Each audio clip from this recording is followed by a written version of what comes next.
The show will start in 15 seconds, and this is your last audible warning.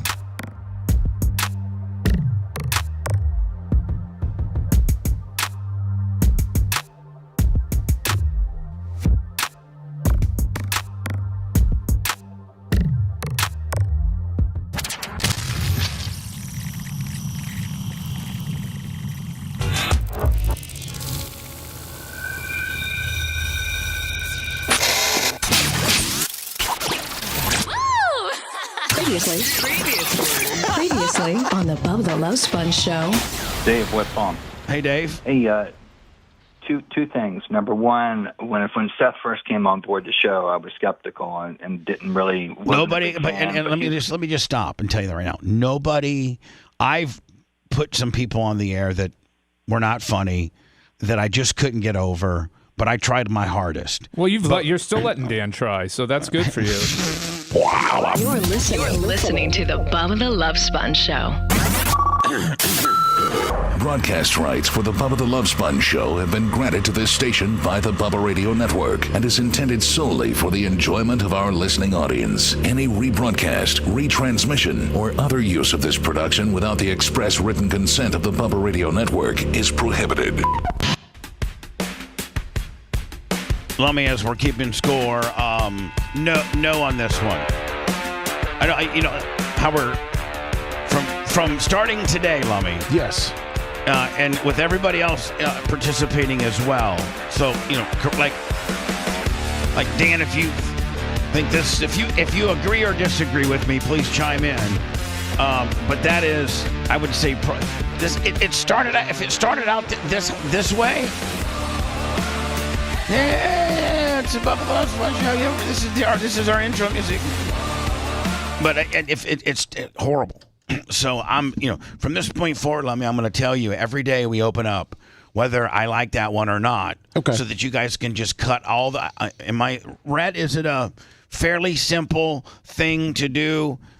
Is to edit our opening. Like to cut these royalty songs out and replace them with the ones that I like. Is that big a deal? No, it should be no problem. Okay, perfect. It's just changing it out. Yeah, it's just change. We also have to fix the clothes. So I think Anna's, obviously Anna's gone now. She's out of there, isn't she? Yeah, she's in there. I've been talking to Macho Man about it. We just have to find a day for everyone to record them. Yeah, we just need Seth. Seth, you also need to get your Mint Mobile. Seth, that's part of your responsibility. We should probably all just record liners so Macho can make a new one. President of podcasting, we're doing it today after the show. Do you have it printed? No.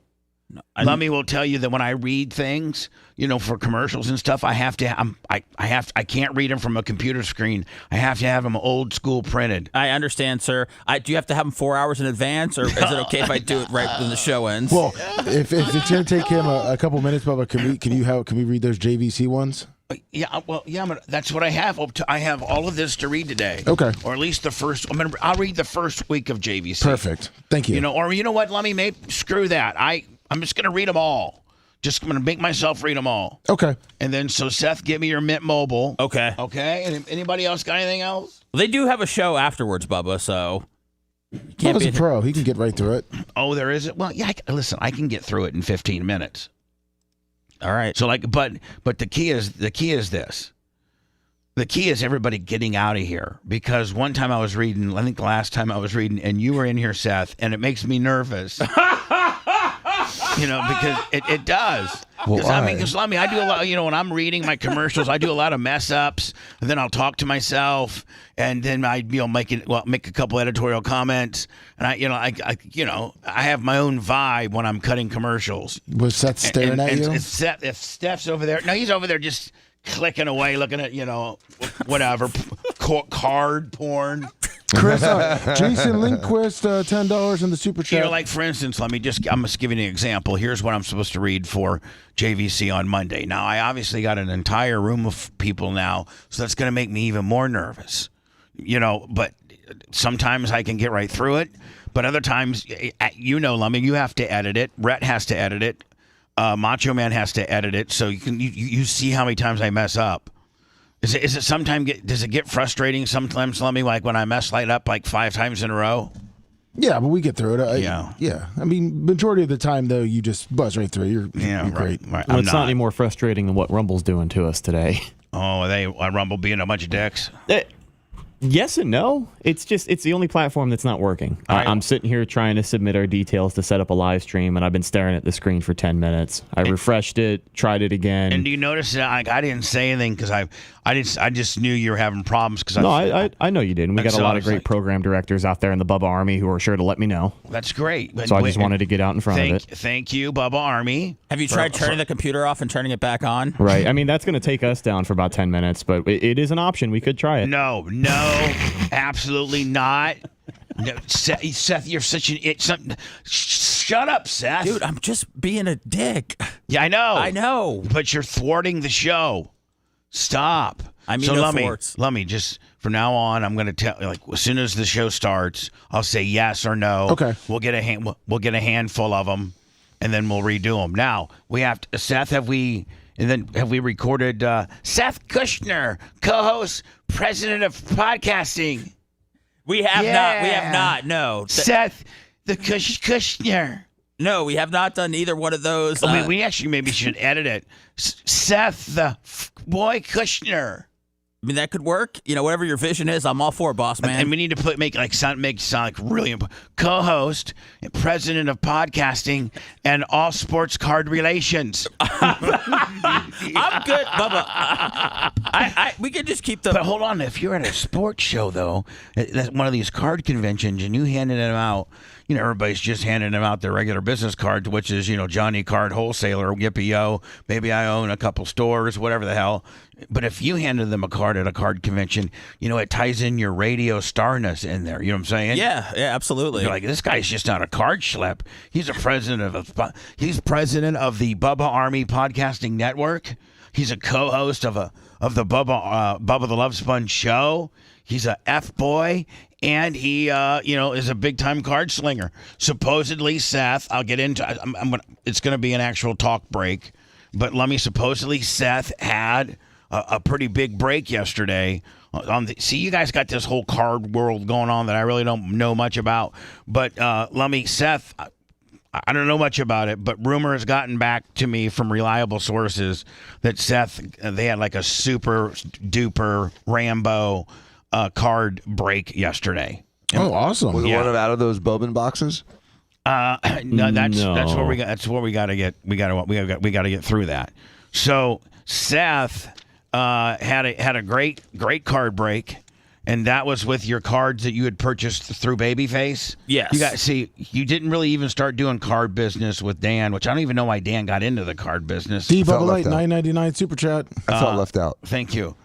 And so, Dan, anytime Dan feels left out, he just buys himself into the arena of being. You know what I'm saying? Exactly. He knows nothing about cards. Zero. And so, well, trust me, Bubba, I'm on the outside looking in because I'm poor. So it could take a guy like me and Babyface or a guy like me and Dan to walk into the card game together. Yeah. Well, I need direction. You single-handedly, you little conniving. Holy moly. Just saying, you have single-handedly pinpointed out two of the more wealthier people on the show and got them to subsidize your habit, your car. I never asked for anything. Your hobby. I know you just have this. Certain, vibe, je ne sais quoi about yourself. Thank you. Rich guys just wanna. They know how talented you are, and they know you're not making the money that you should probably as a salary. So they help you do your card con, and you got both of you got two dudes in on it, and you got Babyface is all in, and Babyface actually knows about the cards. He's very. Dan, shut up. I'm sorry.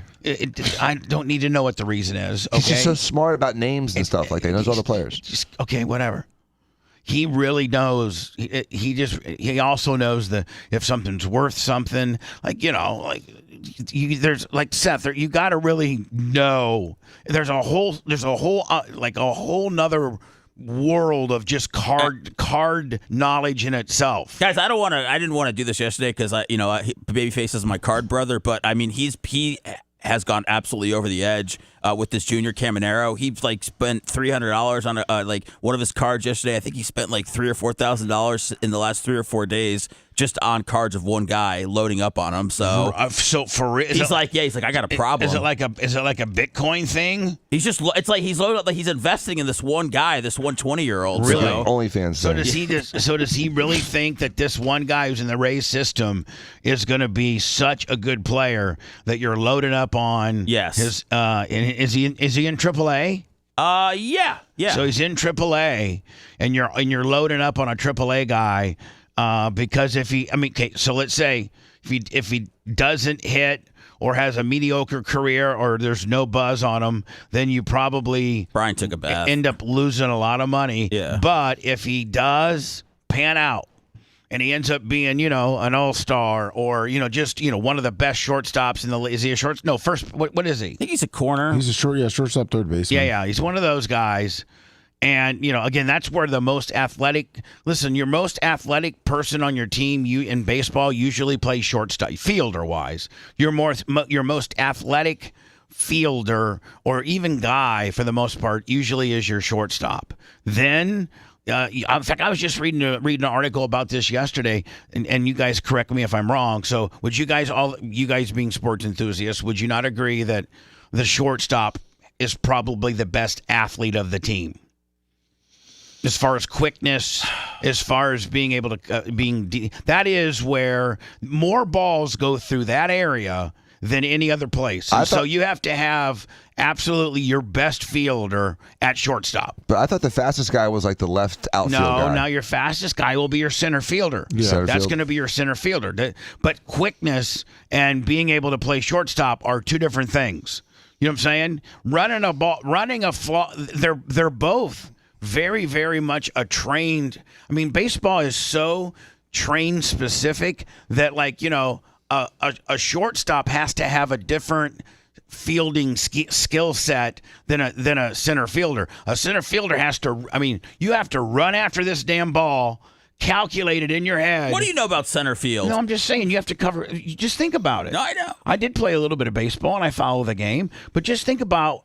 And I've been out and tried to shag, I've shagged fly balls before at, very rudimentary levels where your dad would just hit one way up in the air and you kind of get underneath it a little bit. Not your dad didn't have you running like B.J. Upton, and going over the fence. That's just, we would only, when you and I played center field, we only had about 25-yard radius that we could. Yeah. You could get a single in on us. Yeah. A little dinker over the second base guy's head. We're not gonna. We can't do anything with that. So then they say, within baseball, your best athlete is shortstop. Your fastest athlete is usually your center fielder. Your tallest and or left-handed guy is a first baseman. And your toughest, your toughest and mental guy needs to be your catcher. Smartest. Yeah, your smartest mental guy is leader is your catcher. I never knew, Seth, but the catchers are usually the captains of the team. The catchers are. I didn't know that. Did you know that, Lummy? Yeah, normally they're calling out the plays, setting up the defense. I know majors now have coaches for that, but usually the catchers are always checking. Yeah, but what the catchers do have to know. Here's what the catchers have to know. That really, this is where a catcher in the major leagues really distances himself, and it has everything to do with technology. If a catcher watches within his division, so let me, if you're a first base catcher and for the Rays, right? Yes. And you go ahead and you watch every major ball player, every major hitter for everybody in your division. So all the Yankee guys, all the Red Sox guys, all the Toronto Blue Jay guys, and all the Ball. You have to go be a good catcher, and some of them do this. Is that they will watch hours and hours worth of tape on these batters and what they like and what they don't like and what they go for and what they don't go for.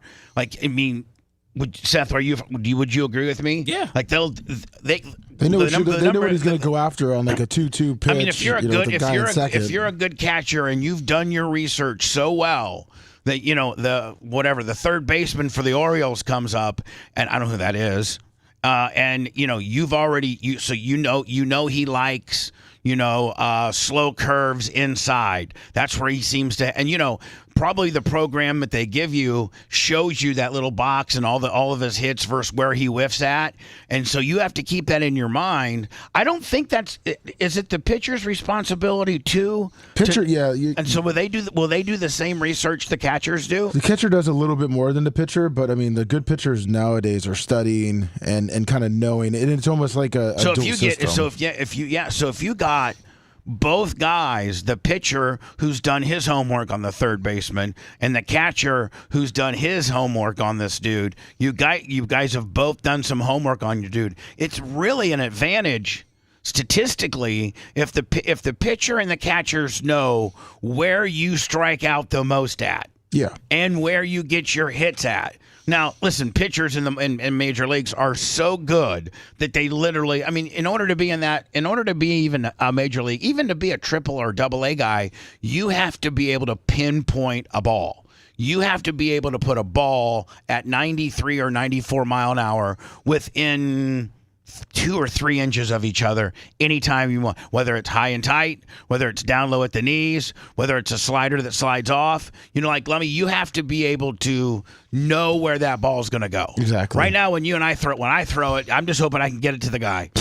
Right? Yeah. They are so pinpoint that they have usually the size of a ball, room for error. That's the difference between a guy hitting it or a guy not hitting it. Let's say you got a right-handed batter, and the slider that you throw, Lummy, breaks to the outside, but not enough where a guy can't. It's further than its bat. It still stays in the strike zone. Well, then you gotta make those adjustments with each guy. How did we get here? The rankings.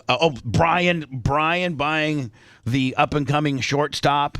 We got here through you, Dildo, and that is. We were talking about outside pitches and stuff. I was like, how did this all start? We got here through talking about baseball because you had a big card break with Brian, and then you announced that Brian's been buying up. He's got $3,000 or $4,000 invested in this shortstop of the Rays, who's in the Triple A's, and then we got into where the most talented people and what their job responsibility within baseball is. Okay, so we can get out. We can get out of it. But Brian's he's in the game deep now. Now, let me. So I need you to be the enforcer, and especially Johnny Lingerer over here. Oh yeah. That as soon as the show's over, you get You get him right out. Get him, because he'll sit there and linger for a while because he's got the internet and he's just that's his little spot. What the heck? I don't have the internet. I know, but I'm just saying, you'll linger around. You'll decompress yourself. Does he have an office after now? The show. Does he have an office now? No, nobody's got an office. We got a full-blown gym. Okay. Nobody's got an office. Yeah, is that like his office? Does he do emails there? There is one office. You know what? Merch Crick has a little office upstairs for merchandise. There is one office there. And then I guess you could call, engineering would be an office, would it not? Yes. Brett's got his desk. Macho's got his desk. Other than that, we don't have any. No, there's no offices. You have any extra space at your office, Dan? Sure. Any extra rooms? Mm-hmm. Speaking of which, room closet. So speaking of which, Seth has sucked Dan into this card con now, and so Dan not wanting to be outdone by Babyface, Seth mentions in a very strategic way, knowing that Dan would take the bait. Hey, there's this tonight at midnight. There's this big Beckett. What was it? Ryan Bowman. Big Bowman break, and there's going to be people camping outside. It was a Bowman release party at midnight, so all the cool card people were going to line up at the hobby shop and get the new Bowman release party and open it up and. Just have that. Now, was some of those guys open them up in their car? No, a lot of them open them up in the store. They're such a degenerate that they'll open them up at the store.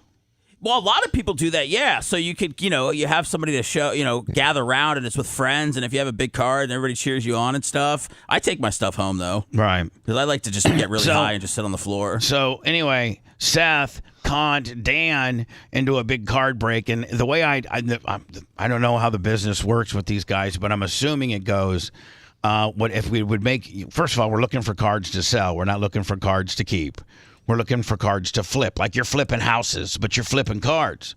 So you buy these cards for $519, and they promise you, as the card manufacturer, that you're going to have at least a couple signatures or something like that. Now, whether they're worth whether they're the Buccaneers punter or they're Caleb Williams, there's a wide range of value of having a signed card. Like, just because a card's signed doesn't mean that it's worth a crap, right? Absolutely. I mean, it can be signed by the long snapper from Utah State that's projected or that got drafted by the Lions. I mean, right? They are every single. Is that why they wait till after the draft because these aren't football cards, though, are they? Well, I guess baseball, they are. I think. Like the one with the break with Brian you had some football in there, didn't you? We had football, baseball, basketball, right? And then the ones that Dan got are it's straight baseball. Well, hold on, but now. So did you buy the box that you and Dan are going to break? Yeah, I went and got it yesterday at the store. Right. Where's it at? It's right in front of me. Okay. How big is it? It's this big. It's about the size of a book. It's about the size of a novel, paperback. Okay. And those are Bowman's? Yes. Now, Seth, are those the $519 ones, or what did that book cost, Dan? That was the $300. That was like the $275, $279 deal. See, I love it, Bubba, because I already got $200 back. To me, I made money. Oh, $220. Oh, because he mispriced the high one, so he just bought the low one and gave you back, he checked with me first. Back your money. He checked with me first. Right. Okay. He said your chances of actually doing well with this is probably better. The other one's kind of a sucker's bet. Okay. So he has your refund to give you because you thought you were buying a more expensive pack, but you didn't. You bought this one. Now, we have to break this, and that's where Seth having a little anxiety because today after the show, he'd like to take a little bit of a nap before Bubba went out. Well, I mean, we're just being. I thought that was just you off. Thought that was kayfabe? Yeah. You thought secret nap? Honest to God, did you thought that was when we were talking about setting up? I don't like to talk about naps on the air. It's very pussy-like. What people don't realize is that with me, Rhett, Macho Man when he's here, Lummy, and Seth all get together before the show at 5:30, and we start kind of spitting some ideas. There's some things I want to talk about. There's some things that Lummy wants to talk about. There's a couple. There's just we kind of map a few different things we'd like to do, right? Yeah. And so Seth, but a lot of times, I guess we're just talking as friends.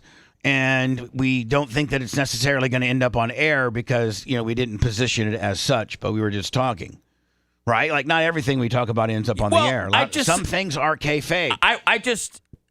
Even today, I told all of you guys, listen, there's just one particular thing that I'm going to start doing. I'm not going to tell her, Lummy, you know what I'm saying? Yes. And I don't want anybody, trying to be a smart ass and, say... Go the opposite way. Be negative, go opposite of where I'm going on this particular issue. So we don't want to discuss that on the air. That's truly kayfabe. But you said to me, these cards were giving this Dan card break was really giving you anxiety because what are you going to go down to a football field, right before the game tonight and do a card break with Dan there, or you're supposed to go to his office? And that's what we originally when we were just throwing all this stuff out on Tuesday. I think some mentioned about running to his office in between appointments or something like that. I know, and you said that, and then you're like, really, to be honest, Sponjo, in full transparency, I like to go home and get a little bit of a nap. So I'm thinking, I agree with you, buddy. I just feel like there's 24 packs, and I don't know what Dan's like at work, but I feel like he's a dick. Oh, man. I don't know if it's something... Anytime you can deal with Dan outside of... Now, in the law office, he's pretty cool. But when he's at the plastic surgery center, you got to understand, he's got sometimes 4 or 5 rooms going all at the same time. When he's doing office and he's seeing patients and he's doing Botox and he's doing the Morpheus and he's, giving consultations on boob lifts and giving consultations on rhinoplasties and, taking off little moles and just doing cosmetic, being a doctor, just being a doctor. from diagnosing things to giving people estimates on procedures to taking care of procedure. You know, Dan, if you just did a tummy tuck on somebody, yesterday, they would be coming into the office today because it's the first day after their procedure, and you have a lot of things. You look at the sutures, you look at their drains, you look at, if it's healing properly. Right. I have almost everyone come in the day after surgery just to double check it, because that's a lot of times, that old Ben Franklin adage, a stitch in time saves 9. If you catch a little problem early, it doesn't become a big problem. Right. There are some guys that'll do a boob job on Thursday and tell you to come back on Monday. Dan does a boob job on Thursday, and he says, I want you at 9 a.m. on Friday, which means you're going to get there at 9 a.m. today, and Dan won't even think about leaving until about 9:15. So I doubt that you even see Dan before 11. Then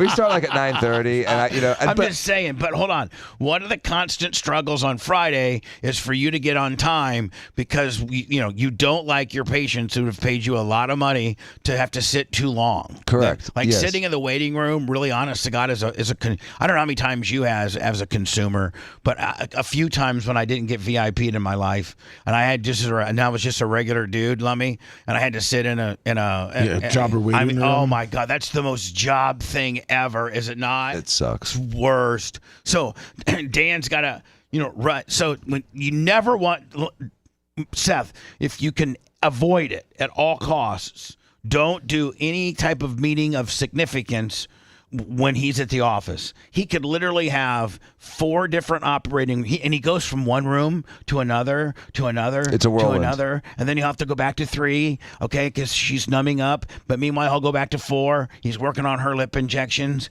and then Mrs. McGillicuddy, is fully numb in room 3. So, but Dan's got to. Once he starts the lip injections, he can't stop, so he has to get 4 done. Gets 4 wrapped up. The nurse takes over, tells her all the things to do, write the prescriptions of how to take care of it. Dan goes back to 3, ties up Mrs. Jones from Carrollwood. He's got his final little, whatever type of procedure you're doing on her, get her done. Then you got to go to 1, because 1's a Morpheus, and that's about a 15 or 20 minute, job in itself. So while you're doing your 15 or 20 minute Morpheus job, they're now refilling 3 and 4 with patients, right?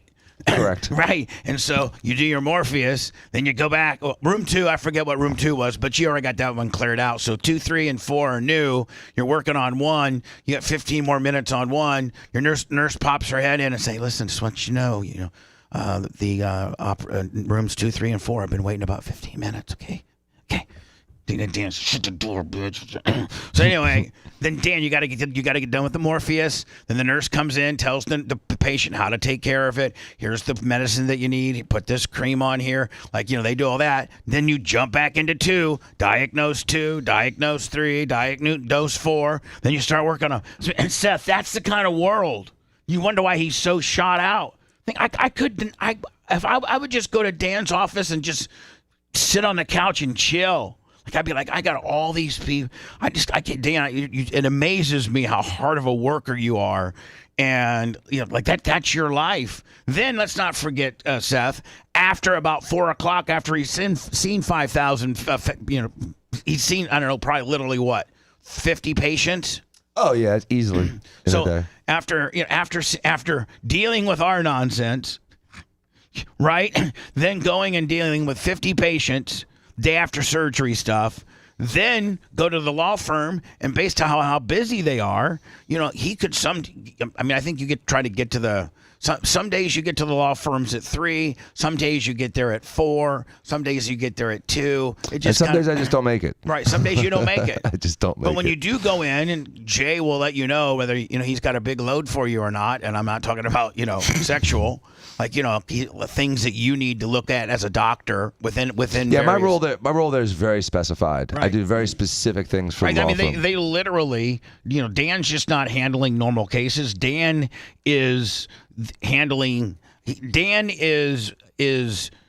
consulting within each medical case. Right. So you are their legal expert with every potential legal, or treatment case they got. Right, every medical case. And so, even a car accident has a medical element. If they have a First Amendment case like you had with me, you're not going to be consulted with you. Nah, that's not my forte. But if I got in a car wreck and I went to, and buy a Publix truck, God, I could just only wish, Seth. Just Publix takes you out. Oh my God! Remember who was it? The famous Tracy Morgan ran over by a Walmart truck. Yeah, made oh my God! I mean, listen, the Walmart truck's got X amount of insurance, and Jimmy Two Hunks, moving furniture's got a different kind of insurance policy. Walmart's probably got big pockets, don't they? Yeah, as big as they get hit by man. a Walmart truck, and then wasn't Tracy Morgan really hurt? Yes. Has he ever come back at all? He's come back. I think it killed his driver or his friend. Yeah. Oh, one guy got killed? Yeah. And you made it? Oh, Dan, can you draw it up any better than that? No, so it's horrible, but you got good for a lawsuit. You want to talk about the best case lawsuit. Your best friend dies and you almost die? You almost die. Your best friend does die, and it's Walmart. He made $90 million, and the limo driver that died, who was his friend, received $1.5 million. Like his family or something? Yeah. Well, that sucks. Well, people have different values. I know. Yeah. Well, you're right. That's really one of the shames in law, but people do have different values based on how much money they can generate in their career. The court system will go and say, okay, listen, the limo driver was going to make X amount of dollars for the rest of his life, and Tracy Morgan probably had about $90 million left to make, earn. Right. Some of it's earning and some of it's accumulating, and so it depends on what category we're in, but some has to do with what would you have made or what would you have saved. I got to think, Dan. I don't even think that even went to trial. I think that was. You don't even go to trial if you're Walmart and you got that bad of circumstances facing you. Your attorney's telling you, listen, we're going to get killed. I'll tell you what scares lawyers the most on the defense side is a big corporation. Like the jury, the average citizen loves to stick it to the big companies. Yes, they really do, especially now. Yeah, that was what the whole big tobacco case, was premised on the fact that Americans just like to really stick it. If you're a Kellogg's cereal and you're just you're a Fortune 500 country, company, we love your cereal. We love the hell out of it. But man, you know what? We know you're making all kinds of money and gouging us for years on our Frosted Flakes. So if we're on a jury and I got a chance to give somebody a lot of money and you get... Please. I think people have a lot of pent-up resentment towards Apple because they make us buy a new phone every year or two. Apple's such a...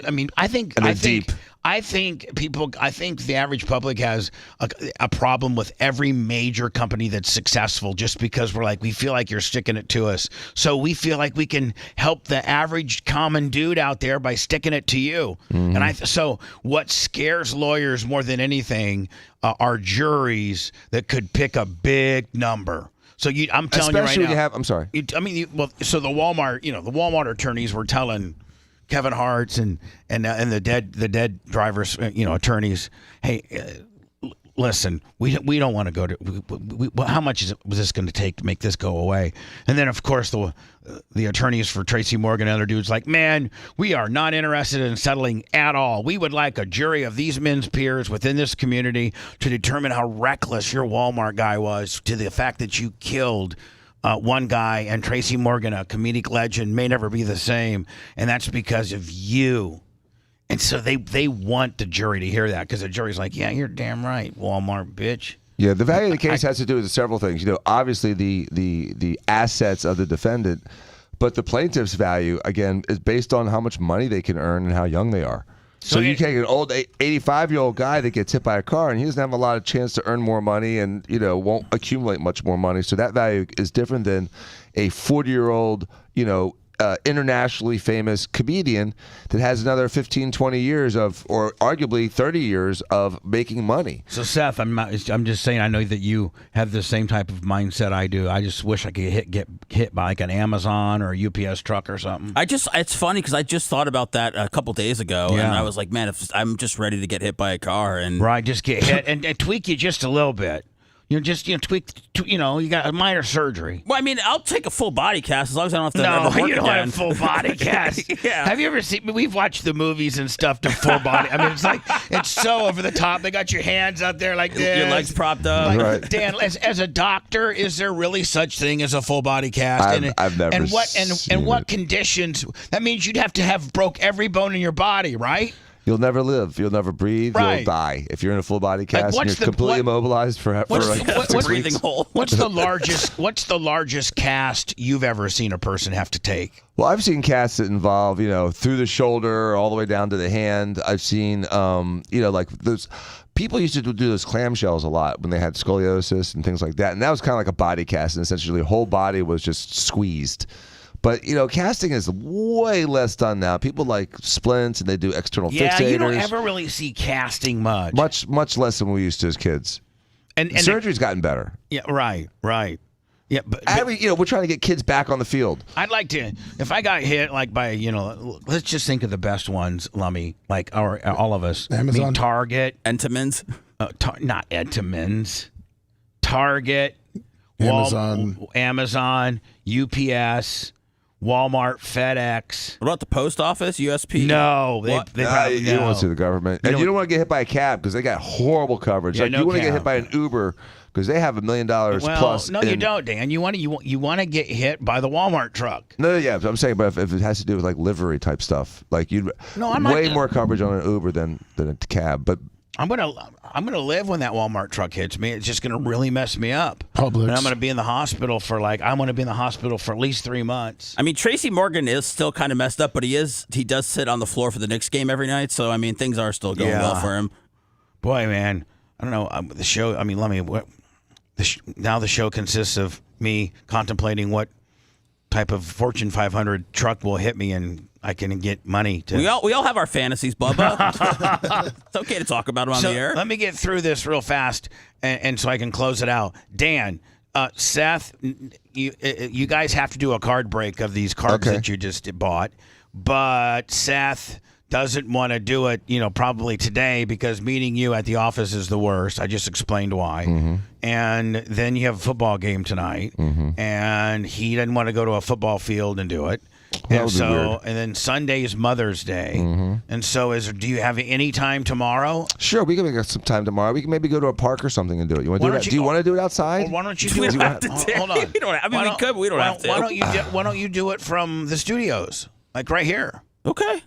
I mean, I'm just saying, you got all the Bubba Army, you get the Bubba Army lights, and however, you guys could actually have you could have Rhett maybe set up, or would you just do it from your phone, right? You do it from what's Rhett? He doesn't need to come up here. Do you have a tripod? I mean, do you have a selfie stick? No. I have a selfie stick tripod. You do? I think at my house. Bring it, okay? Okay. Bring it. Where do you live, Seth? St. Pete. Why, you think about driving to St. Pete? No, I was thinking about maybe meeting him someplace. Unless you really want to do it in the studio. Well, I mean, do you like the studio feel better? Because we're not using the mics, right? Are we? All right, so what are you proposing? I don't know. It's just so beautiful outside. Maybe doing something outside. That's fine. I'll come over to your house if you want to go to a park or somewhere nearby. Listen, you guys. Look, sound like a date. Yeah, you guys. We have a little picnic blanket. You little bitch boys. Listen to me, you little card bitch boys. All right. Plan all that. I established the fact that Seth didn't want to do it today, and why? Because you don't want to go to Dan's office. I went through, and Dan, let me ask you a question. How accurate was I on your office shuffle? Pretty accurate, and I'm a madman in the office, so you're right. You don't want to distract me with a bunch of extraneous stuff. Right? No, you don't. And you walk fast at the office. Right. And if I do a card break with him, I'd be literally walking in and out of the room 15 times. It would be distracting. Listen, I don't even like going over there. I don't even like sometimes I'll get Botox and stuff. I don't even like doing it on a Friday sometimes because I feel like you're such a. Or you'll wait to the end of the day and say, "Listen, I'll be see you at 2:45. I'll come by and that way it's most of the day's cleared out." What I like to do is I go after everybody's gone and Dan's had 15 or 20 minutes just to kind of chill out, and the office is kind of all wrapping up for the day, and then I come in. No wonder that's why the women hate me so much, because they think that they're done for the day. Then my fat ass and Erica comes in. No, they love you, Bubba. And Seth, there's no shame in napping. I nap all the time. He naps. Honest to God, he has this technique, a little 20-minute power nap. 12-minute power nap. And then he'll come back. Dan, who wakes you up? Jennifer? No one. I wake my own ass up. In 12 minutes. I could literally, I can set my, hey Siri, set timer for 12 minutes, and I wake up at like 11 and a half. All right, so listen. That's magical. Seth, you had this anxiety. I'd like, maybe you could throw me a little thank you, Sponjo deal. Oh, thank you, Sponjo. Thank you. I mean, did you not have a little bit of, Well, I just didn't. I felt like it just didn't. Did you not have a little anxiety? Yeah, I did. Did you not come to me and said, I don't want to break today, like to take a nap, but I don't know how to. Did you not say that to me?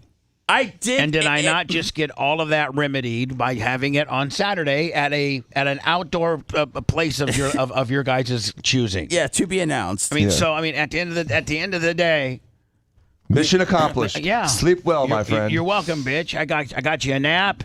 And an afternoon outdoor in the wilderness card break, buddy. And it's also far more than you were expecting. And it's also I can show up for $199 tonight. That's just why I want to get the nap in, so I can stay for more than an hour and a half. Right? Because he loves the money. When you nap, do you wake up with like morning wood?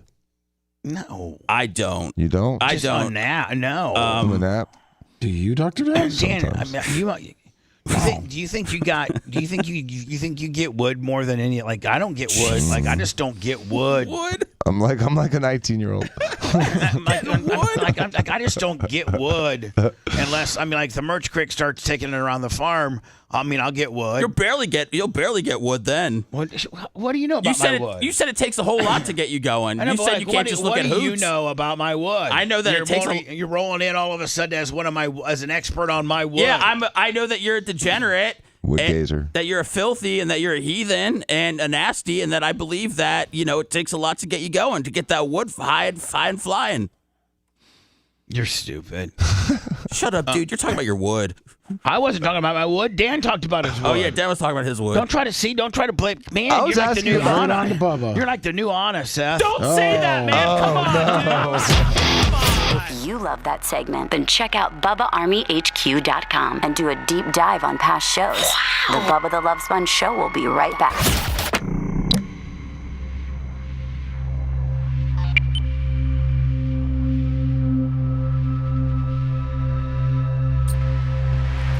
Okay. See, just get handled where you want to go with them, okay, Lover? What do you want me to do? On what network? On YouTube? On YouTube. Okay. Yes, YouTube, please. All right, I'm gonna have to. I'll get Rhett to put it on my phone. We can go to the baseball fields by my house. There's That's a little fine. park there. We can open the baseball cards by the baseball field. That's perfect. If you want to do something like that. Yeah, just to make that's it work. perfect. Well, and then Dan, bring your selfie stick, and then have Homeboy show you how to do it.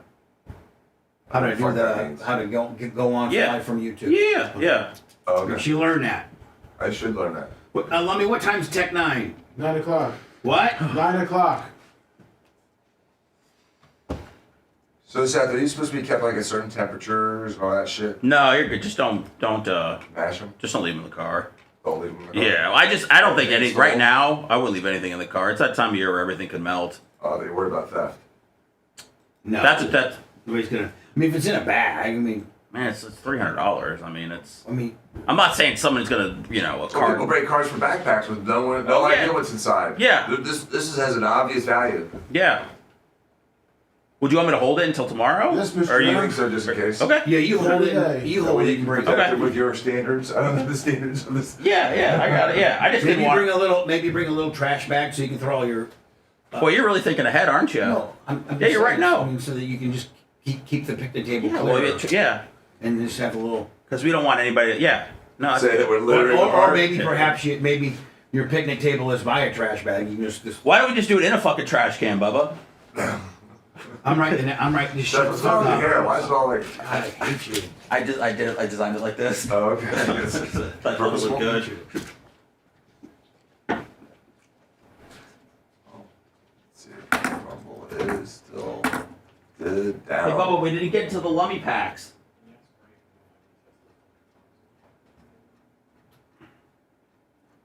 What we will next.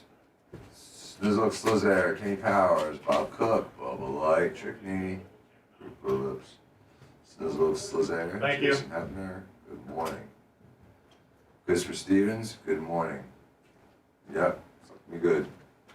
Dan, good morning. Good morning. How you doing, Rat? Not too bad. Thirsty 69.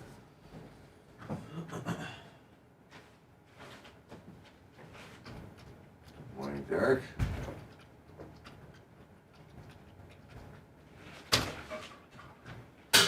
Heather Whistler.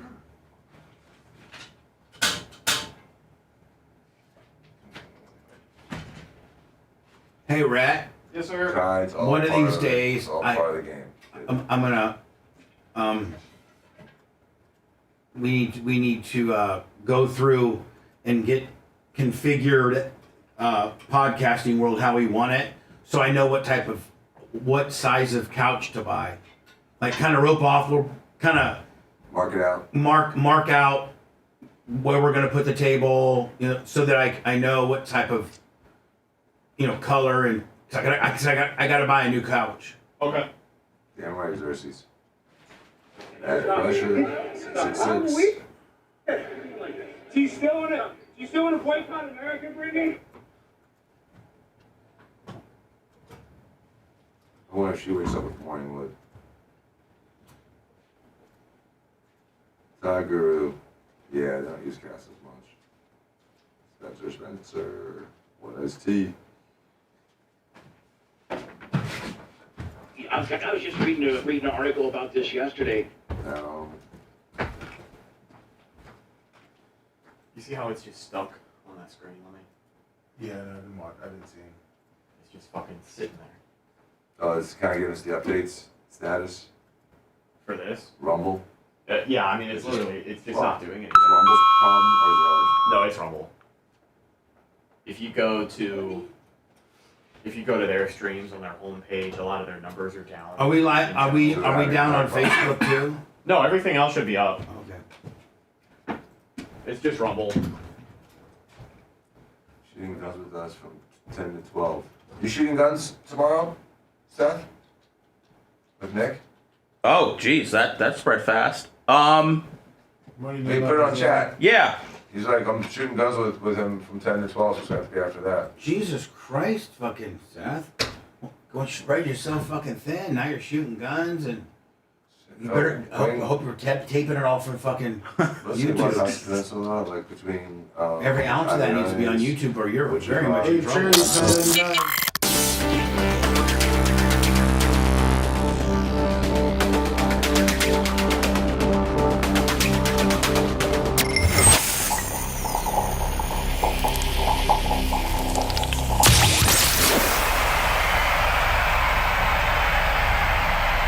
The only man who cheated on the woman that wiped his ass. That's gross. I love it. It's the Bubba the Love Sponge Show. For the record, I love this one.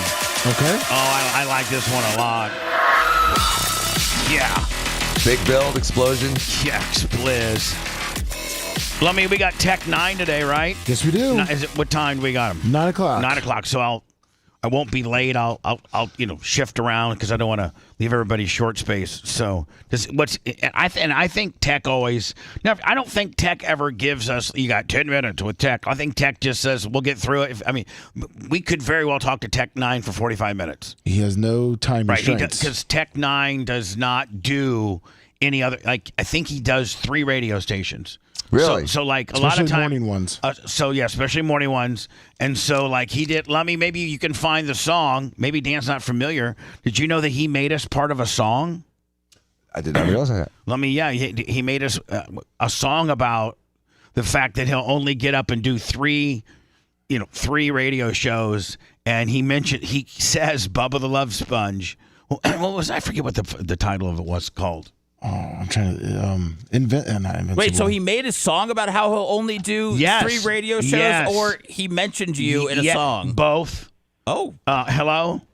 God damn. The name of the song is Comfortable. It's called Comfortable. That's what it was, yeah, thanks. Try look at this over here. Look at this Hall of Famer over here, Seth. That's right. Put your eyes on me, bitch. About to get mine. Hello, who's this? Morning, Bubba's Super Red Bubba Light. Hey, Super Red Bubba Light. Hey, how's it going?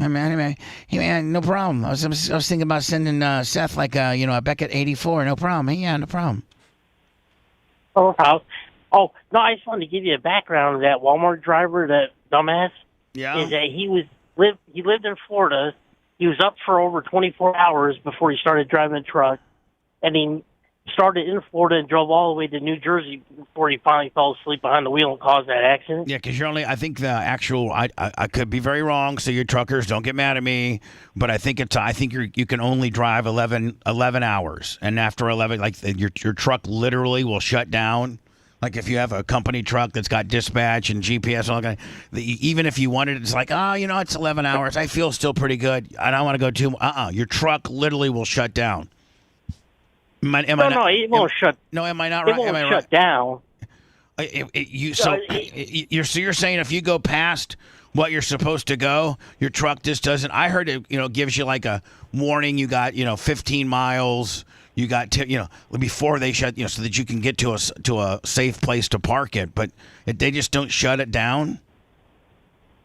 No, it doesn't shut you down at all. It'll give you a warning at your hour left. And then about every 15 minutes, they'll give you another warning. But then let's say you stop in an area, it's like kind of shady, and they say, hey, if I stop here, I might get shot. You can go to the safe haven deal, and they'll let you use that time to drive to a place where you can. All right, so I understand. But then, again, how long do they give you for a safe haven? They don't give you 10 hours. They give you probably 15, 20, 30 minutes. No, you have whatever time you have to get to that first safe area, and then if you go past that, then you can get in trouble. I understand, but Super Fat Bubba Light, what I'm saying is, for the most part, it's 11 hours, and then at that point, you got to start getting into all these technicalities as to how you can keep your truck running. But under normal conditions, they'll start, powering down your truck, and they'll start taking control of your truck. They eventually won't let you go any further. I think. No, they don't actually have any ability to shut you down where you can't drive anymore. You can still drive, but you'll be in a violation. Oh yeah. But then the worst thing is what? So you're saying I thought they took control of the truck and they literally just shut it down. Probably nobody in this room is familiar with DEF fluid that you have to run in your all new diesel trucks made after I forget what year. Have the DEF fluid. Well, as you're running low on DEF, if you get down to a certain, it'll tell you, you got this many more miles left till you run out of DEF. Put DEF in, and then if you run out, there comes a point where your car won't even go anymore. That's like that urine stuff that they put in there. Yes. Supposedly help clean the diesel exhaust. Yes, that'll eventually. It wears out. It runs out. I think eventually they start dummying your truck, your car. I think the first set of you're running out of DEF is they limit the vehicle to how fast it can go. Mm-hmm. And there's all kinds of warnings that come up too, because Romina's F-250 had that. Right.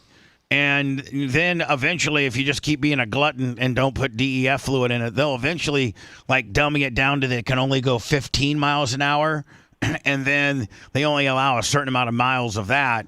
Because Dan, they want you to get to a gas station, so they just don't shut it off. They start they start taking strand you, they take speed away from you, which takes all the fun out. So for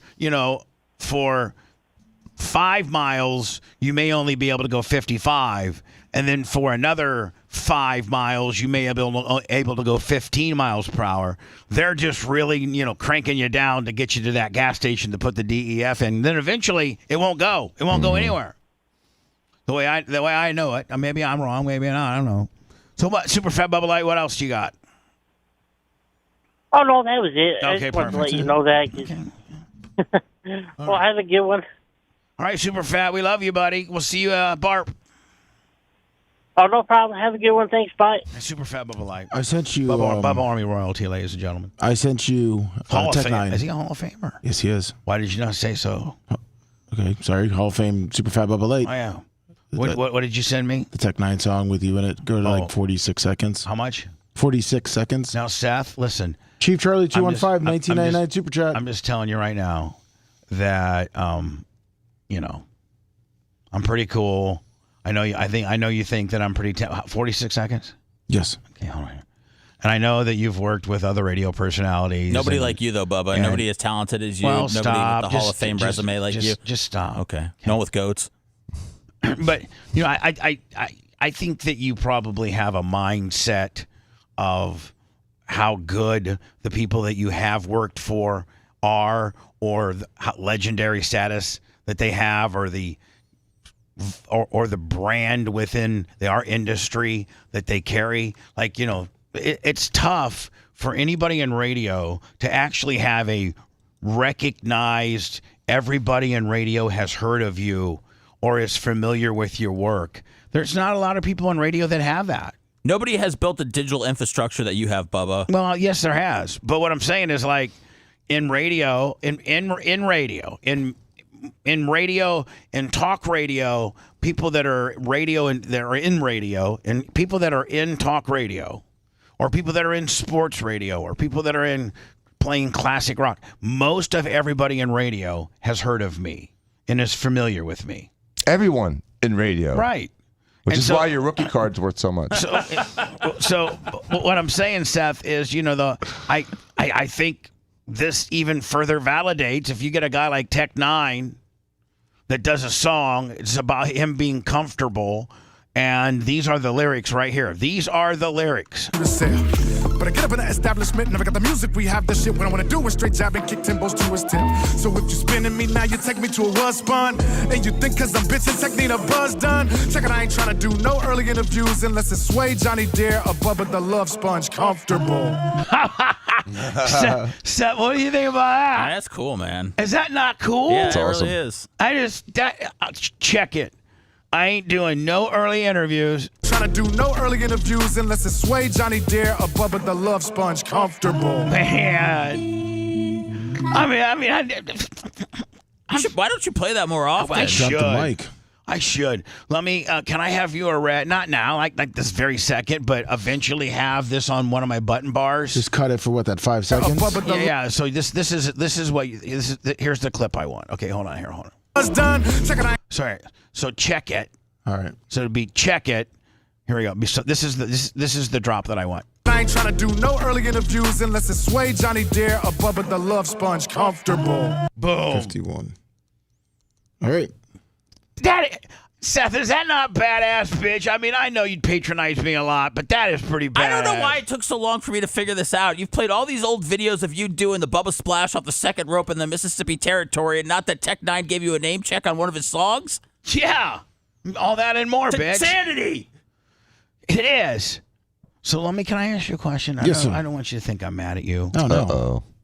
Because I'm not. Thank you. I'm disappointed. Not disappointed. Just step up and start stop being so scared of stuff. And I don't sit here with my microphone. I don't have your mic off ever. I don't keep my mic on, and then when I want Seth to chime in, I go over and turn him on. Or when I want, Dan to say something, Dan's, he's completely, the mics are off until I need you. I turn all the microphones are on at all the time when we're doing radio, when we're on the air creating content. Everybody's mic's straight up on. And so, Lummy, why have you not been able to worm in the fact that you got a big? It seems like Seth's the only one that knows how to promote his cards, and you're not. You don't ever you got a big break coming up today. You got a big break. Everyone's a big break. I mean, I don't know. The three times I've mentioned it this week, hold on. Let me finish. It's been canceled. You got a big break coming up that almost blows Seth's breaks right out of the water. You've not promoted it one time. No, not once at all. And Gary Cantrell is your buddy. You could even have him you could have had Gary Cantrell make you a little, zinger. We've made a couple of those. Red has helped me. We mentioned it 3 times. All 3 times I've been told it's going to be canceled. What do you mean? What do you mean? You have kept saying, and you even said it yesterday. I never said what's going to be canceled. The repack. You said it 3 times this week. You definitely said Lummy is in risk of this being canceled. And yesterday, that's what Babyface even said. In risk of it being canceled. But there's been 3 times I've tried to promote it. Yesterday with Babyface, and then he asked you if you're allergic to money. I announced who the 3 autographs were 2 days in a row, and instead of talking over you guys got to go back to what you were talking about before. Tech 9? Yeah. Tech 9. Yeah, Tech 9. Yeah, exactly. Yeah, or the brakes for Seth, which I mean, it's fine. I've learned so from you're you. saying anytime we get into card talk, it goes over to the F boy, and it just organically goes over to the F boy, Which, hey, listen, and it's fine. which Seth he is, directly benefits on, and then it takes your. It kind of, you know what you are, Lummy? Yes. You know, remember when we were growing up on Schoolhouse Rock and it had "I'm just a Bill." Yes. And I'm only a Bill, and I'm sitting here on Capitol. And Seth's the guy that got made into a law, and everybody's making a big deal about it. And you're the ones that's sitting on Capitol Hill all by yourself because you're on the steps, pouting. Because you're only just a Bill. No, I'm yeah, just that's, a Bill. yeah, that's. I mean, and yeah. I'm only a Bill. And I'm sitting here on Capitol Hill. I mean, like and then you Monday, go on I to brought wish, it up. You go on to wish you could be a law, but you don't get to be a law No, because I'm you just don't a get Bill. voted, and you're just a Bill. Maybe somebody get that video for me. On Capitol Hill. So, Lummy, let's take this opportunity to highlight the big card break that you got going on. The last one was horrible. Like with regards to it looked like I was at a. Yeah, well, you know what? He's working on things, Bubba. The last one that you did made me feel like I was at a like Lummy's used appliance sale. Like I was at Lummy's used appliance warehouse on USF TV. Yeah, no, like on US 19, and you were doing like for Channel 32 a live call in on Channel 32. Like on a cable station, because you had your laptop up as a monitor, and you were just kind of, I don't know, it just looked very unorganized and unprofessional. Well, as I said, Daniel 2 weeks ago, Rose, last week when we talked about it. You had Daniel Rose fast talking you, and then you had Rhett spitting stuff at you. Have you been able to format this a little bit better? Yeah, I got with Rhett and Macho, and we are. Macho's not here. I know, but I got with him during the week to have the microphones and camera stuff set up for today's break. Oh, okay. So I had that all prepared, and the last time I told you that I was. So what time? The last what one. time does? Usually about 12:15, whatever time the after show, the weekly wrap-up show is done, and then we have time to set up because last week we were rushed. All right, so here's what I'm kind of thinking. I need to not dilly-dally around in here when I read these liners, the Mint Mobile and the Florida Man Radio thing.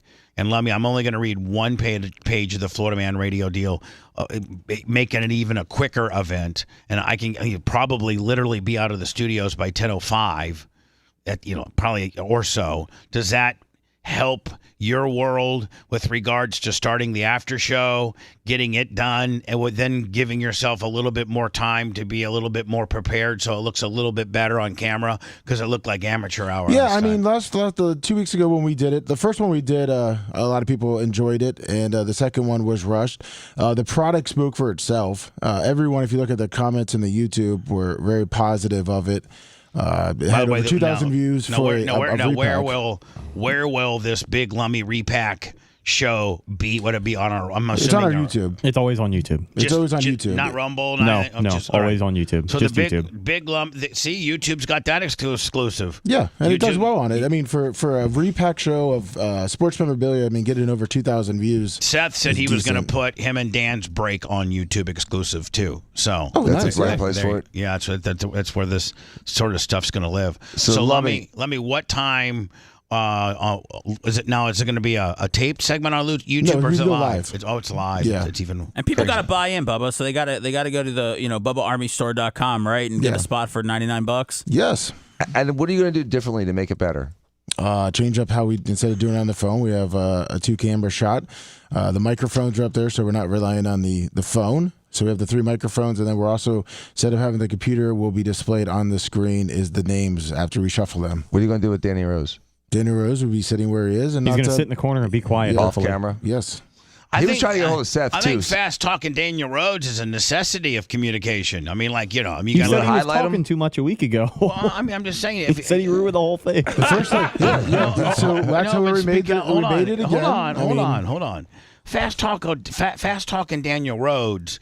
What I don't like, Rose, is when he's fast talking off camera and off mic. But if he's at the camera's You want him on screen? Yeah. He doesn't want to be on screen. Well, at least put him on a real microphone because it works. Rhett's not on screen, but you can at least hear him. And it doesn't sound like he's talking off of a microphone from 20 feet. Don't worry about it. Now that I know he's part of the witness protection program, he didn't want to be on TV. There's really, listen, honest to God. It's a tough time to be Jewish, Bubba. Some people want to, keep it concealed. I'm just telling you right now, man. There's reasons why you don't want to go on your buddy's YouTube channel. Like, there's reasons. Somebody's trying to serve you a lawsuit, or he's got a babe. He's got Tracy. Tracy Nix. I mean, she's going to be. Is that his wife or his girlfriend? No, that's just one of his clients. Okay, wrestling. She's a wrestler. Okay. She's what? She's a wrestler. She's one of his clients. One of his clients. Is he dating? Matt Riddle's a client. Is he dating Tracy Haynes? Tracy Nix? No. All right, he's not dating Tracy. No, Nix. he's not. No, we're not supposed to date our clients. So even Dr. Day knows. You think exactly. You think fast talking Daniel Rose has any bylaws he goes by? Of course he does. Please. He's a good time. He's a big time lawyer. So anyway, let me. So since I guess those really, I want him on the air, but he doesn't want to go on camera. So I'll just take his fast talkingness behind camera then. Okay, don't worry about that. Have him do. Don't have him quell his brilliant, talking skill set when it comes to, being a shuckster and, doing these breaks or these repacks. I think he's an essential part of, the talking process of getting the information out. So give him a mic, but not a camera? No, I don't even know. I just think the only thing I really had a problem with is that you were moving around and you had your laptop in your hand, as if you were like, at the Chick-fil-A and the girl that takes your order on the iPad, like that. Like, I mean, do you have to have that? No, and I put the laptop actually down on a chair the whole entire time. Right. I only had it in my hand when we were shuffling it, which I already said that it's going to be now on the screen. Okay. Run off a computer that's on the screen. So I'm not going to have a laptop. Right. So for me to sit here and just pick this thing apart, it's not fair. Obviously, you're very talented. You're going to do a really good show today. And it'll be what time you think approximately, buddy? Shooting for 12 o'clock, but the latest we might have to go is 12:15. So okay, so between 12 and 12:15. Yes. Today. Correct. You and Tracy Hicks. Tracy Nix. I'm sorry. Okay, so you and Tracy Nix. She's a client. Who's an up-and-coming wrestler, female, and bartender in St. Pete. I believe she's wrestling tonight. Right now, do you have your big wrestling high spot tonight? No, that is tomorrow. We have 199 tonight. Okay. With the good amount of underboobage coming. Now hold on. But think about this. I have to. I feel like I'm like the dad of this show, and I've now just found out. So I had to. Seth comes to me. He needs me to move the Dan unpacking to Saturday because he'd like to have a nap. Okay, Big Papa takes care of that. Now it's been told to me that Seth has volunteered himself to go shooting guns with Will and Nick, the gun guy, and that's on Saturday. So I got to make sure. I said, "Are you doing that?" He's like, "Yeah." Make sure I get content. Do you flinch every time you shoot? This is probably one of the very first times he shot a gun. And so, Seth, I hope that you were doing the gun shooting deal all along for content. Were you? Or were you doing it for pleasure? I wanted to I didn't even want it to be on camera, Bubba. I just wanted to learn to shoot and kill on my own and never talk about it or see the light of day. You want to move beyond the slingshot? Yeah. What are you talking about? Of course, I would be going with Nick the gun guy and Tarek. I mean, of course they'd be filming. We're gonna get a damn camera crew. We're gonna go viral on Instagram. Of course, I'm gonna get you footage. All right, perfect. But I'm also gonna meet with Dr. Dan. We're gonna open the cards up. I'll work this whole damn weekend. I don't care. I know you're. What I'm saying is I just hope that getting you acclimated with a firearm and having you shoot a gun for the very first time is something that is going to be unbelievably funny and interesting. Okay, I'm handy with the steel, Bubba. Have you ever shot a gun? A couple times. A couple times. That means no. Yeah, I have, Bubba. I'll empty a clip on your ass. I know how to do it. Okay, all right. I want to see all of this. Okay, I got a bazooka. I'm going to fire off. I'm assuming that's going to be a taped job. All right, you're not going to do that live.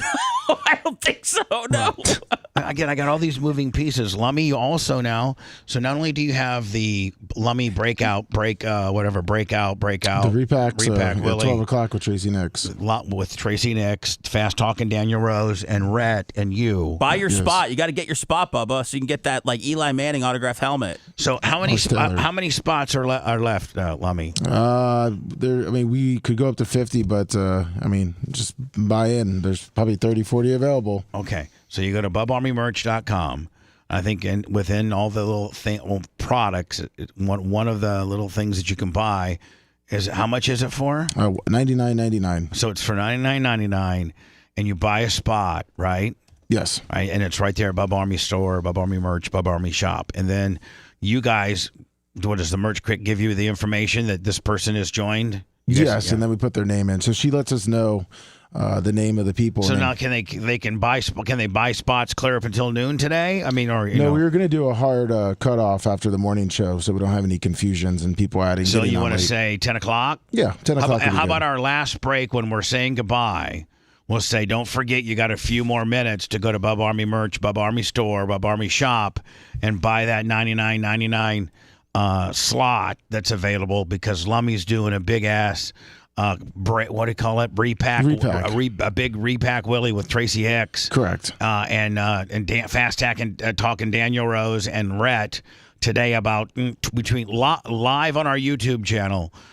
Between like 12 and 12:15. Yes. Now, Lummy, do you have what Tracy Hicks's outfit's going to be? No, I do not. Last time it was like I went to the Barbie movie, pink, but yet made for an adult type deal. Was it not? Yes, it was. Right. I think she could have wore like maybe a darker, like maybe a little black dress might look better. Maybe she likes being fluorescent. You want to call her up? Tell her what to wear today? No, I do not. I think she's into leather and latex.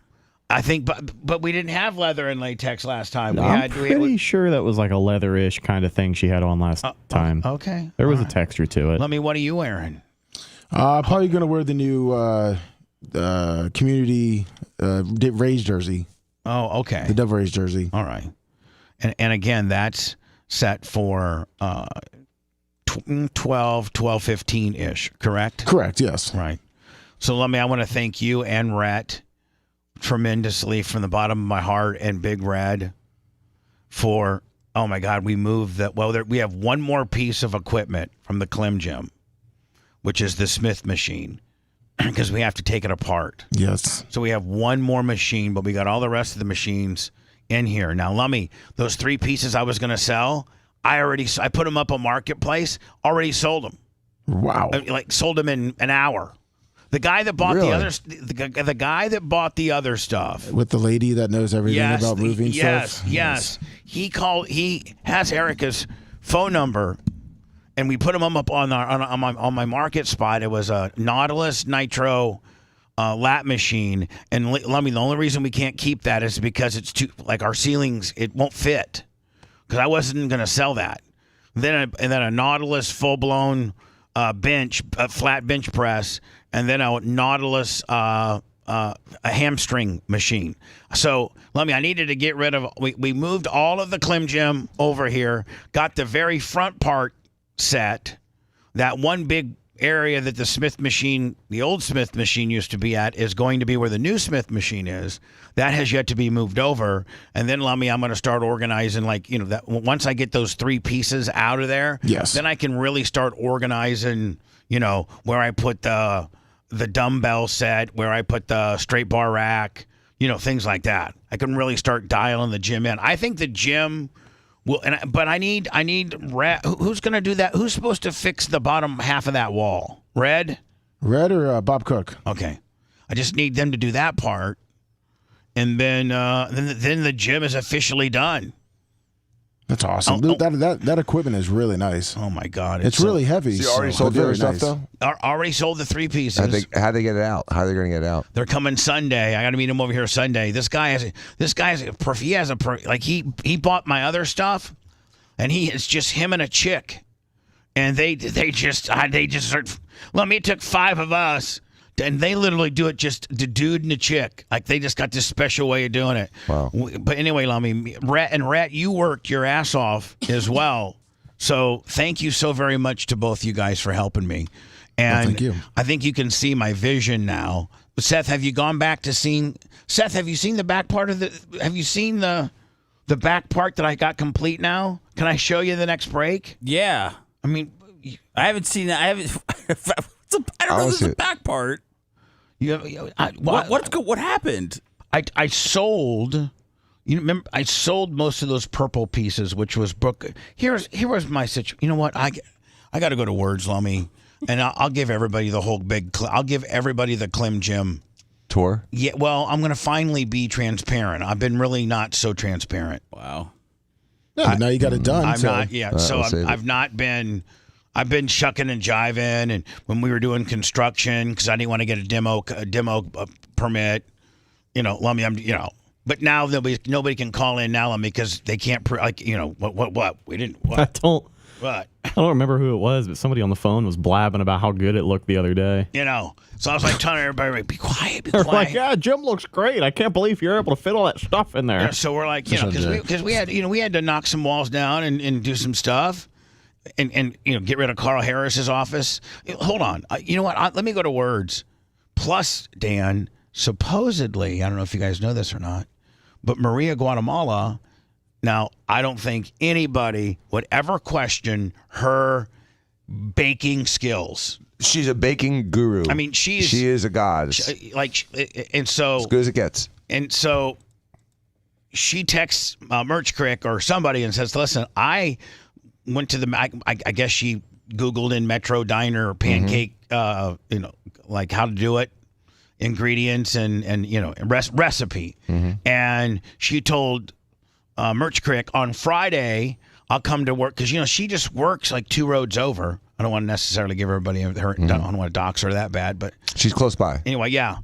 And she is coming in. She might be here now, but she's cooking us.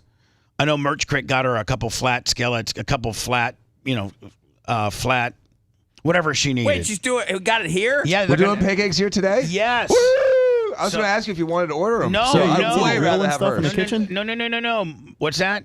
He didn't see I was saying he didn't see the griddle and stuff in the kitchen. It's all in the counter already. I walk in here with my eyes closed. It's a whole pancake station ready to go. Merch Crick went and rounded up because Merch Crick, she can barely boil water, poor little thing. Oh. But she's a great little assistant. Like if you say, hey, I need 2 griddles. So she's like a sous chef. She's the assistant. She's Maria's assistant.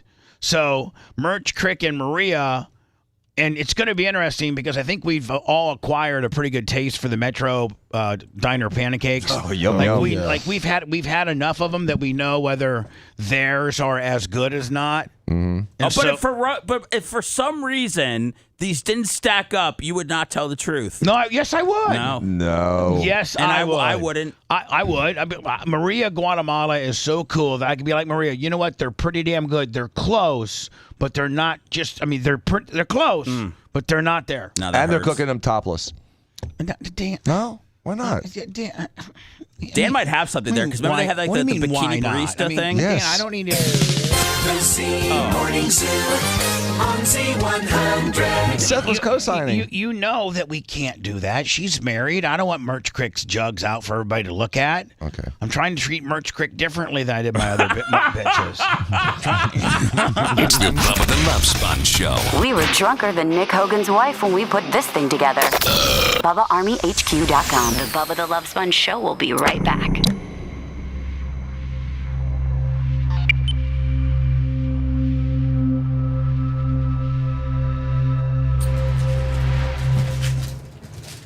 Excited to get pancakes. Homemade. These are homemade. No way. Aren't the other ones homemade? If Metro Diner was homemade. I don't even want to see the Joe event for yesterday. A lot of equipment. What's up, Big Lunger? Thank you, everybody. Venmo and PayPal.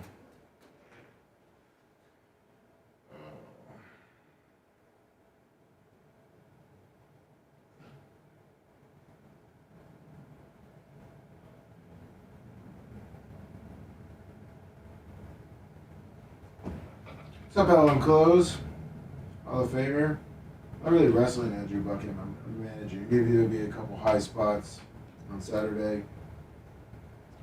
You're good, Grouper Lips.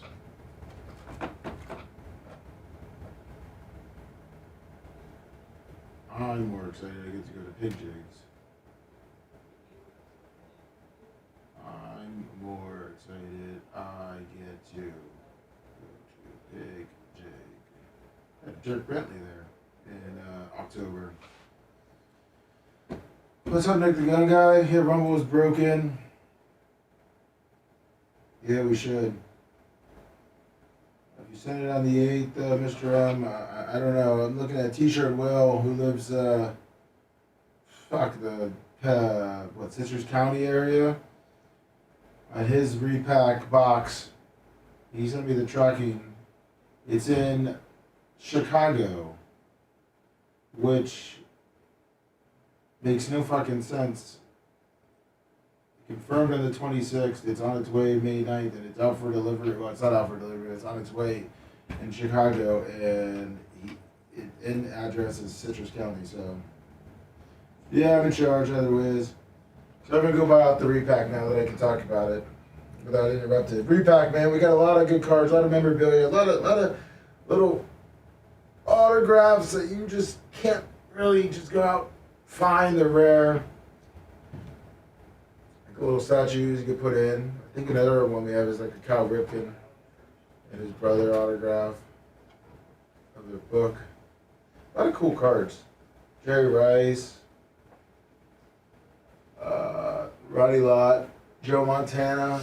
And if you're not getting Hall of Fames or autographs, you're getting rookie cards too. Yeah, you get rookie cards. A lot of cool cards. And a lot of throw-ins too.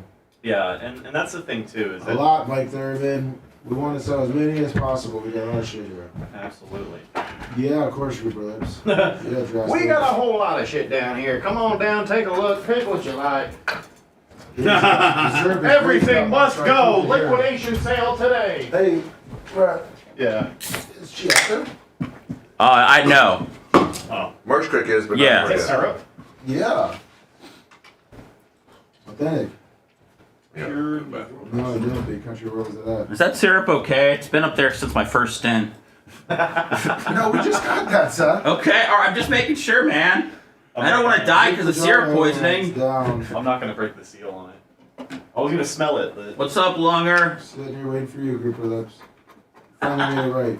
Big Country, I'm poor, Big Country. I'll just be honest. Big Country made out like a fucking bandit yesterday. He did. He really did. I was jealous. Sandy Goggle weekend.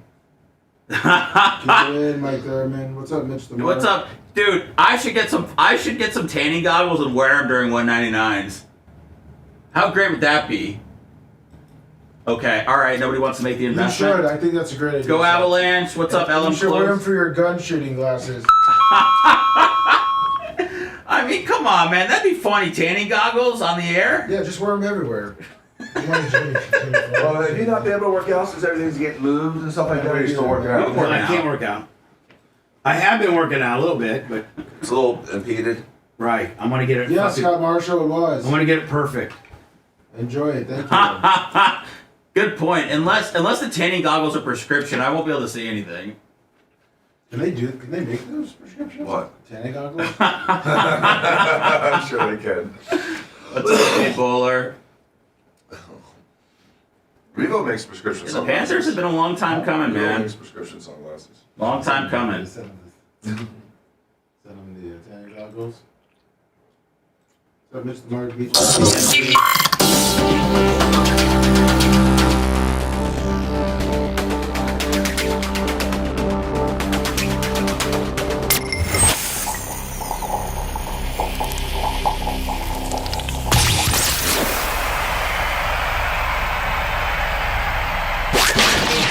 It's the Bubba the Love Sponge Show. The manliest alpha man that wears women's deodorant. Bubba. Welcome back to the Bubba the Love Sponge Show.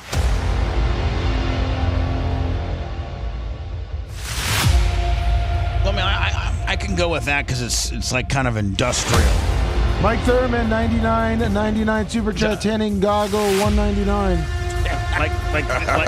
Like picture that I get in my head from this music right here is like, it shows like a Viking ship or like one of those big ships coming from across, crossing the Atlantic, and it's the slaves or the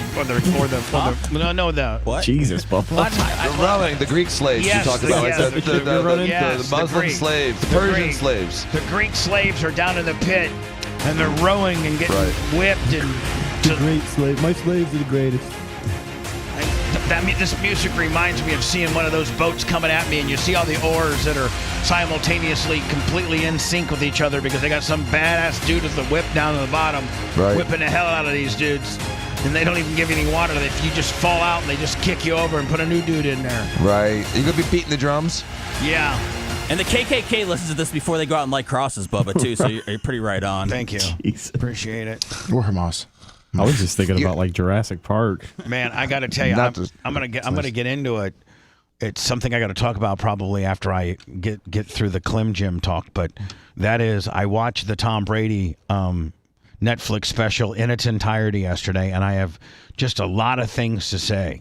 First of all, it was so well done. Yeah. I mean, you got to think that to put on a 2.5 hour live production. Live TV is or live anything, sporting events, like calling them and producing a live element compared to a non-live element is just, it's just so much hard to pull off, the smoothness and nothing goes wrong and no major mess ups, and it's it's genuinely entertaining the entire time. Listen, the Tom Brady roast, I thought only had a couple. I thought Bert Kreischer did the worst. Yes. By far was the worst. And you know who the second worst was?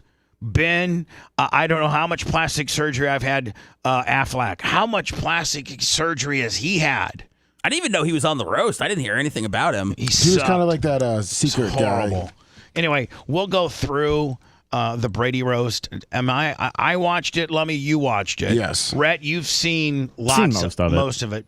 Dan, did you watch it? I've watched over half of it. Okay. So I loved it. I loved it. I thought it was great. And I thought it was really neat how they kind of hid the biological breaks with some of the sideshow stuff. Okay. Just... let's not. We're breaking it down at a later. Well, I know. Okay. We were just talking about how like a live show is more complicated than a tape show because you got to deal with people. They can't sit there and not go to the bathroom for 3 hours.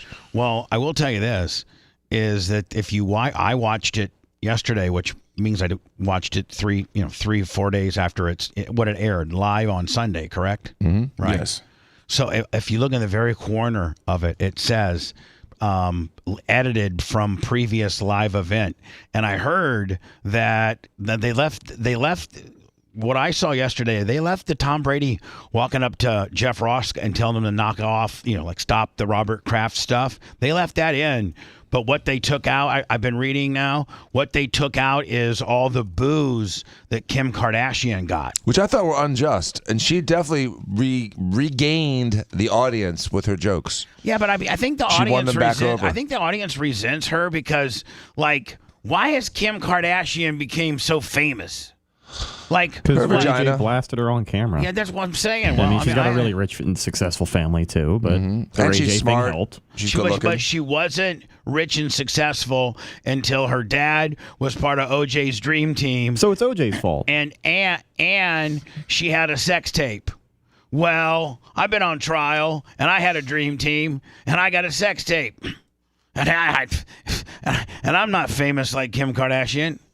I mean, you don't have a nice butt like her. You're right. Dan, can you give me a Brazilian butt lift? I'll give you her ass and her waist. Oh, no way.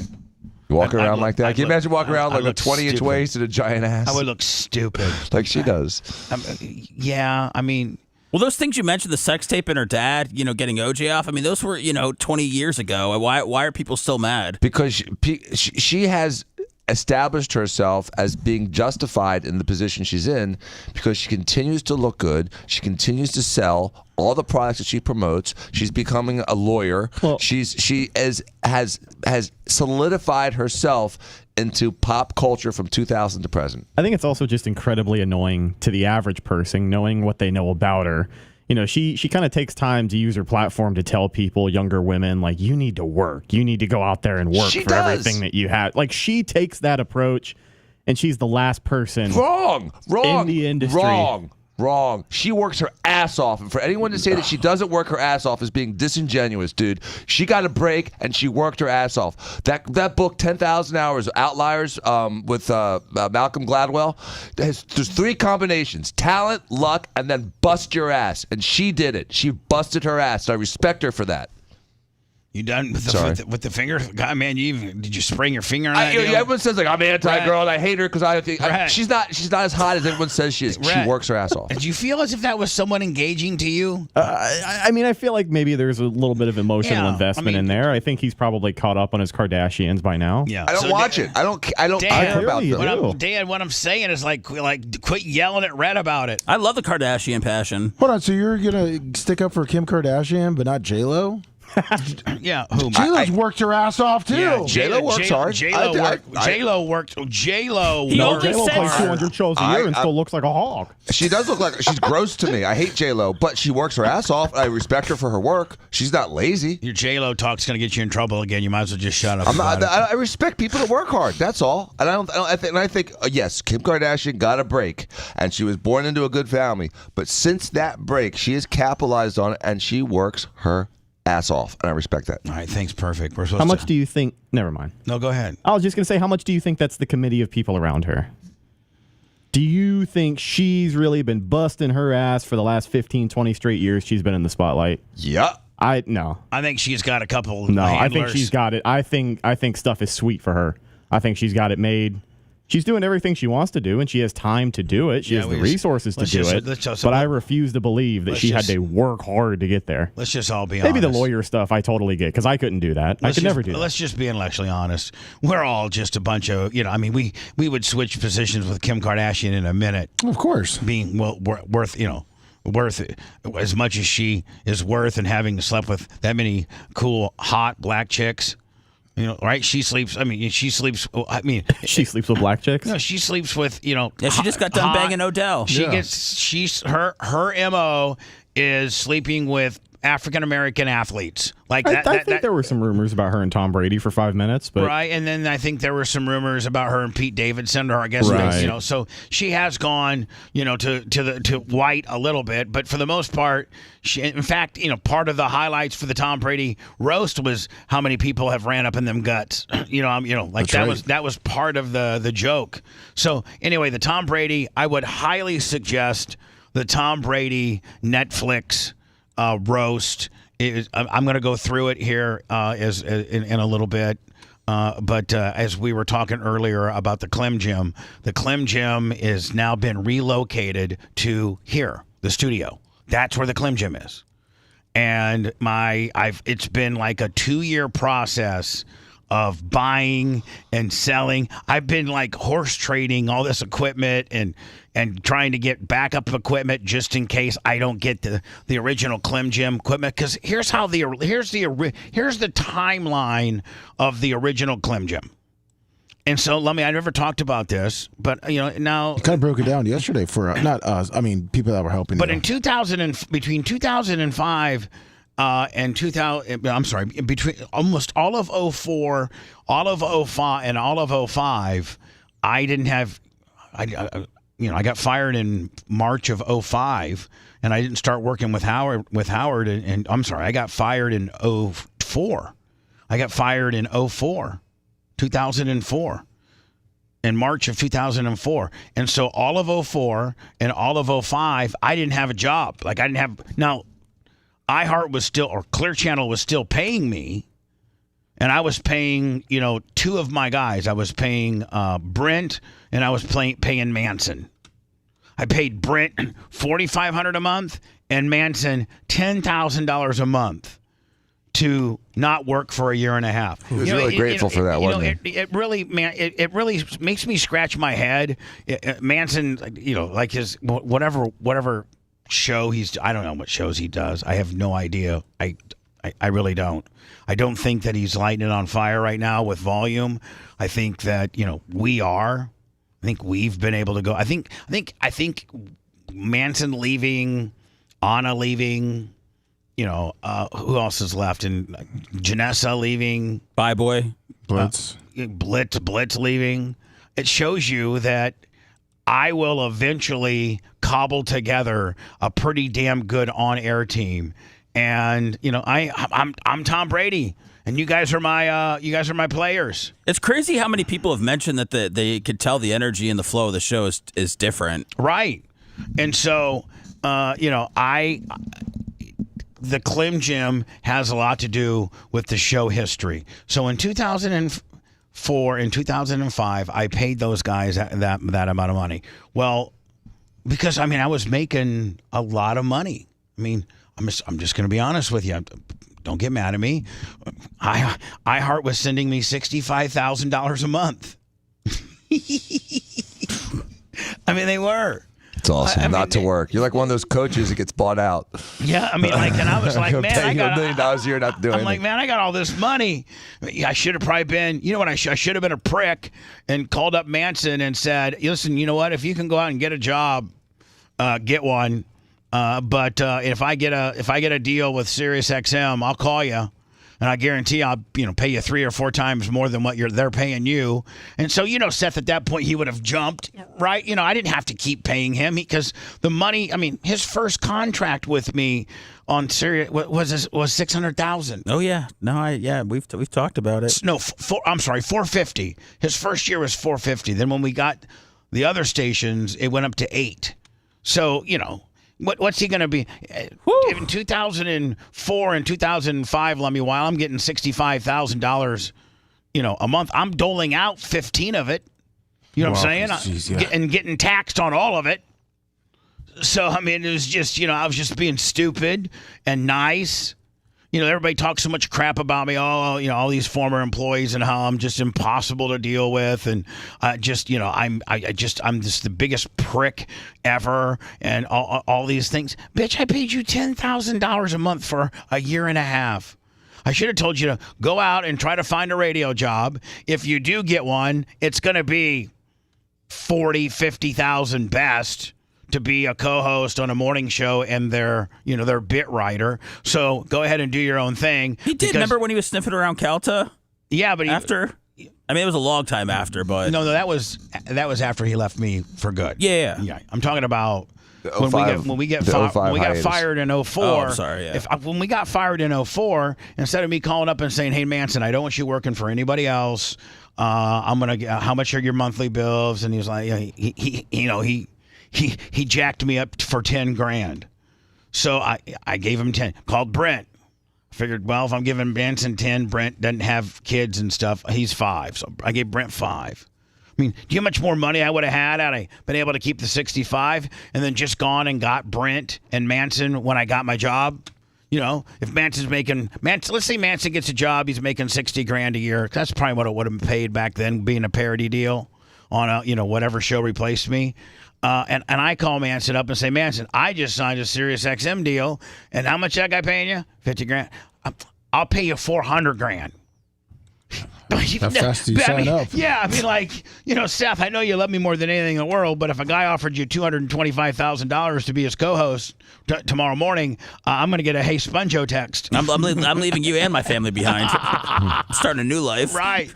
Yeah, you're going to get a fake ID and everything. You're going to be Walter McGillicuddy. $225 a year, man. It's over. That's right.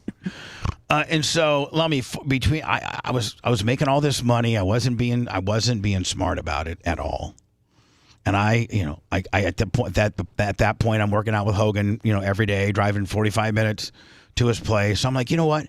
And Hogan had this guy. His name was Rich Menzer, and he used to own. I don't think he owns it anymore. But he owned a place called CelebrityGyms.com, and he did all of Mark Wahlberg's. He was the broker.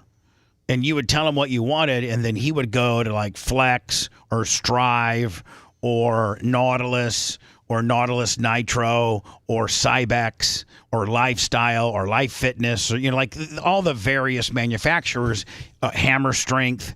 He would tell you, which if you're like, hey, I'm looking for a Smith machine. He's like, oh man, listen, you've got to get the Nautilus Smith machine. Like that's the Smith machine. Okay, best. cool. All right, I'm looking for a leg extension. Oh, listen, man, you got to get the Hammer Strength legs. That's what everybody gets. So he would cobble together these gyms for these celebrities. I don't even think the website's still around. So that's where Hogan bought all of his equipment from. Random Hero, $75, $20 super chat. So I get a hold of Rich Minzer and I'm like, Rich, I got some money now. I'm making. I don't want to drive to Terry's all the time. So Lummy, I paid the very first allotment of equipment I bought was like $75,000. And I moved my downstairs TV room because everybody at that point was watching TV in their bedroom. Me and Heather were watching any TV we want. We very rarely, and we had the theater. So if we were watching something as a family, we would go up to the theater. So the downstairs kind of family room area, Lummy, that you could shut off with these two doors, I made into the gym. That's where this equipment, that's where the blue equipment originally came. Oh, nice. And I jammed as much as I could in there, and then Was that the room that had like one big TV and several small TVs? Yes. You turned that into a gym? I turned that into a gym. Okay, I remember that room. So that was a gym from 2004 until 2008. It was a gym. And so I had it for 4 years at my house. Well, then we get back on Howard in 2006, and I tell Tom Bean, I go, listen, I'd like to buy some industrial space by the studio and buy more gym equipment and have like a warehouse gym kind of deal. So I ordered like another $75,000 or $80,000 worth of equipment, and we bought that place. Let me where the Clem Gym. What is that? Laurel, off of Laurel. Yeah. And we bought that in 2008. So from 2008 till today, that's been the Clem Gym. And now, in full transparency, and I had an unbelievable. You did, but indoor basketball court, wrestling ring. Oh my God! It was a badass. But in 2017, when I pretty much lost it all because of this lawsuit, you know what, Dan? I was involved in a cheating lawsuit with the ratings company. Mm-hmm. And so they would be my NFL, so to speak. They would be the sanctioning body, talking about Brady's deflate gate, right?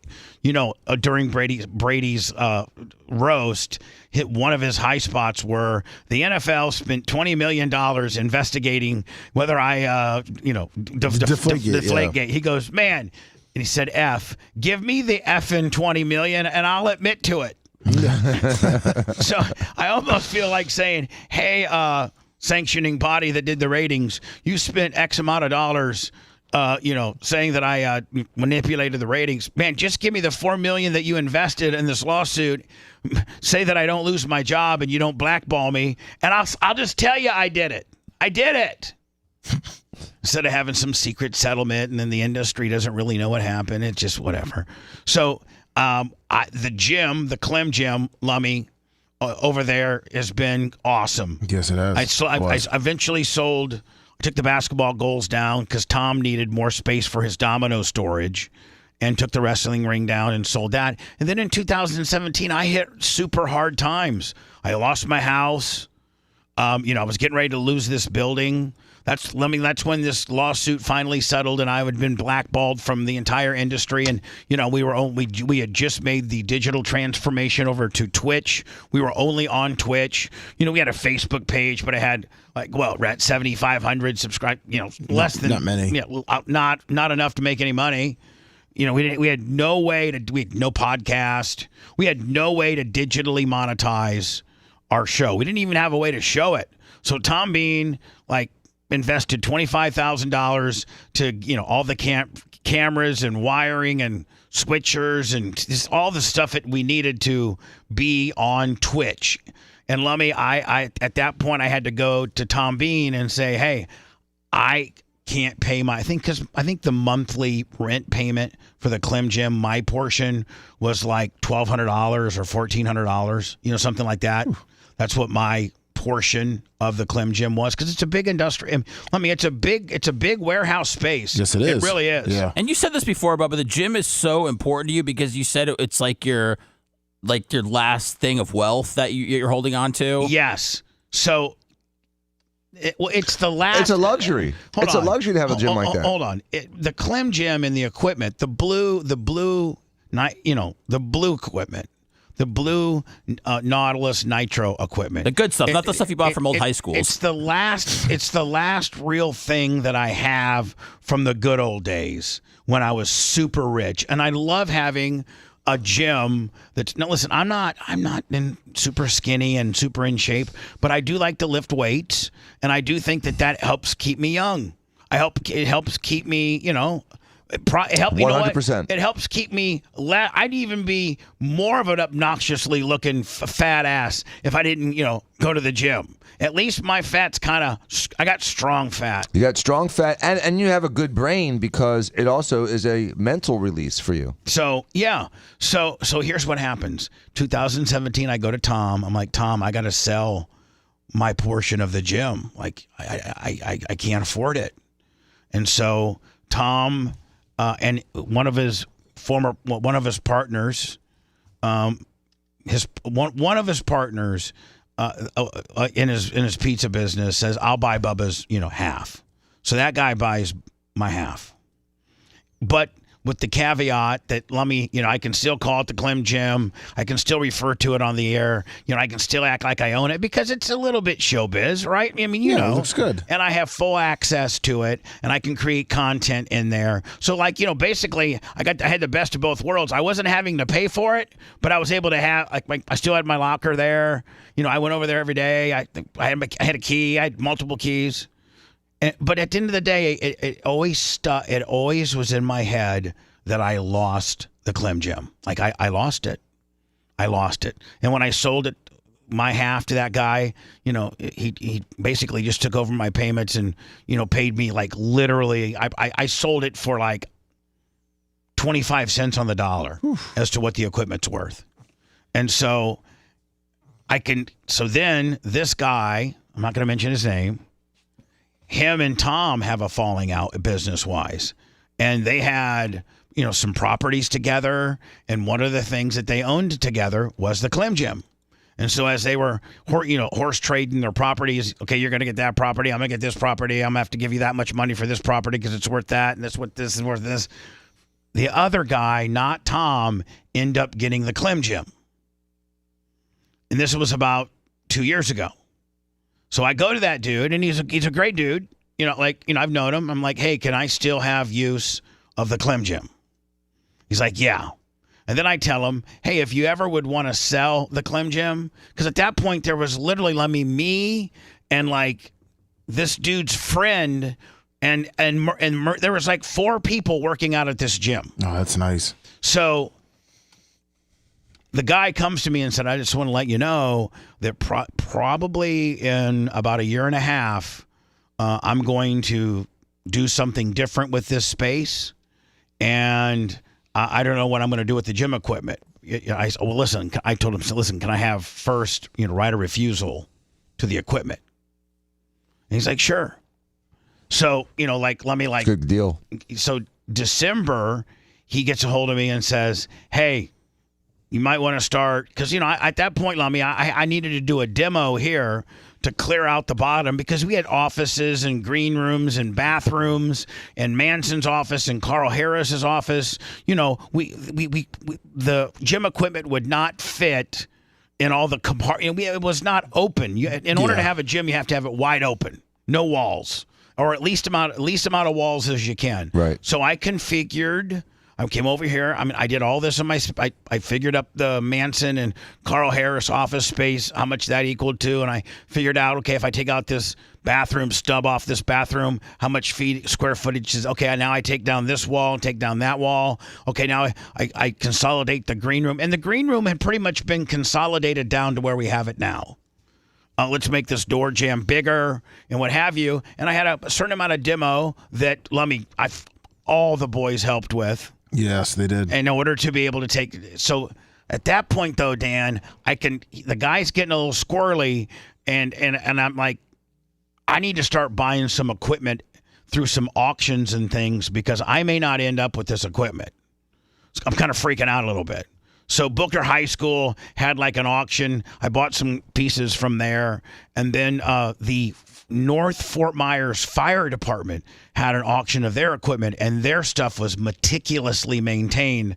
That's really, I sold all the Booker stuff, Lummy, except for one piece, I think.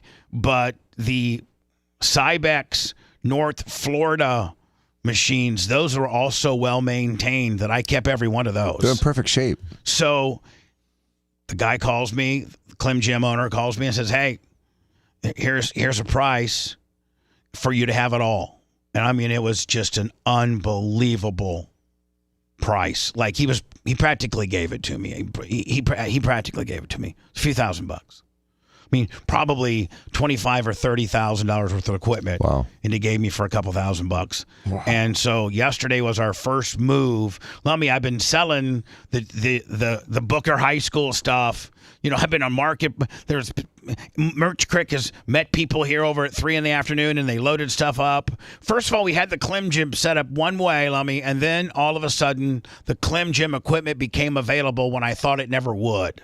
So I had to get rid of the hand-me-down Booker High School stuff that I had that was okay, but I think we got maybe that one I think we have one machine of that of the Booker High. I think so. That in one the back corner, yeah. Yeah, I think we got one machine. Then we got a bunch. So we made the move. The only thing we didn't get over was the Smith machine, and Big Red we have to go over there Lummy one day next week and take it apart. But we could literally put it in the back of my pickup truck. Yeah, it's not gonna be hard. Can I ask how yesterday was on the moving aspect? Oh my God, it was. I'll tell you how it was. It was fucking brutal. It was hot. And I was feeling so bad for Lummy because he was going through shirts. Oh my God. Oh man. Yeah, and then Big Red is one of the toughest dudes I know. And when Big Red has to sit down and kind of grab a 5-minute break because he's overheating. Dude, you broke your finest men. Oh, my problem was I didn't eat anything from the night before, so I think my blood sugar just. You don't have to come up with excuses. This man was driving you into the ground. That and you were drunk. I mean, you know. I wasn't drunk, Bubba. There was nothing left in me after the first 30 minutes of sweating. It was so we had to go. So Merch Crick had to go rent a moving van that has a Tommy lift on it because you can either do it one or two ways: get a forklift and load them onto a flatbed trailer, or roll them onto the Tommy. I think the Tommy lift goes faster than the forklift. What do you think? Maybe not. You could turn up the speed on the forklift. I think No Name Willie was running it a little slow, but yeah. Well, anyway, Seth, we moved it all over yesterday, and then there's a guy coming on Sunday to buy the 3 pieces that I don't want. All of it Nautilus. Are those the ones that are out front? Those are the ones that are, yeah. Okay. And then starting Sunday or Monday, I can start setting the gym up so it's complete. The front part's complete. So what based on what you guys saw, what do you think? Like, now that all the good stuff's here and the good Smith machine's coming, what do you guys think? I mean, I think it's far more impressive than it was, a week ago. It's an incredible volume of equipment, and I think now that you have all the other stuff gone, and it will be gone, you'll be able to use all of it without interruption and interference. It's amazing you got that all to fit in there. It's like a commercial gym. And Lummy, thank you so much. No problem. I mean, and Big Red, thank you so much. And Rhett, you were busting your ass too, buddy. Yeah, thank God he was here late. Yeah, thank God you were here, You Rhett. pulled Rhett into it also? Yeah, you got a full-blown working situation when Rhett is helping. Did Merch Crick grab an end or anything like that? Stuff like that before. Merch Crick. She was up. She was getting in my way, though. I was having to kick her out of the way a couple times. You see that? I'd be like, Merch Crick, get the hell out of here. I think the real MVP of the day are those wheel carts. Hold on. Wouldn't have done a damn thing without those. Exactly. And Merch Crick was like yelling at me. I'm like, listen, we have to buy. I know they're $125, but Lummy, the other ones. Remember the other ones? They actually, because I mean, you're moving weights. You're moving machines that have weights up to 300 pounds. Yeah. Right? I mean, they're very awkward. They're very heavy.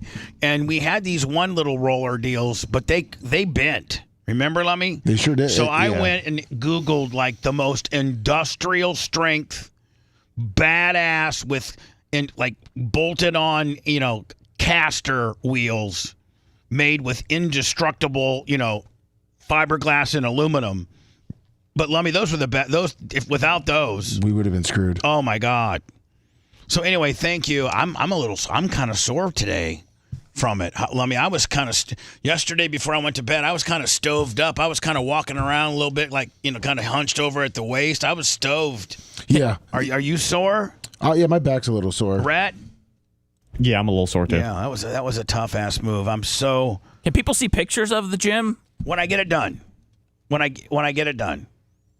I mean, because right now we got stuff laying around. It doesn't look that good. It's not quite ready. But, I'll have it done by I'll probably have it done by next week. Dan, were you sizing up any of that equipment Bubba's not using anymore? It seemed like I thought that you might want to grab that lap machine or something. Well, I was like, God, I could have, I wish I had known. I would have bid on it. Put it where? He's got his home gym. I got a gym. I got room for a few pieces. I don't have anything like what you have as far as square footage. Now, wait a second. What kind of gym do you have? I need a back thing. I need a back thing. It's in my carriage house in the back. Oh, well, that lat pull down is all back. I know. That's what I'm saying. But I don't know if it would have been too tall. I only sold it, but it may have been too tall because it looks like it's really tall. Well, I mean, the reason why I'm getting rid of it, I wanted to keep. That was one of the pieces of equipment I was going to keep, but it's too tall for the ceiling. It crashes the ceiling, so that's why I got to sell it. I understand. Let me when we come back, we'll start breaking down. Well, I mean, we've broke down the Tom Brady roast, but all of us, the majority, for the most part, have seen it. And there's just so many things to talk about. First of all, is Nikki Glaser just the hottest bitch ever? She was so good, though. She's so pretty cute, but she was really good. But it was so well written. But her hotness, she might be a 7, maybe, but her hotness makes her that much more. I mean, her funniness and her talent makes her that much more hot. Yes, she looked great. She did great. And the fact that she'll talk about her vagina. She'll talk about she's not. I mean, she talks about everything. Yeah. Right. Nothing sacred. I think she'll even call her vagina the C word. You got to be funny nowadays. Yeah. Do you know who that guy Drewski is? Drewski. He pops up everywhere. He's on social media a lot, but he's a social media comedian. Mm-hmm. But he's like a big ugly dude, and he just got shagged up with Ruby Rose, who is like a model. Oh yeah, I'm familiar very with attractive. Her. She's got that. She's kind of got that lesbian tattoo. No. You're thinking of the other Ruby Rose, who I think is an actor. This one is R-U-B-I. She's a mixed girl. She is a rapper and songwriter, but I believe she got big through taking pictures and having an OnlyFans. But she's definitely out of his league when you look at the two of them together. That's who he's with? Yeah. Well, good for him. We'll break that down next. And then let me look. The WNBA announced charter flights I guess they have enough sponsorship or whatever that now each team can be chartered instead of having to fly commercial, and this should be called the Alex Stein effect because Alex is the one that tracked down Brittany Griner. What, she play for Phoenix? Yes. Yeah. And she was playing the Dallas Mavericks team, the Dallas women's team, and Alex Stein had a guy that works at the airport that knew what flight, or I guess worked for the airline, and knew what flight she was gonna be on, and so Alex went and kind of bonsai journalist her, Brittany Griner, the girl that had a weed pen in Russia. Yeah. And how tall is she? 6'8". So a 6'8" athlete is afraid of a little Jewish guy asking questions. Hey, like this. Do you still want to boycott America, Brittany? By the way, she during the national anthem was one of the people that kneeled back in the day. Hey, get off me! Stop. I'm weird. Why? She hates America. What about the Merchant of Death? Hey, sorry. My phone was dead. Now I'm on the charger. Yo, what's happening, my man? So anyway, I guess that was part of a podcast. But yes, all WNBA teams will run charters now, have their own pilot. I mean, their own private plane and stuff. And I mean, they directly should think that's the Alex Stein effect. Most definitely. Most definitely. Mm-hmm. Dan, did you see where Chris Cuomo? Is it Chris Cuomo? Chris Cuomo. Cuomo. Like Cuomo. Yeah. The guy that was formerly on CNN. Yeah. And, real. And his brother Anthony was the disgraced mayor. Disgraced mayor that got involved in a sex high-low. Well, Chris now. Was he the governor? Yes, he was the governor. No, you're right. He was not the mayor. He was the governor. His brother. Yeah, Chris's brother was the governor of New York.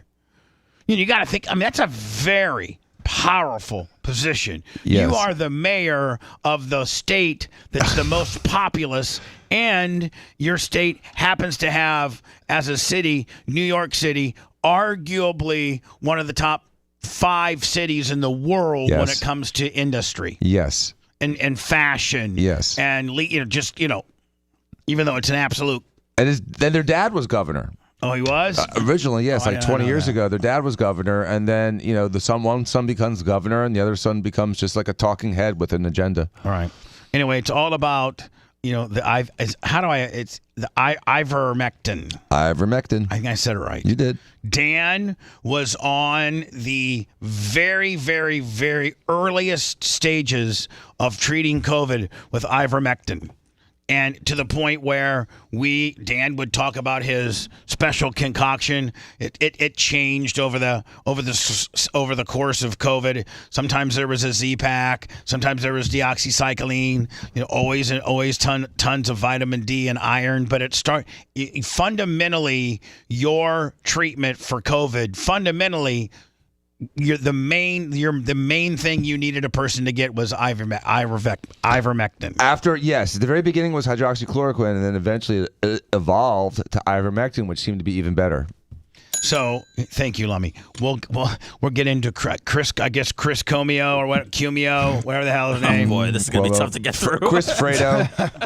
That he was a huge. Ambassador of get the vax, do what the government says. Ivermectin is a former horse dewormer. Mm-hmm. You're an idiot. Mm-hmm. I'm gonna threaten to take. Listen, there were some doctors. I don't know if anybody lost their license, but there were some. Oh, there were. And in Canada, they strip people of their licenses too. A lot of people. So now, as intel comes out and it shows that the people that treated it with ivermectin, do you have damages? Could you sue them? You do, and people are starting to sue. Some of the people that were forced to leave their jobs because they didn't get vaccinated are coming back and having successful lawsuits. So it depends. Pancake trip too. Oh, perfect. Holy shit, a lot of people have worked here. Glad we built BubbaArmyHQ.com for all the PTSD memories. Bubba the Love Sponge Show. The Bubba the Love Sponge Show will be right back.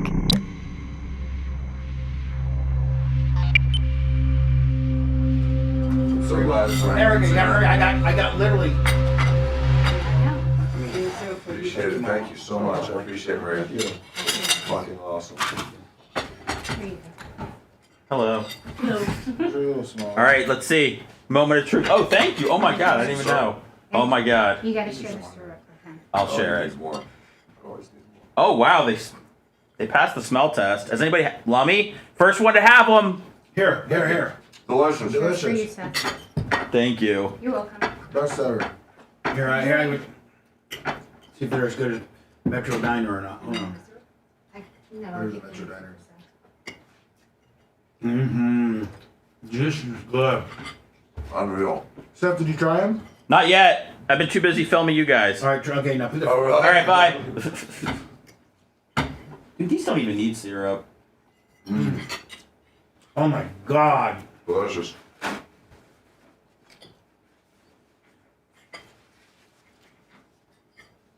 They look like cinnamon rolls. They look like it too. Yep. These are better. Way better. These are actually better. You know what? I think the I'm not even lying. And I'm not even lying, but I like the smaller because they're more manageable. No, those are obnoxious. You know, like you can put 2 of these on them, and you know. That's a reasonable amount of food. Right, it's manageable. Oh my god! And Maria made these. Unreal.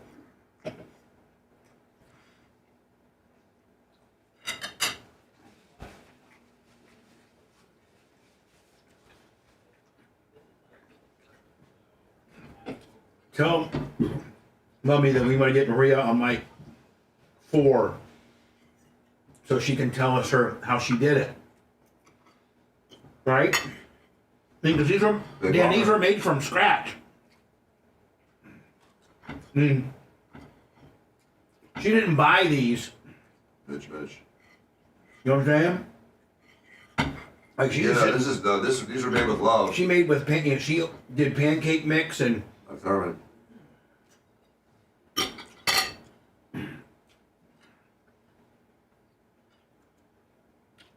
Bitch. The Gary Kendrell. Roberta Perez.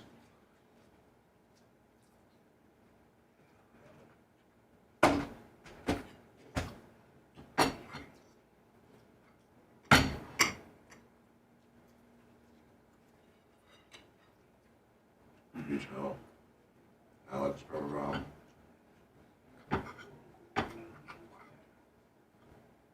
Rumbles down, Joey.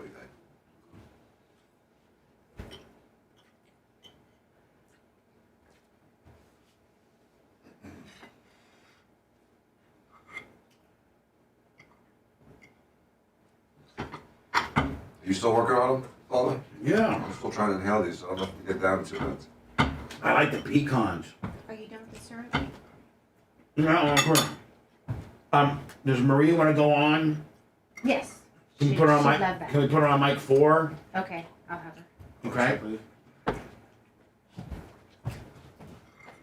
He's had like cinnamon butter on it.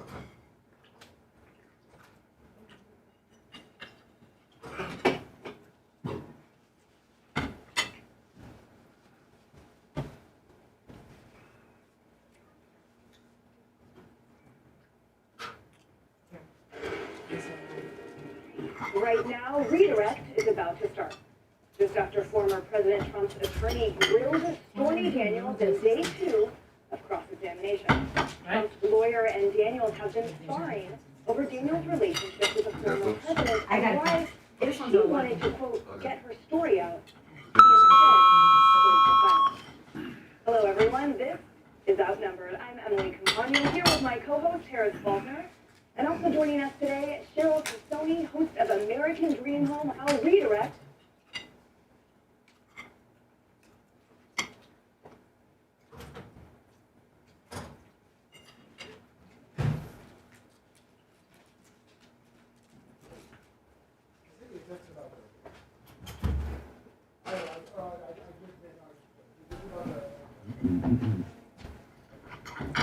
Holy shit, man, you ate them all.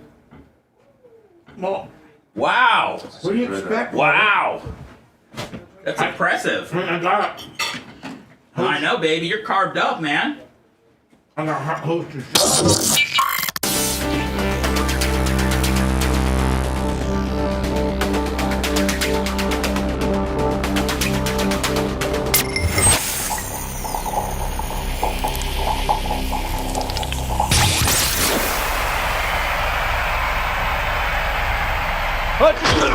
He's been more faithful to the Packers than to his own wife. Yes. Welcome back to the Bubba the Love Sponge Show.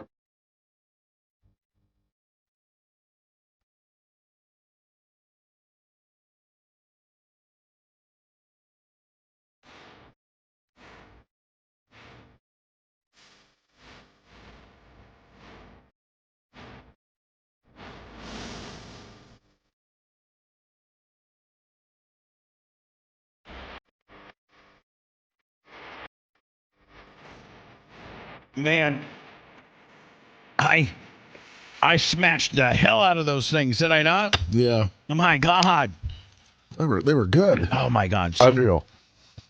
So yeah, those are awesome. I brought her in because Maria Guatemala, who's Bubba Army royalty. Hello, Maria. How are you? I'm good. How are you? How are you doing? I'm good. Thank you for the pancakes, first and foremost. Thank you. I love I love imitating her. Thank you. So, like, this isn't like, like something that you can buy in the frozen section and then microwave and you got these cinnamon pancakes.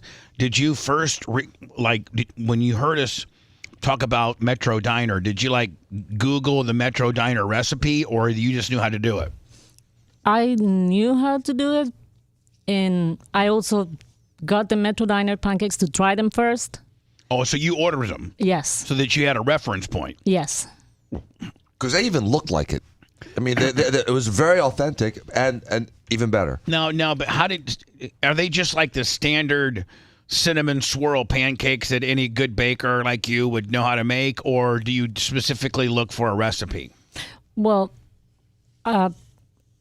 first of all, I went to cooking school for 5 years, so I pretty much know all the techniques and how to make the stuff. Oh, so you went? 5 years? You went to culinary school for Yes. five. Jesus. And now was that in Guatemala? Yes. Right. And if you burnt something, would they smack you in the back of the head or something? Well, yeah, I gotta think that Guatemala has a different fail or pass system than we do. Well, yeah, we You get whipped. No, not really, but we did have a chef that was in charge of the kitchen. Yeah.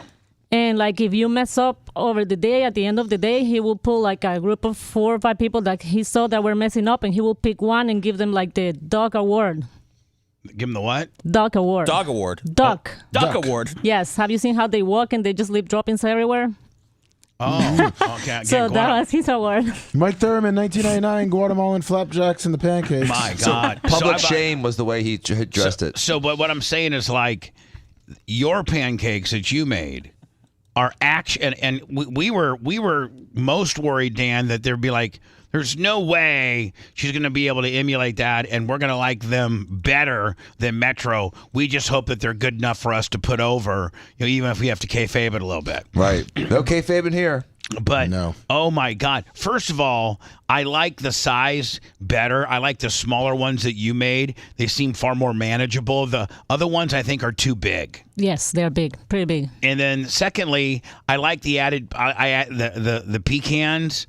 And it actually was, if you put them side by side, Dan, I think I know I would pick Maria's over Metro Diners.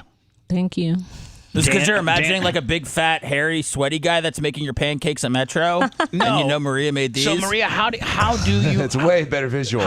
Way better. How do you make these? Well, I started last night. The icing is the first thing I made, and the icing. The icing, yeah, the white little lines on top. Yeah, because you know what, Metro Diner didn't have icing. It has a little bit of icing, but I think since you get them delivered when they get here, you can't see it anymore because it really melts into the pancakes. Okay, exactly. To the pancakes. Yes. Okay. And by the way, pancakes. By the way, Maria Guatemala will be part of Bubba 199 tonight, Lummy. And here's a little preview show. Yeah, here's a little preview show. She's pretty damn hot. She's cute as hell. I mean, what better than being hot, cute, and being able to whip up stuff like this? You know what I'm saying? Most chicks can't cook like this. Most chicks can't cook. Now, Maria, did you teach Merch Crick how to do it? Yes, she has a video too. She's got it on video. Mm-hmm. Right. She is how to do the VB thing. I love the Merch Crick to death, but she's on the complete opposite end of the spectrum of cooking. If it's not a frozen pizza or some air fries, that she looks like she wants to learn, though. Yeah, she's very enthusiastic about it. She can learn. Sumo taught her how to make homemade biscuits and gravy, so she knows how to do that. Sumo's a great teacher. Maybe Maria, you can help the Merch Crick a little bit because she is not quite the culinary artist you are. Well, yeah, I think she could learn. The only problem is I don't think she will taste it before you try it. Yeah, she hates everything. Yeah, she doesn't like sweet pancakes. It's right up her alley. She hates everything. Oh, if it's not cheese fries or nachos. She likes the pancakes. She ate one. She was tearing it up. All right, so Maria, how do you? Bubba's gonna yell at her to work out later. She better get on that leg machine. Just earned herself an extra hour in the gym. So, did it involve flour? Did it involve egg? Did it involve take me through how you made it? Well, like I said, the icing I made it last night is got cream cheese, powdered sugar, right, milk, and vanilla. Okay, that makes the icing. Yes. See, Dan, most bitches just go and buy the can of icing. Not old girl here. She makes even the icing homemade. Yes. All right. So you made the icing last night. Yes. It wasn't regular sugar. It was just powdered sugar. Powdered sugar. Interesting. Yeah. And then the cinnamon swirl is just melt butter and add brown sugar and cinnamon and mix it all up until it really. Until it swirls. Yeah, until like when you put it together, it's like separate. But hold on, but we're getting ahead of ourselves. Like, how many eggs? How much flour in order just to create the pancake? I know how you created the swirl within the pancake, but like how did you make the pancake? Like what's the pancake made out of? Well, it's got flour, it's got eggs, milk, and I also like to add a little bit of that, like the coffee creamer that comes in like a bottle. Right. The vanilla flavor. Is that a Guatemalan hack? Yes. Are Guatemalan women better, culinary artists for their men than American bitches that, have been given a free pass and their moms didn't teach them how to cook? Like, who taught you how to cook? Your mom? No, she doesn't like to cook. Oh, she doesn't like to cook either. Really? No. But she cooks. She's really good, but she doesn't like it. Yeah, well, so... Can you say vanilla again? Vanilla? Yeah. She starts with a B. Vanilla. But so anyway, now could we... You know what? We need Seth, content creator over there. Yes, sir. We need to actually have a Maria cooking podcast. A Maria and Merch Crick. No, not a podcast. Okay. But they whip these up. These, because we've talked about them, and everybody on the air now. Let me. If you listen to the show, you're familiar with these cinnamon swirl pancakes that we first got from Metro Diner, and now Maria Guatemala has emulated even better. Yes, like to be like what we're talking about when we talk about the infamous, Metro Diner cinnamon roll pancakes. It's been a major part of our show, right?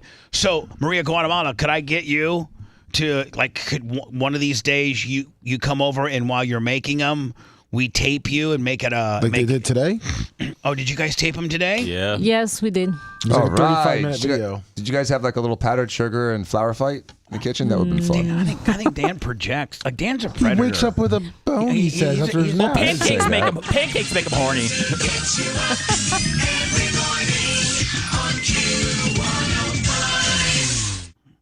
Dan's crotch gets up.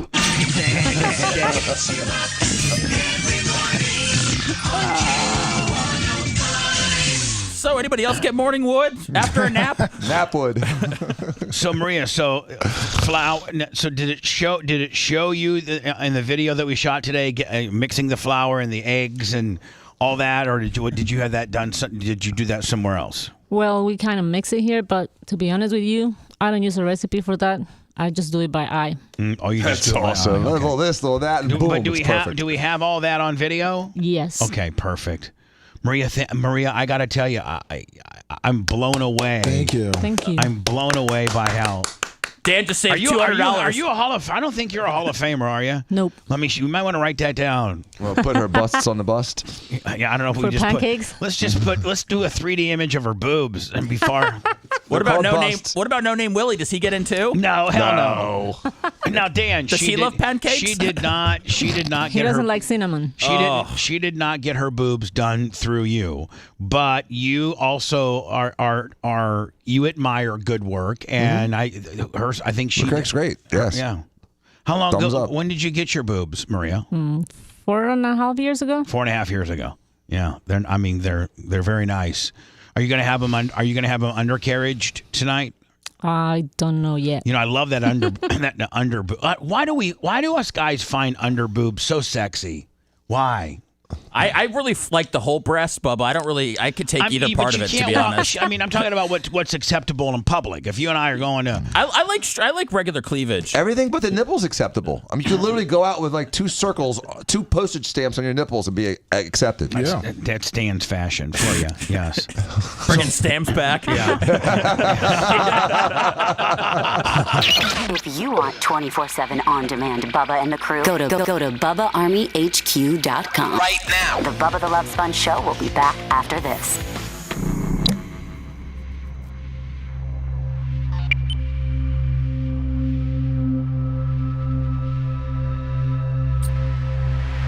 Still told you every time you went out to be careful. No. I was just not taking Absolutely. Always be careful. Thank you, Maria. And what a really bad habit. Thank you for the pound cakes. You're welcome. You done? Thank you. Yeah, here. Take a plate. Yeah, he's done. Hand that to her, bud. Okay, sorry, man. I know you. Go in there. Don't cross the line. Yeah. Cross the line. He's gonna eat you. She even knows.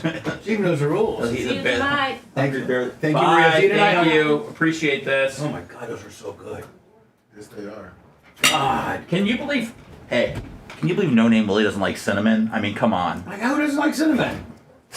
But how about that hair of yours? Is it good? Have you seen it I today? know, it's just fucking bizarre. We were just talking shit about No Name You look Willie. like a Viking getting ready to go into war. Everything with you's a Viking, and I got the slaves underneath me, right? Right, yeah, I got the slaves underneath You're the me. guy on top. You're Viking with Greek slaves. You're the guy on top that's catching the wind on his hair right now. You might be the guy in the. Am I the guy looking out of that big telescope? You're in the crow's nest. You're the guy in the crow's nest fucking saying, we need to go 5 degrees to the left. We're going to hit a big fucking UPO. But Seth, one thing I want you to think about me right now. Think about this moment right now. All day long on Saturday when you're racking the slide and putting, after the magazine, not clip, the magazines in the gun, make sure your finger's off that trigger. Really really exaggerate your finger off the trigger when you're racking a slide. Okay. Because it's a real big habit. People want to put their fucking finger on that trigger as they're racking the slide. You can shoot the ceiling of your neighbor. Okay. No finger on the trigger. It's such an important thing, and people take it for granted, but it's one of those, every time I see a new person with a gun do it, they always have their fucking finger on that trigger.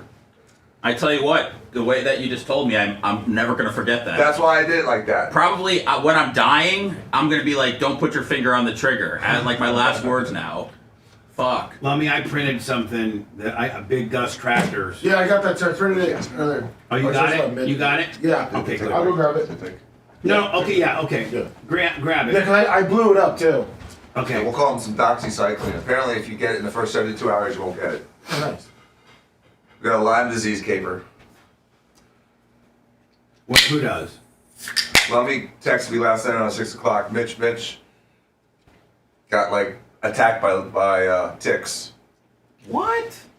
Yeah, well, it's they're around right now, especially in rural areas. I set up a tree stand once for hunting years ago, like, an hour and a half north of here. I came home and I had like 4 or 5 ticks on me, and so I was pulling them off. There was this one fucking tick that was on my like way out on my side of my flank. And I'm picking at it, I can't get that motherfucker off, and it's bleeding and I'm hurting, and I'm like, Jay, come over here, I need help getting this fucking thing off of me. He comes over, he goes, it's a fucking mole. Oh, gee. I thought it was a tick. I was trying to pull a mole off of me.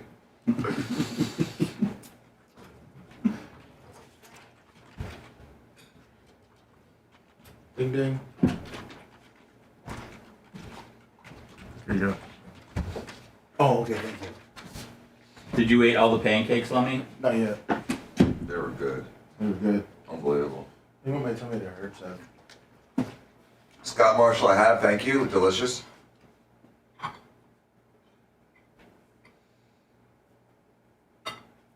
I had it with pancakes and eggs about 2 weeks ago. Last week I was out of town. I don't get like formal breakfasts during the week. Hey, Mike, are you offering to get me a repack? Is that what this offer is? Is that an offer? Because, what's up, Brian? No, Mr. haven't. Do it. Danny Rose said, Seth, is it some of those repacks that they scan them and they know what's in them? Yeah. That's horse shit. He told me like they weigh stuff and that's such bullshit. Yeah. You should, man. Not the repacks, but these like the Bowman packs. Yeah. He was. I didn't know they did that, but yeah, he told me. That's such bullshit. That's like that fucking McDonald's Monopoly game bullshit. Oh yeah, where the insiders get all the fucking good stuff. I mean, we didn't reset the clock today, so. No, we did not. Card scammed. What's up, Brian? First time in. So what are we on? 5. Latte. Going into 5. Catfish by the cards. We've completed 4. Correct. All right, so 5 is usually at 8:30. So we're good. Perfect. I saw what you This said. one can't be long. I'm gonna do this. I'm just gonna do the Dan Cuomo stuff, and then I'm good.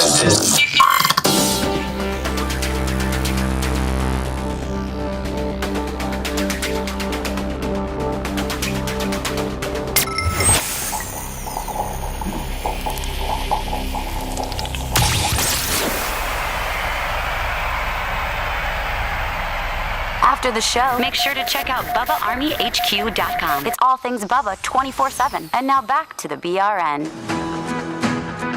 Tech 9 at 9 o'clock. He's part of the Daytona Rock Fest deal. What's he play tomorrow? No, today. He plays today. Send me the lineup. They have a flyer. Yes. And it's gonna take you 10 minutes to read them all.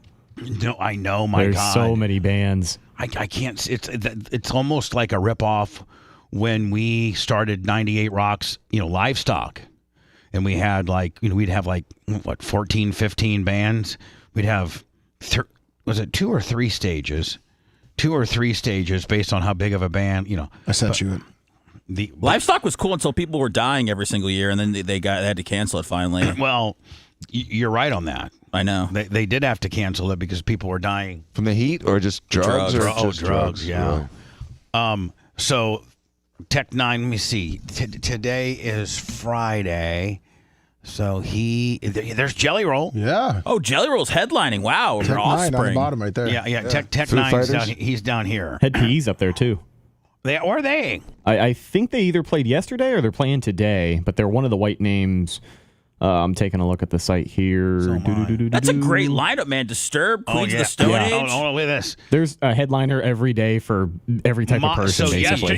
Yesterday on stage 1 was Motley Crue, Judas Priest, Anthrax, Dirty Money. Do I even need to read the Amigo the Devil? Yeah, Cold, which is an older band, and Point North. All right, then on stage, we'll call this stage 2. Disturbed, Mudvayne, Skillet, Flyleaf, and Lacey Strum. Ooh, Saliva? Saliva got jobbed out that bad? Well, it's not the original singer anymore. Oh, that guy. It's funny because that guy's actually touring as Josie Saliva, Scott? just with his name on it. Josie Scott can really sing, man. Yeah, he's got pipes. So the next stage, who's Kerry King? The guitarist from Slayer, the big bald guy with the beard. All right, he started his own band. Damn, Brett knows his music, exactly man. What you're talking about. Machine Head. Good band. Soulfly. August Burns Red. Spite is an up-and-coming newer band. Throne is up there. They're pretty cool, too. Then on the final stage, the littler stage, Insane Clown Posse. That's awesome. Head PE. So Head PE's playing on Saturday. They are playing on the same stage as Cypress Hill, L7, Helmet, Frank Carter, and the Rattlesnakes. I don't know who that is. Limp Bizkit tonight. Limp Bizkit falling in reverse. In this moment, I'm just talking about the ones in yellow. Yeah. And then the second page, Jelly Roll, the Offspring, and Co Wetzel. Never heard of them. Oh, Alien Ant Farm, man. They're there. You at the bottom. Okay, now this Mr. Bungle, dude. I'd go see Mr. Bungle. Who's Mr. Bungle? It's Mike Patton, the guy from Faith No More. They're out there. You probably wouldn't like them. In Flames. In Flames, a great band. And then tonight, Slaughter to Prevail. On the stage 5, Tech 9 is the headliner on that one. Now tomorrow, go ahead. I'm sorry. I was just gonna say that Tech 9 headlining stage might be the most badass lineup though, because when you go back down, it's Tech 9. You got the Amity Affliction, Currents, Kublai Khan, Texas, I think is how you say that correctly, which is a hardcore band. Harm's Way, another hardcore band. Rain City Drive and Citizen Soldier, which are both really great bands. Then That's tomorrow, Foo Fighters, Greta Van Fleet, Primus, then Queens of the Stone Age, A Day to Remember, and Stone Temple Pilots. Is that Jay? Yes, Jay. Yes. Personally. Oh, Royal Blood. That's a great day, too. Yeah. Royal Blood, the Struts. Foo Fighters was the best concert I've been to in the last 10 years. Mammoth WVH is the son of Eddie Van Halen, Wolfgang Van Halen. he's going to be up there as well. That's a heck of a lineup. Seth, you need to do a podcast of rock knowledge. With Rhett? Or what? Rocking with Rhett. He's like Matt Pinfield over here. I mean, for real, like it's rocking with Rhett. Who knew that he knew so much about rock music? And you just doing there rocking with Rhett. Yeah, just people who listen to the wrap-up show every week. But I love geeking out about music. It's some of my favorite. Yeah. Smart. I can't believe we're to the point now where everybody's got like their sons are now fronting the bands. Slipknot, Slipknot, Breaking Benjamin, Architects. POD. Yeah. Taproot, Edema. Sum 41. There's just a whole bunch of them. Sum 41's breaking up later this year. Hello? Hey, yo, Bubba. Is this a no? Is it a no? I mean, it's unavailable, so we try not to pick those up, but yeah, it's up to you. It's probably a troll. Mm-hmm. What do you want, buddy? That'd be a fun concert to be at. Hey, that 5-minute set there with Maria was more entertaining than 4 years of honor, if you know what I'm saying. This guy sounds like the hold on. Rodney Dangerfield. No. Yeah, this guy is the West Palm Beach Rodney Dangerfield. This guy's the white Trizash Rodney Dangerfield. Exactly. I agree with you, and thank you for. You know what? Can we just end it at there? Can I say see you later, white trash Rodney Dangerfield, and we be done with it? Like we don't have to keep our I can say goodbye. We don't have to ruin this moment. Like you hit us with a great high spot. We popped. And the more there's nothing else that you can say that's going to be better than that. So we might as well say goodbye, right? George Costanza out. See you later. So Dan, here is the former CNN headline guy, and he was right in there on the CNN, shame you into vaccine crew. Yeah, to make sure you take the vax. Wasn't he one of the original guys to broadcast from his basement or something like that? And then found in 2 days later was out walking around, working out. Yeah. So yeah, he and Don Lemon used to do this spiel between the two shows for about 10 minutes, talking about how people that didn't do it were going to kill grandmothers and shaming people constantly. He was so pro-vax. It was really you have to ridiculous. I have to resend it because I lost it. Okay. I lost it. And when we do talk about our Tom Brady deal, I think Jay watched it the entirety. I did. Yeah. And it's Dan, awesome. you've not, or you did? Not all of it, but almost 2 hours of it. Well, took me 3 days, an hour a day about. I got right on through it. I just watched it in its entirety yesterday. I'm like, I gotta watch it. And have you still been able to watch Suits, Bubba? Or you? I sent it to you. Let me see here. I'm a little bit behind on my Suits. Oh man, and I can tell. And I'm a little bit cranky over the deal. I can tell. Let me ask. Is this him right here? Yes. Yeah. Okay. That's him now talking about it. The other other one was with Don Lemon. What I was just referring to. Yeah, the one on the right. Right here. Yeah. All right. Here we go. Let me see. All right. Let me see how it wants to. Yeah, it wants to keep playing that one. Well, maybe that's him right there. That is him right there. All right, well, where's the volume in this damn thing? That's him on PBT recently, on Paul Bet David. Excuse me, PBD. There you go. I'll tell you something else that's going to get you a lot of hits. I am taking a, what do they call it? Like a regular dose, whatever. They're trying to build up of ivermectin. Ivermectin was a boogeyman early on in COVID. You couldn't talk about it. You made it the boogeyman. That was wrong. We were given bad information about ivermectin. The real question is... Hold on. You guys, is that what you're going with now? Yeah. Now you're so going... frustrating. That is so pussified. He's one of the horse med guys. Oh, he was at the front of He was that making horse fun. med He dude. remember, he made fun of Joe Rogan. Yep. Him and Don Lemon, they're the worst. Made fun of Joe, and then Joe got mad as hell. It looked like Joe wanted to fight him. He called him out. Why? Yep. Everyone's going to say Joe Rogan was right. No, Joe Rogan was saying, yeah, he was right. But that's not what matters. What matters is the entire clinical community. Hold on. What? Did you hear that? No. And Joe Rogan being right, but that doesn't matter. Does matter. Anybody that was treating this with ivermectin was right. And was clowned, and was vilified, and was shamed, and was embarrassed. And was subject to, adverse effect and sanctions and losing licensure and being publicly shamed and canceled. Unity knew that ivermectin couldn't hurt you. They knew it, Patrick. I know they knew it. How do I know? Because now I'm doing nothing but talking to these clinicians who at the time were overwhelmed by COVID, and they weren't saying anything. Not that they were hiding anything, but it's cheap. No, hold on.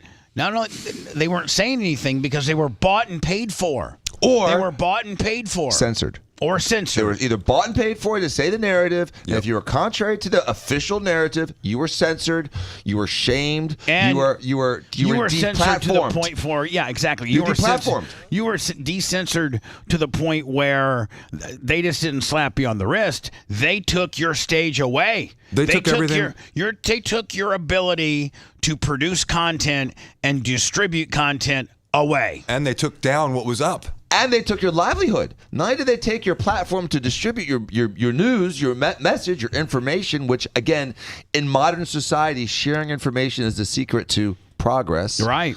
But they took your license. They would take your ability to practice medicine. They would kick you out of the hospital. They would disrupt your privileges. They would shame you. It was disgusting what they did. And they did this in the name of science. And really it was in the name of a narrative and just destroying anyone contrary. Wasn't there a situation where I think it might have been Krista or somebody ended up in the hospital for whatever. And you know, always anybody in your family or your friends, if they're ever hospitalized, you always go there. You always do. Even if you don't have privileges at that hospital, you'll go as at least a friend and family and start asking questions. Yes. and look at and ask to see the file and everything. I mean, you do that. He does it for everyone. It's one of the things Danny does for everyone that he loves. Exactly. Whether it's Jimmy Cleavis's wife or whether it's Jeff Cheragate or whether it's Pitty or Wendy or whoever, Arlene, Jay, Candle, any of Candle's family, right? If Mr. Morgan took up, all of a sudden had an event. Dan goes to bedside for clients and clients' families, and I'm not just joking. That's true. So Dan, there was a family member that was in a very famous hospital here in town. I'm not going to mention any names, but probably one of the most prestigious and famous hospitals in town. That I don't know that you necessarily have. You might have privileges there. I don't know, but even if you don't have privileges there, you're at least allowed in as a guest. Of the person that's admitted, and they wouldn't. This hospital, this major hospital, who I think maybe your dad might have sat on the board of directors at one time. I'm not going to mention any names. Wouldn't let you in. Wouldn't let you even in as a guest unless you masked up and was able to provide documentation that you've been vaccinated. Yeah, there was a period. Right? All the hospitals were like that for a period. Right. They wouldn't let me in for any reason whatsoever. You had to show a vaccine. I'm like, okay, you're on your own, kids. Yeah. So, they wouldn't even let a doctor into a hospital as a visitor unless he'd been vaxxed.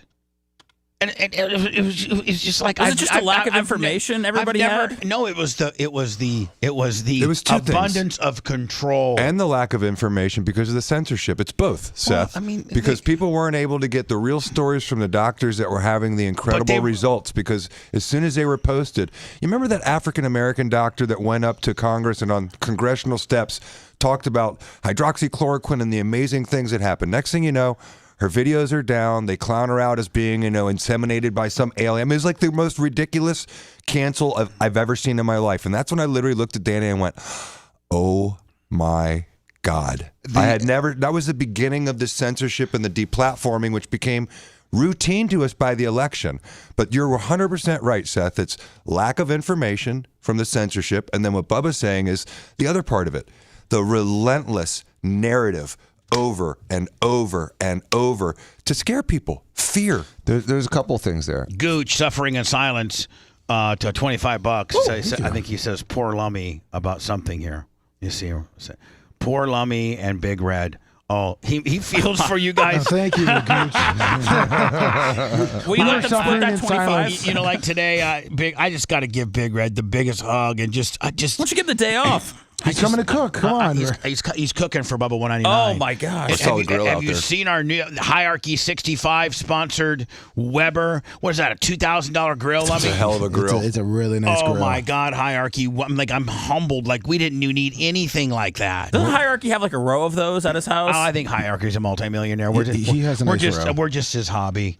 I actually think there's a lot of Bubba Army multimillionaires who we are just their hobby. I think John Costica. I think Joe from the West Side. I think the brain surgeon. They're all ballers. Dan, did you see? I might have been the only guy that got because I think it could be like it can't get out. But shivering Ciro Nizro, he's a real brain surgeon. Like he's a real brain surgeon. And if you look at him, you would literally look like he just got off the set of Fast Times at Ridgemont High. I mean, am I right? Yeah, he's cool looking. He's just like doesn't look conventional. Well, did you get that video where he had to cut a promo on he likes to have Dan he likes to have some good music. Like maybe some rock leaning, like some good. He likes to really have a fun feeling, rock feeling, when he's doing his brain surgeries and cutting your head open like a pineapple and going there and fixing stuff. He likes to have, I guess somebody complained. Oh, geez. And then he sent me a video of him like having to tell all the nurses, listen, if my music offends you and you don't like, you please, rather than to go to the office or to the, whoever, head of the surgery center or whatever, please just tell me. I have no problem with turning it down if it's too loud or like somebody was complaining on him. But I mean, again, I think there's hierarchy. Maybe he's a multimillionaire. You got a video of him telling his staff about the music? Yeah, because there was a study back in the day that showed that if surgeons listen to music, their outcomes are better. And if surgeons just get to choose their music, their outcomes are even more better. And More better? More better. So I would say, if you don't like my music, get the hell out. Well, this is my house. This is my room. Kenny Priz, Shivering Nisbet, Cyrus. He was far more diplomatic than you were, Dan. He just was. I guess different level of decorum. Do you listen to music, Dan? Yes, raging. But not always. But not always. So it depends on my mood. It depends on what I'm doing. It depends on the part of the operation. If I'm just doing liposuction, instead of everyone hearing for 2 hours, they're going to hear Tool and Rage Against the Machine and Jane's Addiction and Aerosmith and cool music. And I'm going to crank that crap up full blast. Stone Temple Pilots. Yeah, level 11. Do you have an OR playlist? They know what to do. They have playlists, they have channels, they know. And if a song that I don't like comes on, immediately someone's like, hits the fast forward and goes through it. They know the songs I don't like. All right, so Mike Thurman, 1999. What shirt do you have on, Bubba? Oh, I got my old school Texas Hangman shirt on. Nice. There you go. Oh, the Hangman. The old school Texas Hangman. Yeah. That's with him and Terrible Tom. Not the new Texas Hangman, right? No, it's Mean Mike and Terrible Tom. Say that's old school. Well, you guys really ran the Mississippi territories. That was that's Vern Gagne, AWA Minneapolis. Yeah. Tom Stone working the jobbers for Vince WWE stuff right there. Yep, Arn Anderson. There you go. Let me get an ISO on that. Then we can make that a short right there. Yeah. Put the Hangman over. And it's used as an antimicrobial, antiviral, in all of these different ways. And by the way, Dan Diaco, it almost like this is exactly what Dan was saying when he was treating COVID with Ivermectin. He looks like he has a button-down light blue shirt on. For malaria. Hold on. 20 years. Yeah. So, and my doctor, who is now my doctor, was using it during COVID on her family and on patients. Yeah, because you would have ridiculed her. The doctor that's treating you right now didn't tell you how she didn't, honestly tell you how she was treating COVID because you would have clowned her back as this event was happening. But now that she's fixing you in whatever situation you have, and she's letting you know that that's how she treated COVID and how wrong you were. Like this just This upsets me so badly. And it's so hypocritical. You judged people. You got people in trouble. You got people deplatformed. You made people have to jump through hoops in order to be employed or to travel. Danny was denied by pharmacists who are not allowed to even ask him what's the purpose of his prescription. What's the purpose of your prescription? The policy of CVS is we don't prescribe ivermectin in the state of California. It was absolutely insane what Danny had to go through. And so I can't believe you're being so quiet. I'll be quiet and let him finish this because this is the biggest example of hypocrisy that I've seen maybe in my lifetime. I don't think you'll ever see this. I don't ever think we'll ever see this type of medical effect in our in the rest of our lives, as far as lockdown, take your rights away, make you do it, follow the leader, sheep. I don't know that they can pass this off another time in our lifetime, because everybody's going to refer back to COVID as soon as we get like there's some kind of bubonic plague or whatever comes next. I think people are going to be far more cynical, because you instantaneously have 50% of the people that are going to be, well, listen. 50% of the people will be educated enough to say, we're not going down this COVID path, bitch, because look, I know that, this black, whatever they 1, 2, 3, the black, that's the new black 1, 2, 3. Well, we probably shouldn't say black. They're saying H5N1 is going to be the new one. All right, coming up. Be afraid of H5N1, and you know what? You gotta get vaccinated, and you gotta put a mask on, and you gotta safely distance. And you know what? We're gonna shut down restaurants, and we're gonna shut down sporting events, and we're gonna shut down. We're gonna actually have the World Series with cardboard cutouts in the stands. We're gonna shut down hospitals. Look, we're gonna make auto manufacturers stop building cars and build ventilators. Has anything had such a pervasive effect on our lives in every aspect of it? Personal, social, professional, business, sporting. Every single thing in every world and around the world was shut down, and they want to do it again. So who was the main? Was it Fauci? Do you put all this on Fauci? If Fauci would have been, let's say that we have that black guy that's the equivalent to our Fauci here in Florida. Lopano. Dr. Lopano.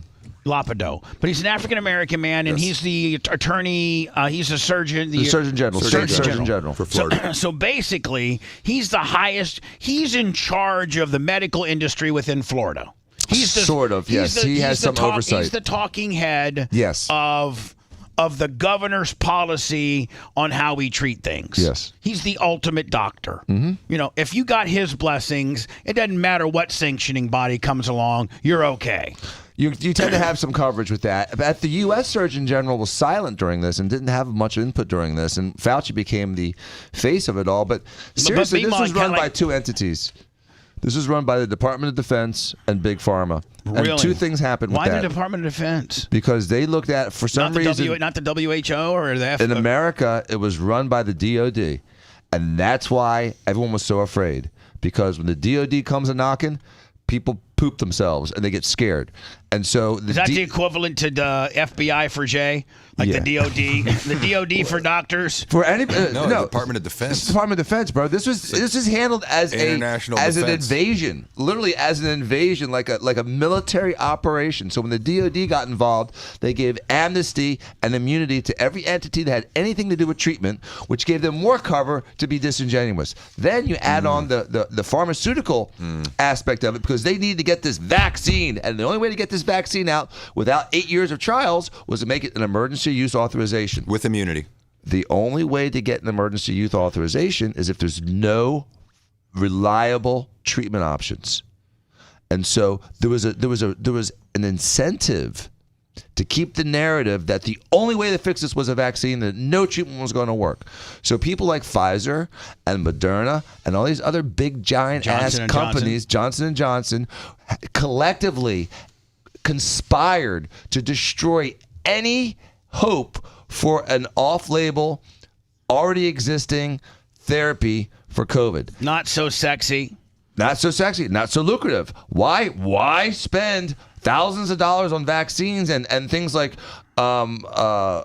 remdesivir when you have a $6 prescription for hydroxychloroquine or a $15 prescription for ivermectin that will treat it without major side effects, and people got better. I watched people get better in 6 hours. 6 hours. Over 500 people I treated. No one died from my treatment. No one had a side effect from my treatment. The only person, one person died a month after I treated him. He was He was COVID negative. He had diabetic ketoacidosis because he wasn't taking care of himself. Had nothing to do with my treatment. And he didn't follow your treatment protocol. Anyway, never actually. followed my treatment. He was a horrible patient. Very did not non-compliant. follow the treatment. Very non-compliant. And Was so working- non-compliant that he put himself in diabetic ketoacidosis because he was a diabetic and he ate sugar every day. So that was the kind of guy that died. Other than that, You're everyone... 499 out of 500, and the 500 one had an asterisk beside it. Right. Tons of it's comorbidities. Babe Ruth. Roger Maris. So...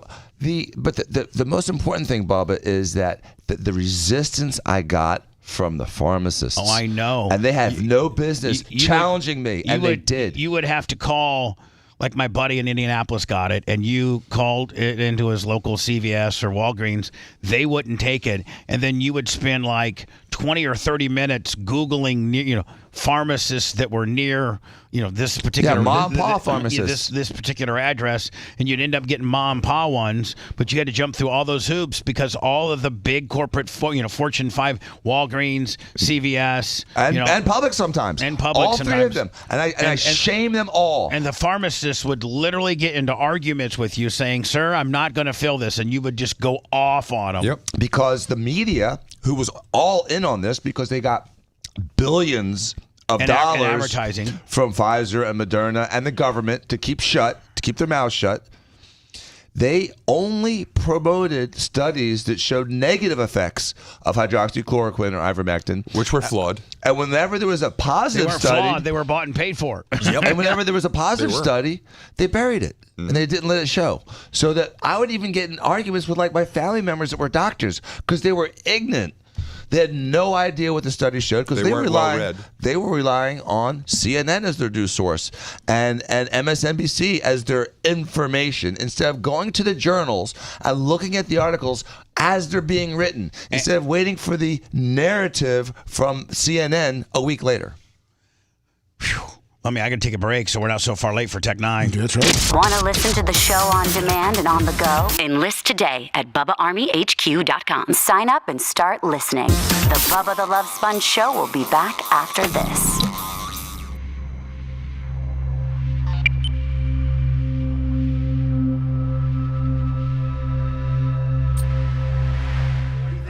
Why do you think I wanted it as a standalone video? Oh, I know. I'm just saying that's. I'm just saying. Right, Dr. Dan. You're right, Bob, is what I'm saying. Just saying. I'm saying it. Yeah. Saying it. I'm saying Jay, are you flipping over? Yes.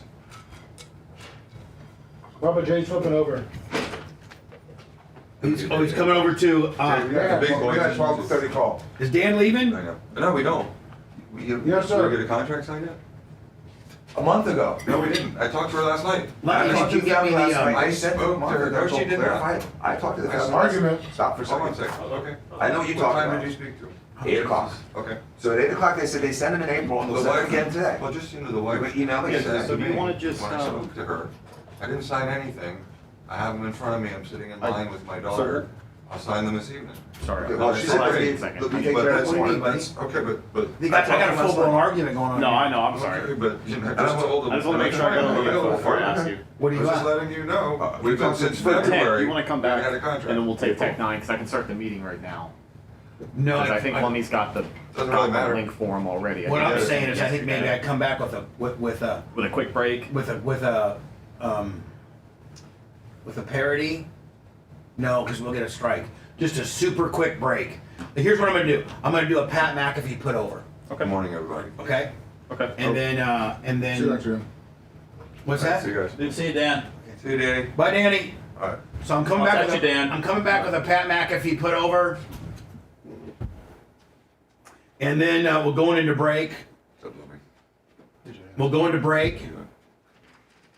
And then, because I don't know what I don't even know what the fuck break we're Good on. seeing you, Maria. This would be 5.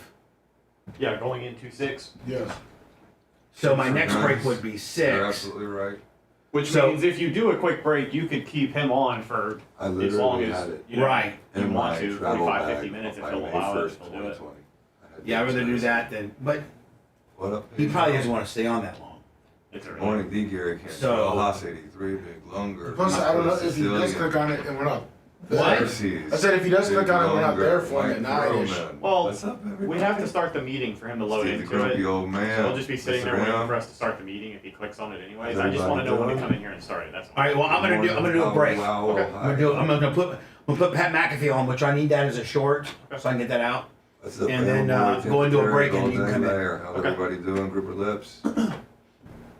Glenn Longneck. What's up? Bless you. How's everybody doing? Think out of your eyes, Bill Belichick show. What's up? Double XL. Happy Friday.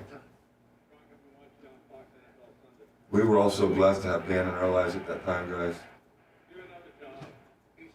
I know a lot of really smart people that were just heads up their ass. Stupid. What up, D-Rock? Shaka?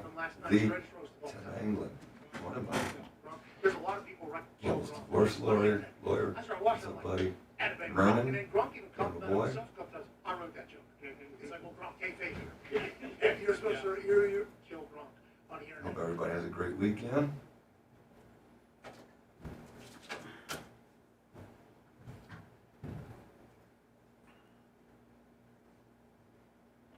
Lummy, did you see Mike Thoroughman bought me a spot? No, where's that at? YouTube. Oh, nice. He said, don't ship it, give it to F-Boy. I'm F-Boy. What's up, Brian Gilson? Thank you, Mike. We're hitting it big, baby. That almost divorced lawyer. They were giving pizzas and hot dogs and doing things like that to kids at school.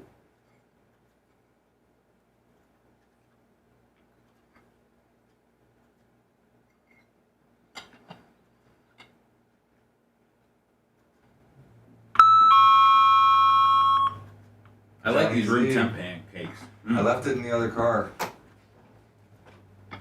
I was feeling naked without it this morning. What about Maria and Gene on a podcast? Oh my God, I don't know. Opposites attract? The Odd Couple? That would be wild. That'd be wild. So awkward.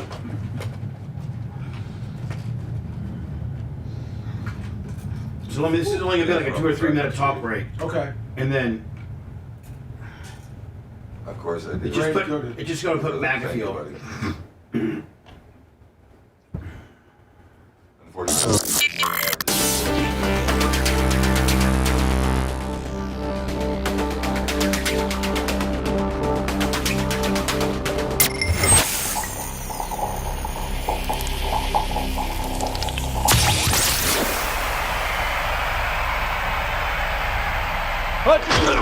He's been more faithful to the Packers than to his own wife. Yes. Welcome back to the Bubba the Love Sponge Show. We got Tech 9 at about 9, which means I probably need to break again so I could go long sweep Willie with him. Tech 9, of course, appearing tonight at Rockville 24, which is at the Daytona International Speedway, and it's just chocked full of just huge names. God, can you imagine, Seth? I mean, like a Motley Crue costs like $250,000. That's what Motley Crue costs. That's what those big name bands make. $250,000, $300,000 sometimes. Oh yeah. Yeah, I was gonna say, you think they're still making as much? Sure. Well, here, let's watch. Hey Alexa, how much does Motley Crue cost to do a concert? Let me just be over there working on it. I'm working on it. Hold on, my bad. Good morning, Alexa. Vanilla. Alexa, hello. Let me Bing. Yes, let me Bing. Motley Crue makes $650,000 per show. There you go. Yes, these guys are like, I think Metallica makes $1 million a show. What? I think Metallica makes $1 million a show. I guess it's possible. The only way I know how much bands cost is when we used to book them for festivals and for the next big thing. Yeah, but you guys were booking $50,000 to $80,000. I was going to say the most expensive band I think was like Stained or something, where they're like $100,000. Right, exactly. Well, Stained is Stained, and AC/DC is $1 million. Yeah. Metallica's $1 million. I mean, let me. What do you have some of the prices there? I'm trying to type it up, and it says Metallica looks like it's between $2 million a night. Oh. $2 million a night, and it can go up to 4 to 6 depending on the venue. But is that the income, or is that what they charge? No, that's what they charge. That's what they charge. That's why venues have to, charge you what, $300 a seat because they have to try to make their money back. Yeah, and they make it on top of it with all the deals, ticket sales, and merchandise. They can make anywhere from $6 to $9 million. Yeah. $60 T-shirt. Yeah. Yeah, exactly. Oh, I bet you Tech Nine makes, $50,000 a night, if not more. I wonder if we should ask Tech Nine that. Hey, what's your nightly fee, Tech? Yeah. Or maybe just say, yeah. I mean, Tech, what kind of grip does it cost to get you? Anyway, I'm going to do let's do some quick words. We'll have Tech next, okay? Perfect. I can do the Tom Brady roast after Tech. Perfect. All right? Sounds good. Tech Nine, the Tech Nine, which, by the way, we're one of only 3 shows that he'll even appear on. He even sang a song about it. Where's that at? I had it around there somewhere. It should be in the YouTube one, or should be, but no, never mind. Maybe you can find it for me again? Yes, sir. All right. If you liked that segment, then you'll definitely like the new redesigned BubbaArmyHQ.com. We'll be back to the Bubba the Love Sponge show after this.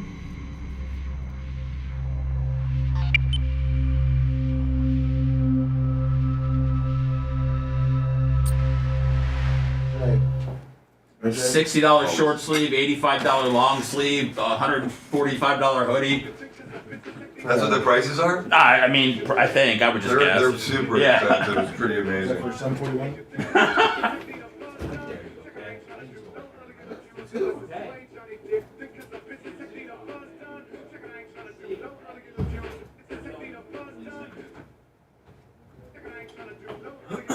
Is that all right if I start the meeting real quick? Yep. Let me get back.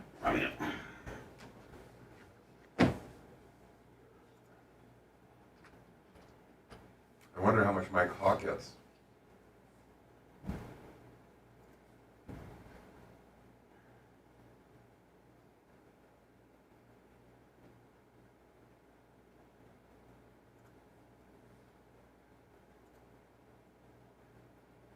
What side do you want this on? Right there. Oh, but I gotta get that. I gotta pull that other window up. What else is saying redneck? The window that it replaced. Yes, because right up. Okay, so I gotta. I'm gonna play stuff off of here. So, Right. He's in the waiting. So I guess we can go right there. Yeah, we'll do that. And then whatever I play, I can still play over here, right? Absolutely, Mike. Yes, I don't know if I'm not going to go think he to should loop. Cardiff before Surf Ranch. I think Oh I'm no, going to end up Mach going isn't back here, for so he knows that for sure. I Toronto don't know Film 100%. I'm sorry. Okay, let me see here. So That sounds like a fine. Sure. That's what's. I think. Oh shit. I had that song over there, I Yeah, guess. absolutely. HS Public. Yeah, it's on that YouTube tab to the right. Right here. I to the did left. not. Is he going with Dan? Can you hear me? Oh no, that's not it. I can't hear you. Hey, Gruber Lips, I've already got a Mike where's glasses. Here, I can pull it up. Yeah. Tumblr. You guys sent me. Nick sent me. He's got the Rolling Stones lips on. Hey, buddy, how you doing? It says Mike Hawk opening or something like that. It's hilarious. We're getting our stuff set up so we don't look like a bunch of jobbers. Sorry if I'm talking. They're trying to get ready.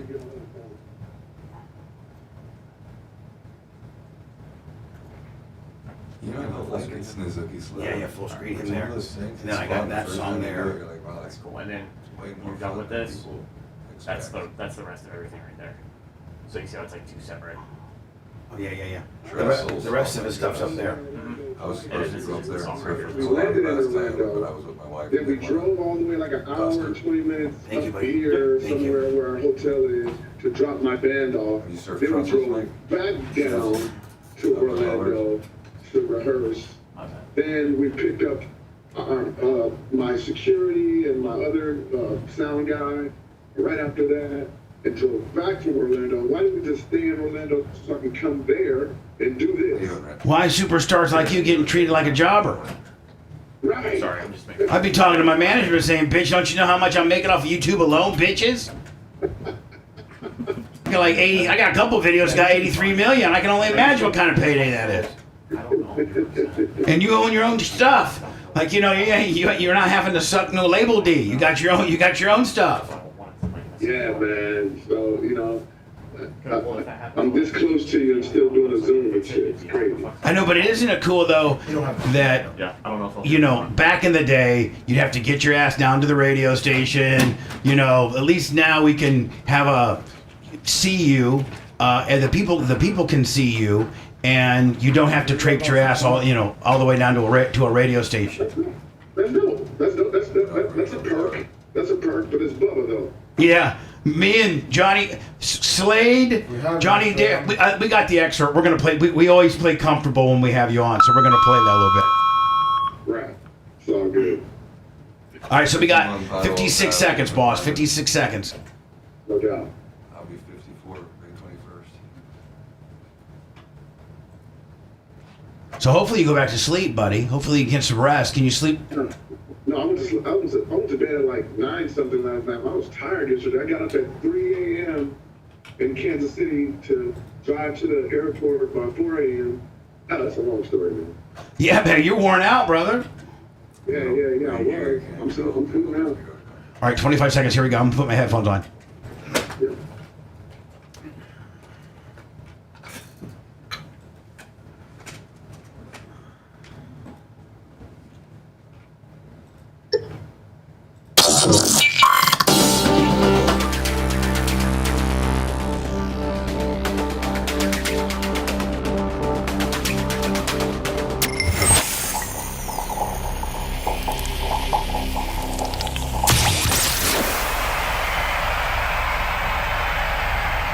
After the show, make sure to check out BubbaArmyHQ.com. It's all things Bubba 24/7. And now back to the BRN. Lummy, we got my man. And you know, I don't even know how I got to be Tech Nine's man. I forget that first interview that we had him on, that I established that I was a cool white dude, and then he would get up early in the morning and go on the air with me. Tech, when was it that we first became cool? Energy is everything, brother. You know what I'm saying? That first interview, your energy, your real energy. Well, everybody's reality is different, so I won't say real. Your rare energy, man. Right. From all the interviews that we've done, you know, so you got some rare ones out there, and we felt that first interview. You know what I mean? So that's when you had the Calico guy and we did Rum 51. Remember that? You guys would put on like a whole concert on. It was great. It was such a good vibe. Remember that? Totally, man. Totally. I never forgot it. As a matter of fact, we boastfully play. We didn't ask Tech Nine for this. We didn't ask. We were just cool with Tech Nine, and every time he'd be around or we could help him out or whatever, we'd always have him on, and we'd always just be like this, just super cool. And there's over his years, I got to think that in order to pick out 3 guys that you like, you've had to interview 300 dudes that you didn't like, right? Yes, sir. I've done so many interviews over the years, man, and some people are not even well read when it comes to your career. We got Tech Nine in here. I think he looks like he might be from Kansas City. So Tech Nine, I think maybe you're a big Chiefs fan. What do you think about the Chiefs there, Tech Nine? right, man. So over the years, you find the people who make you feel at home, man, and you never forget the way a person makes you feel, man, you know, in life when it comes to anything positive or negative. You never forget how a person makes you feel. And I chose the people that I feel at home with. Now, all 3 of these dudes, are they like me and real kind of cool, boastful about it, so that every time when you do Johnny's show or you do Slade, they always bring it up, because it's like, listen, as a radio personality, I've interviewed everybody from, I interviewed AC/DC when they with their Step Up. They picked me back in the day in the Hard Rock in New York City when they debuted Stiff Upper Lip. It was on the Westwood One radio network, and I'd known Brian for a while because he lives down here, and so I'd hung out with him a little bit. And so when they needed one radio personality just to kind of navigate the audience through their new record, they picked me to do it. And so, like, that's up until you putting me in part of this in this song "Comfortable." That was the neatest thing that ever happened to me, because us radio people, when we get a good interview like you, I'm gonna give you another name that's gonna blow your mind as to one of my favorite persons to interview. Obviously, you're in there. But my next one, he's the coolest, Henry Rollins. Like, yes, I can imagine, man. I can imagine. He does, and not even necessarily his body of work, but just more of his spoken word. He's so deep. You know what I'm saying? And then smart guy. Yeah, smart guy. Then you're gonna laugh. Colin Hay. Remember, what was that? The Australian Men Without Work. Men at Work. Men at Work. Yes, I come from the land down under. Yes. Give me a Men at Work. Okay. Yeah. I forgot his name. Yes. But we had him on here one day, and he walks in here like a little frumpy dude, and like with the goofy hat on and stuff, and I'm thinking, I don't know if this is gonna work out or not. And he ended up just being one of the coolest dudes ever. And then the other dude was Richard Marx. That bitch was yes. That's funny. See, look at you. You're even like, really? Richard Marx? That guy? Oh, he was cool as hell. Just and he could sing. What is that? What the Bee Gees? The Bee. What octave is that, Tech Nine? When you can go is that falsetto? Is that was that falsetto, it? When Yeah, falsetto's up there. Like a Michael Jackson, with a Bee Gees kicker. Is that a falsetto? Falsetto. What if Tech Nine tried to do falsetto?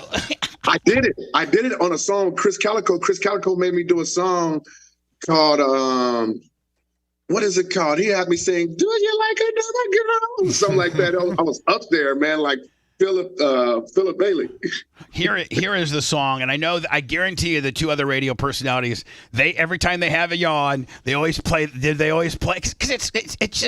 I'm so proud. I'm like a little fanboy, like a little bitch. You know what I'm saying? No, man, you fit the Tech Nine list, man, of good people, man. You know what I'm saying, to interview with, man. That's a beautiful thing. This is from I think this is from like 5 or 6 years ago.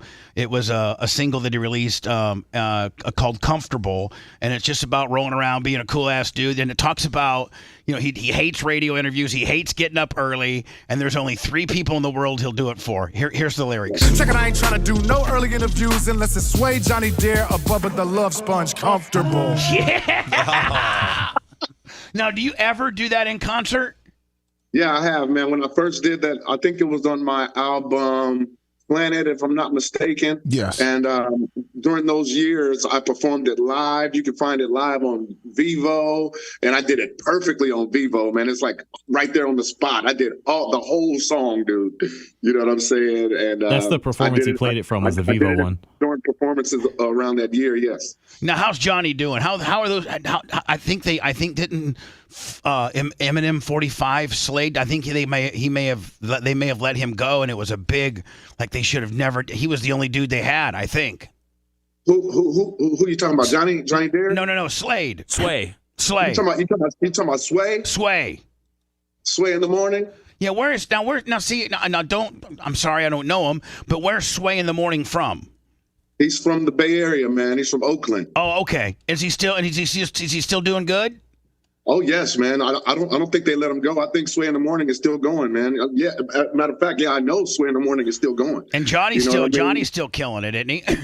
Yes. I just had an interview with Johnny 2 days ago, man. We talked about the symphony show I just did in KC, and we talked about the Falling in Reverse thing the day before yesterday.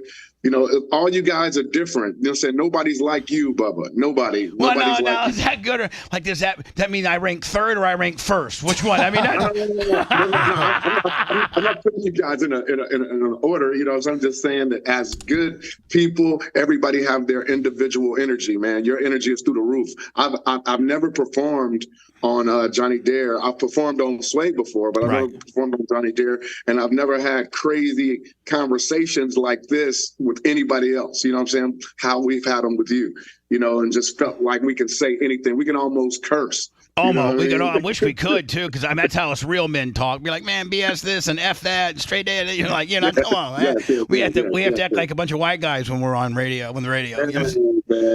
Now hold on, I guarantee it. Now, did Sway or Johnny Dare? Do they have the facility that I have, or does mine blow everybody's away? No, nobody has the facility like you, man. You know what I'm saying? Everybody else is like office, space, kind of like, you know what I mean? But there's nothing wrong with that. We still felt at home at those places. But Bubba's spot, man, this is like Cribs, you know what I'm saying? Like when you walk into Cribs and everybody, it's really nice, you know what I mean? And if you ever been at Bubba the Love Sponge spot, you don't understand what I'm talking about. And next time I don't know Sway, but I'm familiar with Johnny, seen him here and there every once in a while.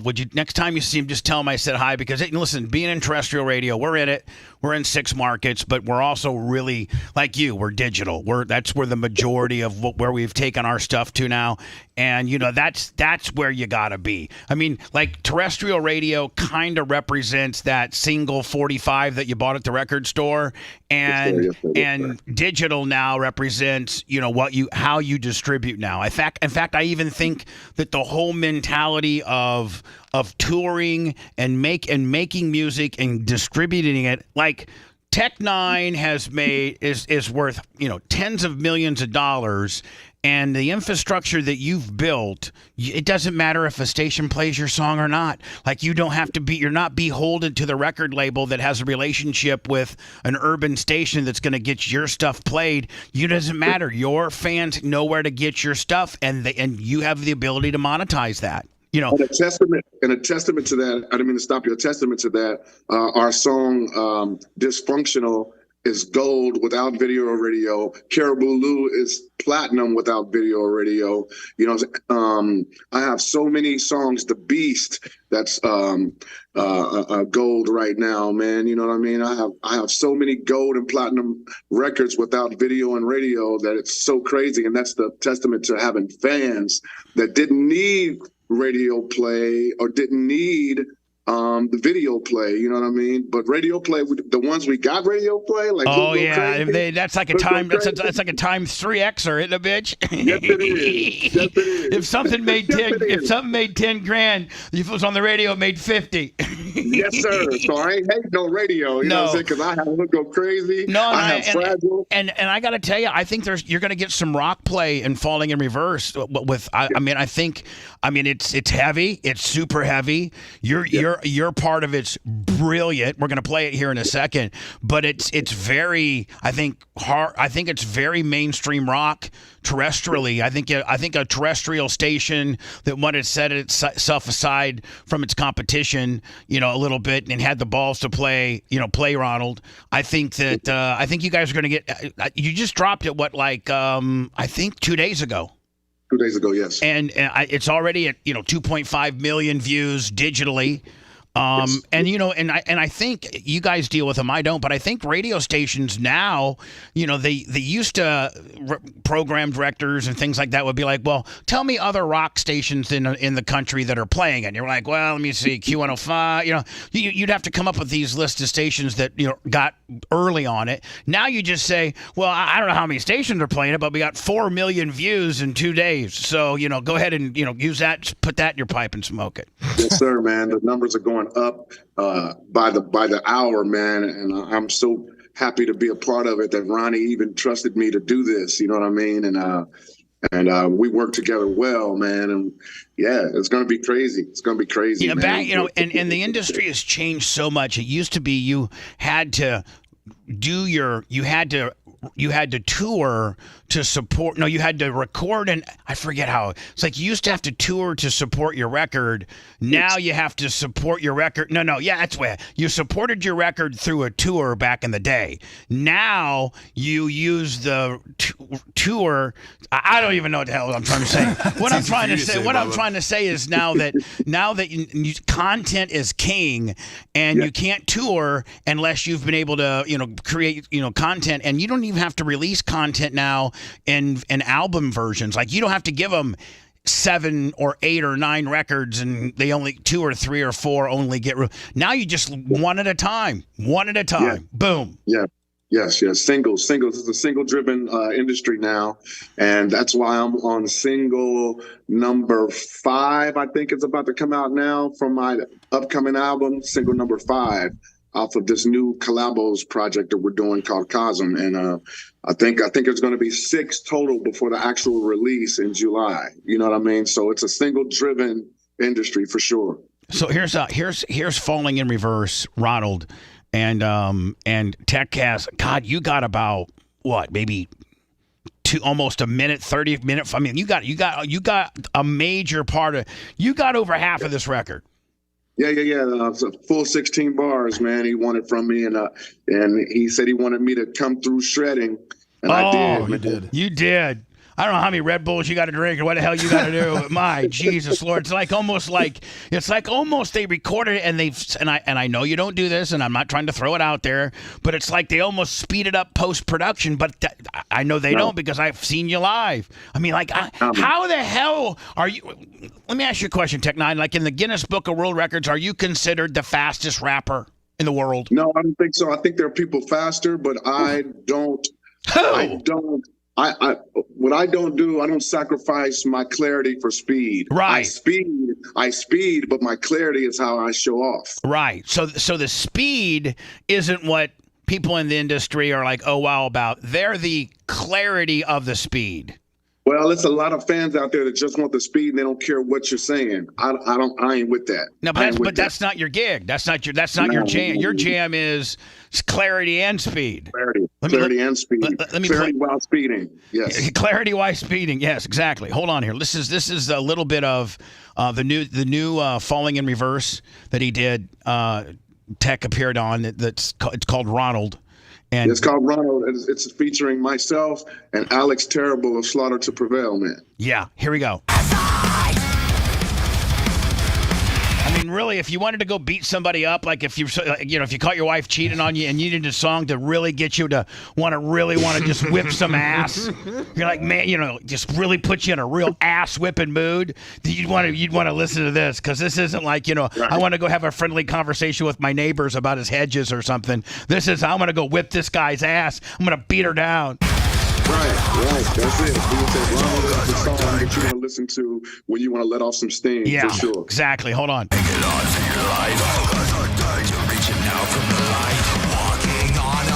Where does Tech start at? 44? Is it 44? 143. 143. Okay, yeah, let's go to 143. Let's go to 130. Like when they're getting ready to hand off the baton. This is almost like a relay race, and you save the black guy because they save the black guy for last because he's the fastest. He's the one that can make up the difference, right? Yeah. Let the white guy start the race and give it to the black guy. You bring it home, right? That's what she said. Yeah, hell yeah.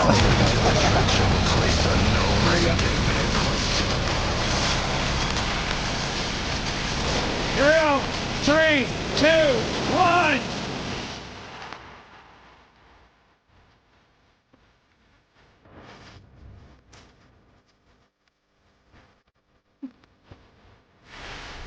Wow!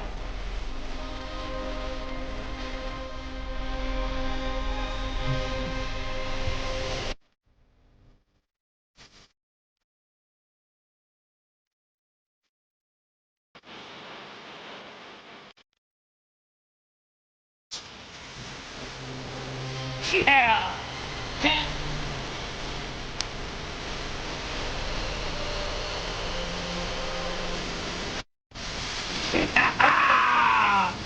That's awesome. That goes on. Oh, I mean, what was the first radio station to have Tech actually, to go through it while he was doing it? He did it live on live there. Tech, if I can, badass what he just did. If I can ask a question, go ahead, quick. Go ahead, Rhett. How much did you work with Ronnie throughout that process, and how is he to work with? Because you always hear everybody has some type of strong opinion about him, one way or the other. Wait till you hear the story. So, the first one I sent him, I started my first 4 bars. This is a wonderful story. I started my first 4 bars off with singing. Manifestation of your devil or your Satan's only mental measure making, so it's hella destination.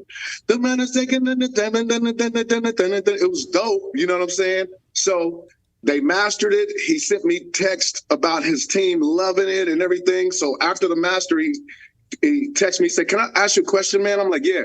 He said, "Do you think that your singing at the beginning is messing with my singing after your verse? Because I don't want that much singing in it." So I'm like, "Okay." So he said, "I think your singing is kind of taken away from my singing, but not really taken away from it, but you know what I'm saying." I'm like, "Okay, so I'll go in the studio tomorrow and I'll take the scales that I was doing. I take that out and go, and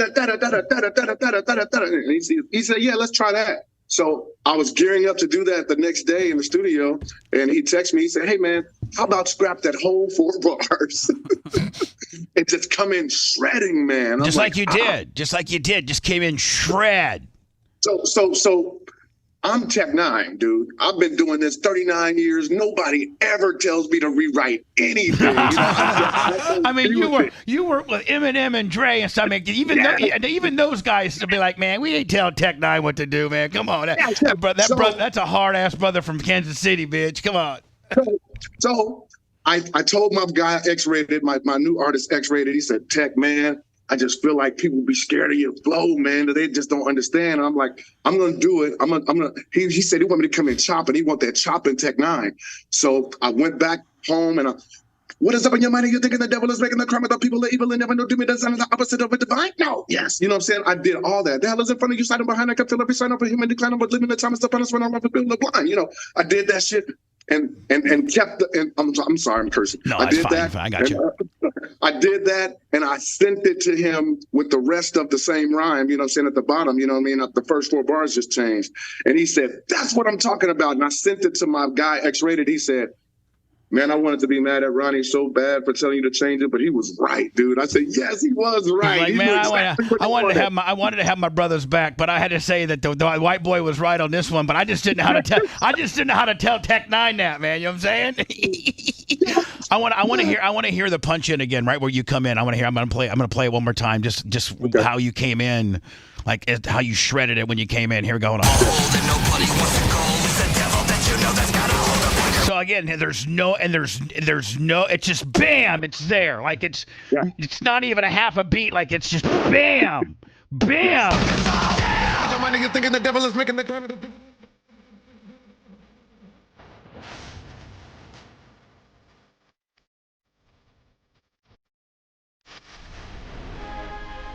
See, now I like it now just because now you're kind of slowing it down a little bit, bit. You know, I know nothing about music, but I'm just giving you my white guy opinion. So you came in, shredded it. Now you're slowing it down a little bit, telling your story, and then you're gonna give me one more pop, I think. Bangs and delay bang hotel.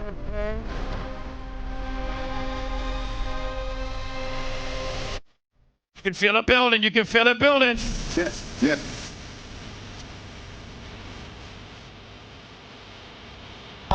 Oh yeah. Yeah.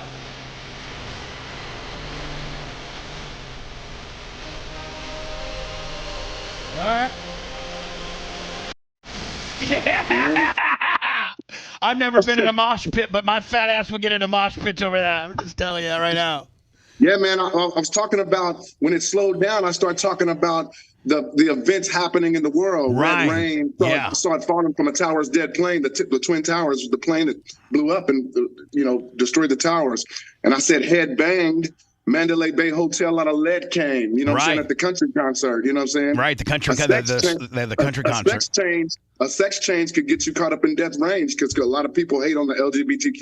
You know what I'm saying? And there's been murders to gay folk. You know what I mean? Here in Florida as well, I think. You know what I mean? And I said he pled sane, but really imitating Ed Gein. That could be Ted Bundy. That could be so many different serial killers that came before Ed Gein. You know what I mean? Yeah, red rain falling from the tower's dead plane. So I mean, if you really break it down, and boy, what better way? This could be a new game. We don't have the budget, but let's break down the Tech 9 lyrics and let them tell us what it really. Yeah, I mean, it's deep. It's deep. If you know. Yes, it is. And let me ask you a question. Do the majority of your fans, Tech 9, I'm talking about the people that really, really are Tech 9, like big-time fans. You probably have, I don't know, just millions and millions of hardcore people, and they really do know what the lyrics mean. You know, yeah, they do, man. Yeah, they do. But a lot of these kids that are on Instagram, man, they're like, man, it's just a lot of rapping fast, and I'm like, oh, youngster, you know. Yeah, just you know, hold on. Are you listen? Here's the deal. You being a black guy and being a rapper, and me being a white guy on a radio, but still being kind of somewhat from the old school. Can we at least agree on one thing? It has nothing to do with ethnicity, nothing to do with religion, nothing to do with anything other than I think that this next generation, these 15 to 25-year-olds, there's one word. They're soft. And they're just they've been coddled. They wouldn't know how to change the oil on their car. They wouldn't know how to change it. They're just soft. When they said we couldn't say spaz anymore, when they said we can't say midget anymore, when they saying we can only say fag if it was a cigarette, when they say that you can't say retarded and all these things you can't say, man, over time, it's things we always said in regular conversation, but as time goes on, you can't say anything. You know, they said that Beyonce had to change her whole album because she said spaz, and Lizzo had to change it because she said spaz. Me and Chris Calico have a dope song called Spaz, you know, but the spastic people are like, no. You know, I get it. And here's the deal. And here's the deal. You know, music is the arts. And usually, you know, I can see where in journalism and you know Fox and all that corporate type stuff, but in stand up or spoken word opinionated radio or rap or country or alternative rock, whatever your jam is, spoken word, you know, like stand up comedy, acting and music should be, there's no rules. It's art. It's art. If you as a black guy want to say the N-word, you have the right to say that's your art. You know, how else will you tell a person what NWA stands for? You know right, exactly.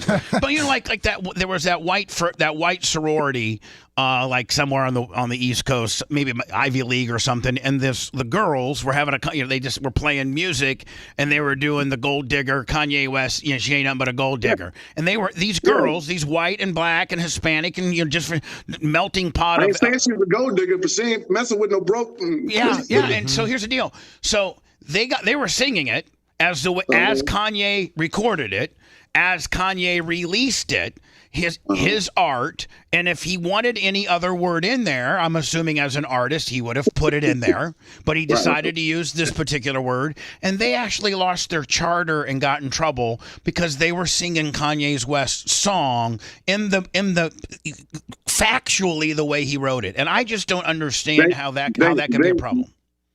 They didn't see the movie White Chicks when they were singing the 50 Cent song in the car, like bigger your nigga, you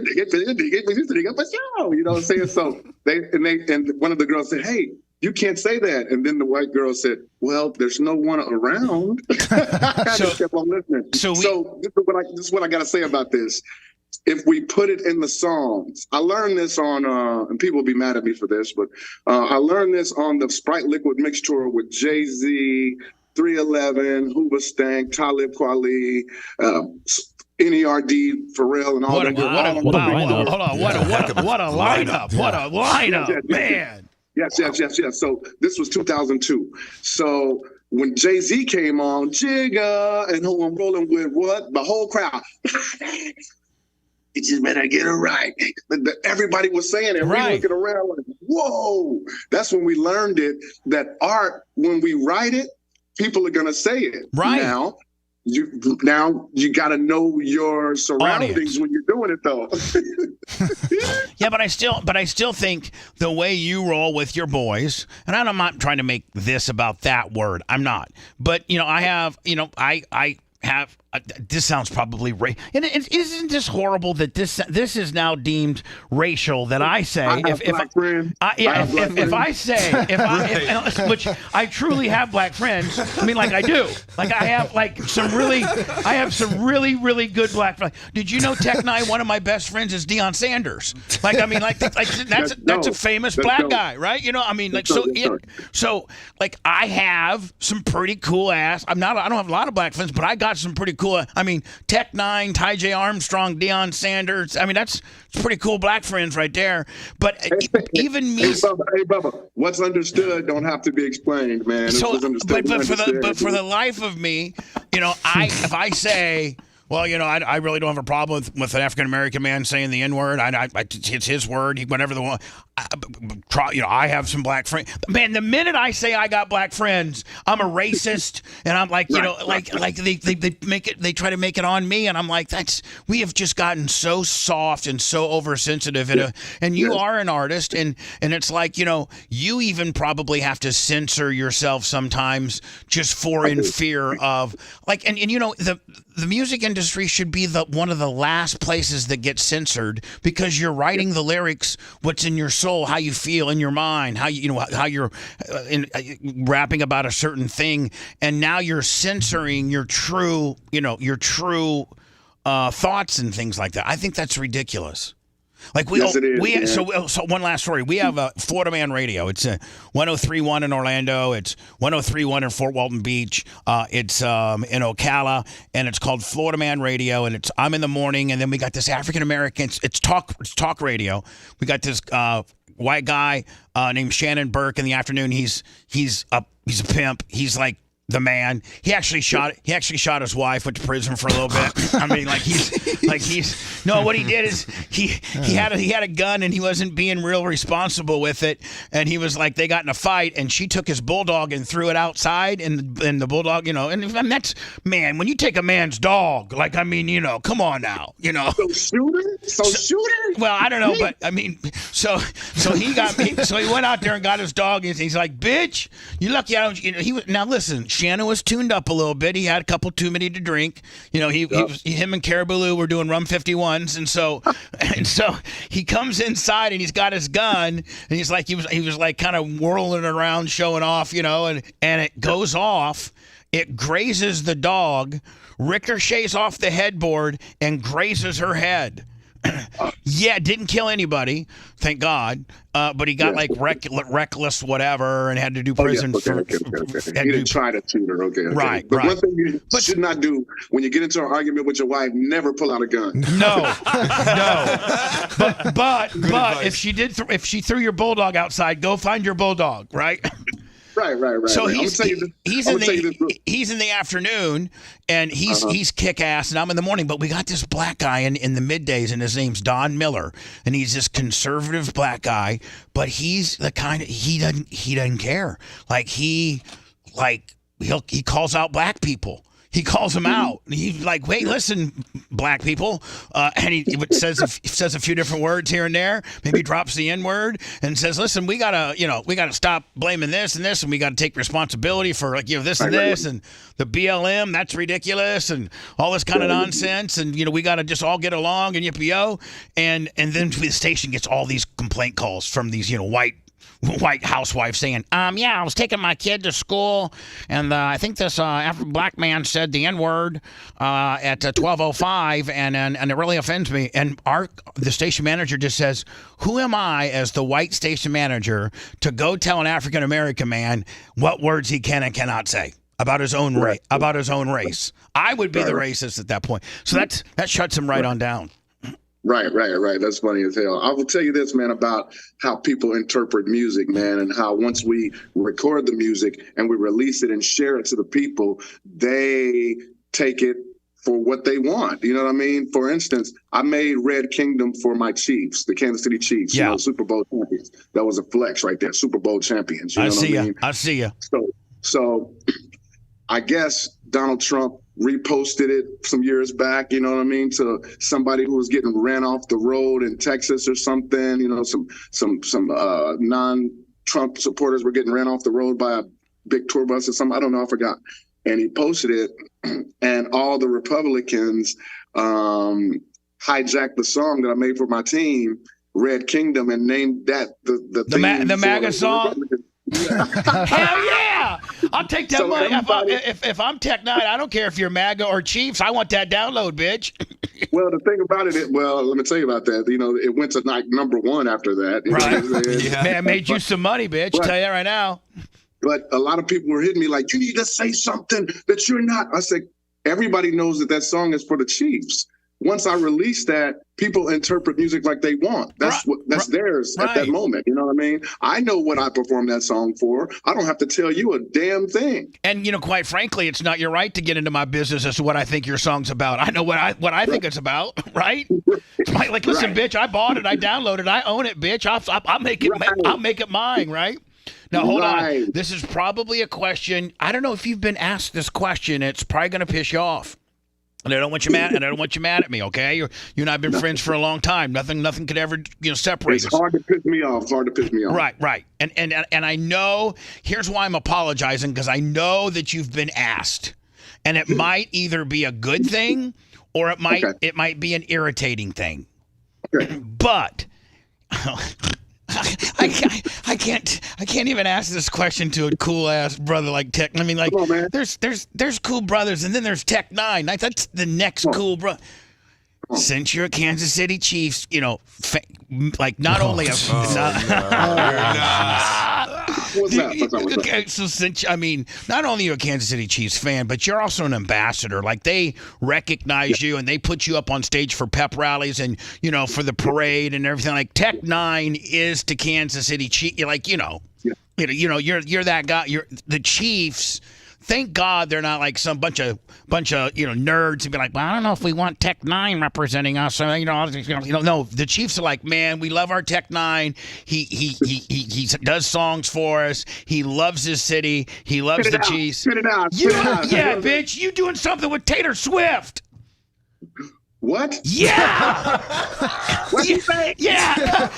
I mean, listen, man. You want to talk about getting paid to the next level, T. I mean, you don't ever have to open up. I mean, just get a hold of Travis. Hey, Travis, next time you're blasting old girl, put in a word for me, and then she's probably way more hip than people think she is. You know what I'm saying? Hey, when I ran into her at the Super Bowl, I was backstage at Lil Wayne's concert or something, and or maybe it was Shaq's Funhouse or something, you know what I mean? And I was leaving, and Kelsey, first it was Patrick Mahomes. They're coming down this back road, you know what I'm saying, walking after they had won the game. They're coming to party, you know what I'm saying? So I was leaving. I'd been there like for an hour or so. So I said, and Pat Mahomes, like, my man. I said, congratulations, brother. So when Kelsey saw me, he's like, we're going to take this back home, baby. We're going to take this back home. And I said, much love to you, mama, to Taylor. And she was so happy, like, you know what I'm saying? So it's like this. These are good people, dog. You know what I'm saying? So if a song happened to arise that made me feel like that it was a great mesh, of course. I'm not just going to do any song with anybody. It has to say us. Isn't there... I know there's a story because I brought it up to you last time and it blew your mind, or I forget, maybe you knew about or whatever, but there was a record store like in Seattle or something that Elton John walked into, the Elton John. Now, I don't care if you like country music, you like rap music. He's royalty in music. It was in Canada. It was in Canada. And he went and Elton John went into the record store and specifically asked for where the Tech 9 section was. Am I not right? Vancouver, Canada, man. He walked into a store and that blew my mind, man, because this is a musician. Yeah. This is a musician. You know, people don't understand. They're mad at me about Ronnie Radke. Why would you go on a tour with that horrible person? He feels this way about transgender and he feels it. I said, I mess with elite artists. You know what I mean? I don't care about Elton John's sexuality. No. I care about the music he shares with us that we love. You know what I mean? I absolutely, not a lot, but like there's a handful of icon status. You know, he's in that category. He's in that GOAT status. You know what I'm saying? I mean, but I mean, so now hold on. So's Taylor. Maybe Taylor, who's trying to like maybe change her image a little bit by being with Kelsey and himself, trying to harden herself up a little, get a little more street cred. How much street cred does Tay-Tay get when she does a collabo with the baddest rapper on the planet, bitch? About to get mines. If Taylor Swift works with the King of Darkness, Tech 9, that's crazy. Oh my God. I mean, has anybody brought it up to you? Of course. Oh, over and over. That's what I'm saying. Okay, that's what I'm saying. So it's on your radar, right? Like it's on your radar. It's on everybody else's radar, but for me, I'm working on music all the time. If there's an idea that she might have, or that might arise from me, because I got one for Elton John. He was just busy at the time and couldn't do it. It was called Through My Glasses. You know what I'm saying? So whenever they have the time to sit down and hear my idea, and if one arises for have you thrown an idea to Tay Tay? Have you thrown out an idea? I don't have one yet. She just released a song about Florida, and it was kind of like insinuating that Florida. Now you tour, and you know the reputation that Florida has, but she sang a song about Florida, about like these are where the dark secrets are, and these are where the dark things happen, and there's some some stuff that you keep in Florida stays in Florida. So I don't know nothing about it looks like Tay Tay might be going a little bit to the dark side, man. Can you imagine? Talk about instant validation. Street cred, as if Tate. I mean, Seth, you're a Swiftie. Oh yeah. I mean, what if old girl gets a hold of Tech Nine and say, "Listen, I got this perfect spot." Boom. I mean, Tech, do you think that Tay could write something? I mean, she'd probably just have to give you the real estate, and then you put your own stuff in there, right? Yeah, she's a musician, man. You know what I'm saying? So she knows how to write music. So do I. So you never know. I would love to do something with Billie Eilish, man. I think that that's crazy. You could reach. You know what? I would never even get a chance. If you did something with Taylor Swift, I would be the end of our friendship, because you'd have so much money that you wouldn't have to get up this early in the morning to promote nothing. Like I'd have to literally talk to you at 3 PM from now on, just because you'd be so rich. I got so much money right now. I know the money you got now, but man, you could probably make as much money that you got right now just off of one Taylor. I mean, that bitch gets like 1 billion hits. Yes, she does. Yes, she does.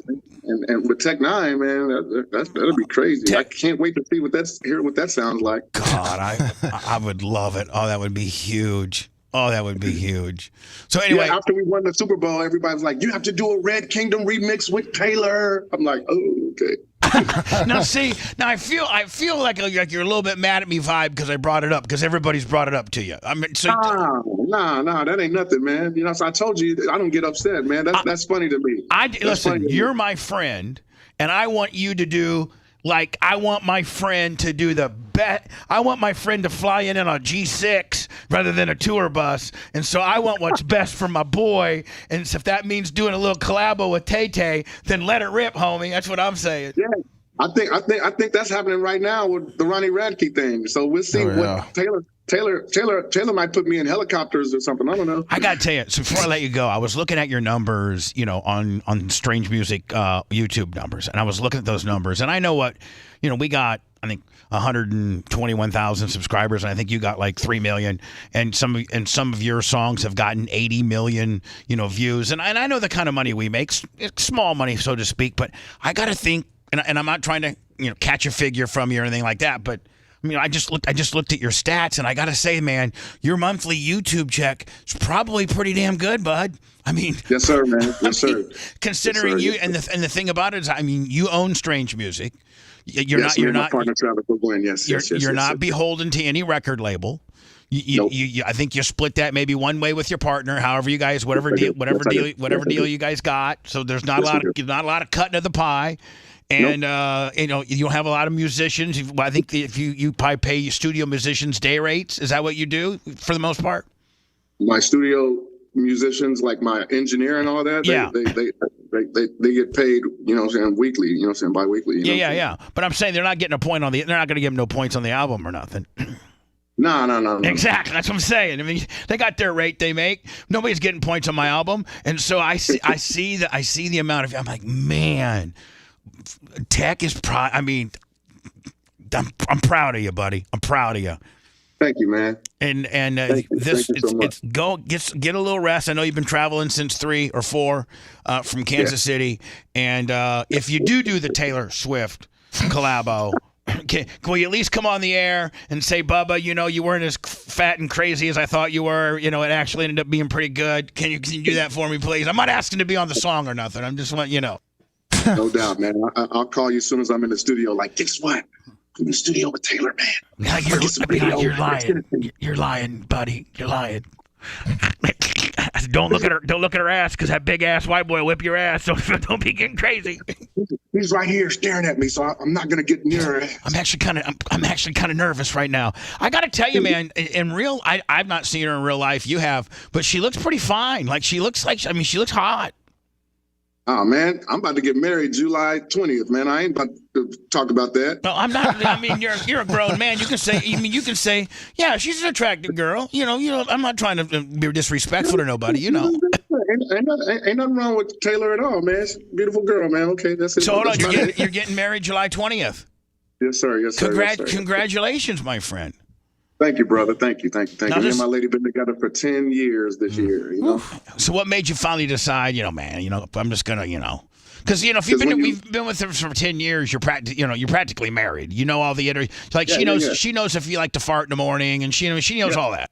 Yes. You go through everything in a decade, man. You know what I'm saying? You go through I think you go through everything. That's what I think. And you learn each other, and you learn each other's ups and downs, and you learn each other's strengths and everything, and things you offer to each other, man.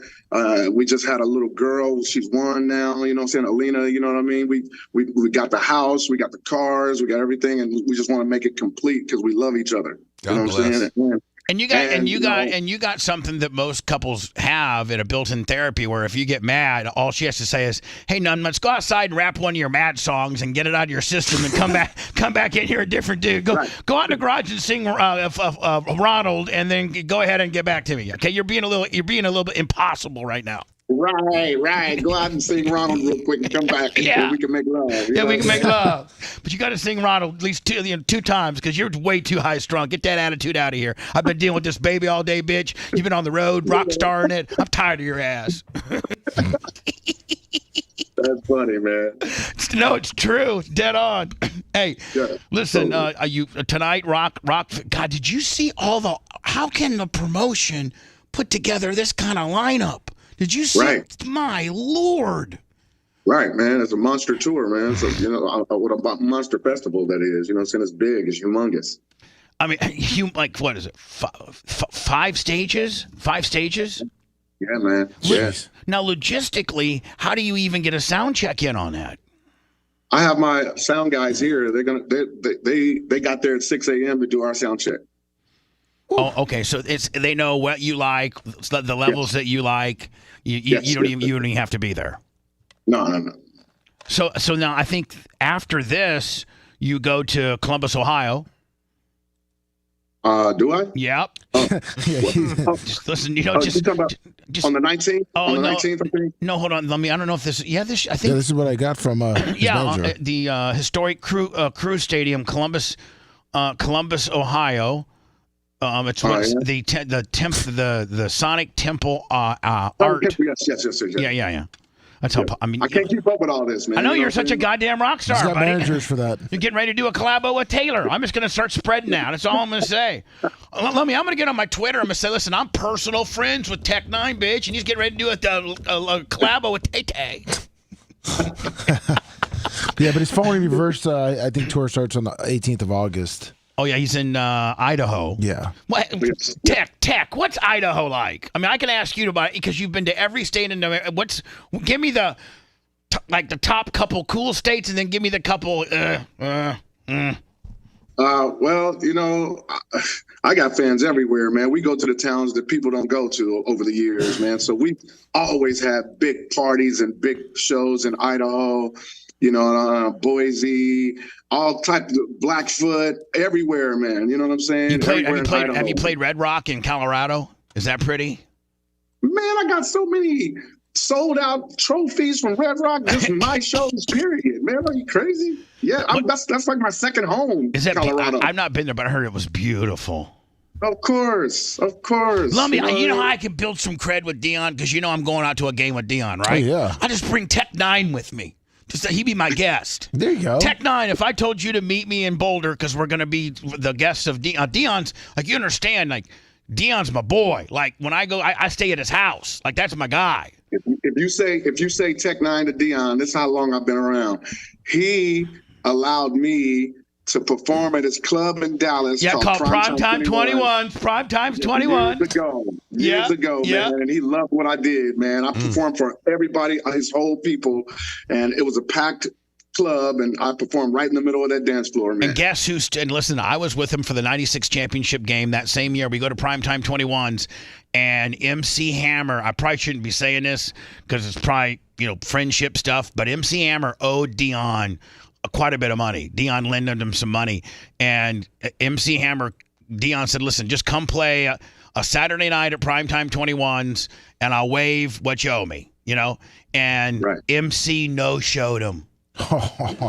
Yeah, MC no, and I was with Dion when he got the call that MC wasn't showing up, and he was mad as hell. Oh yeah, it was That's horrible. That's horrible. So I'm sure MC Hammer paid him back though after a while though, right? I don't even know, nor do I care. You gotta ask him next time you're with him. You gotta ask him. Yeah, I'm gonna say MC Hammer.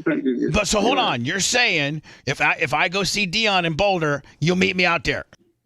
Yes, I will, man. Listen, I can't be rolling up on the sidelines just as a standard. Why? I gotta have a cool ass brother with me. I mean, you know what I'm saying? You gotta have the token black dude. No, I gotta have the token cool. I gotta have the token world renowned rapper with me, bitch. Not just the average black guy. I got a guy that can go like and all the players would be going crazy. They'd be like, man, who's that white guy that brought Tech 9? That's Bubba the Love Sponge. I'm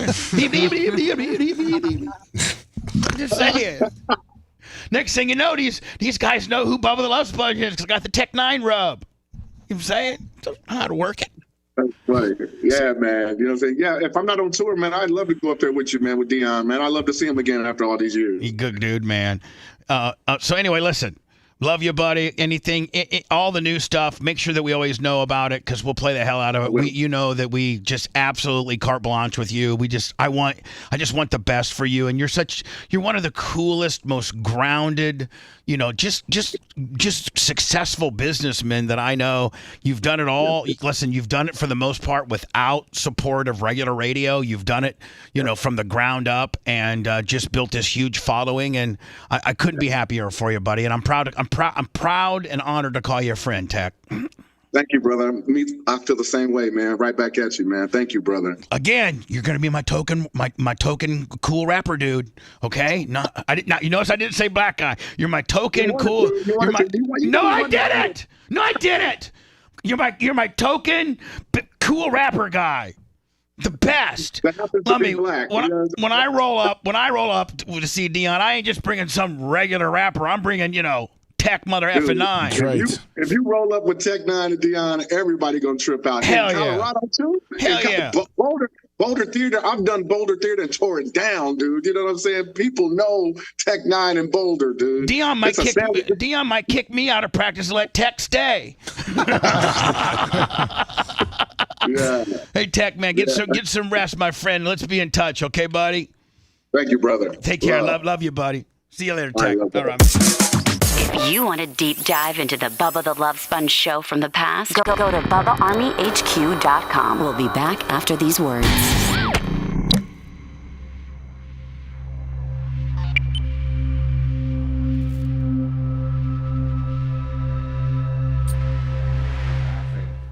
Multiple times where he's like slapping his own chest because you got him laughing so hard he's doing this shit. That was a great interview. He is such a good dude. I forgot how successful he was. Oh, I mean, it's decades. He looks young. The problem is, he looks 40. Yeah. He's probably 50 something, right? I bet you his YouTube is a couple 100,000 a month. I mean, he's got a couple videos that's got 80 million views. Really? Yeah.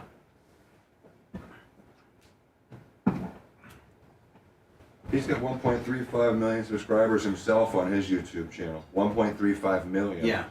And so I know what I make, and I know what I make So if you took what I make times 10, because I have 112,000, but my views are way down compared to him. That's what pays the money is the views.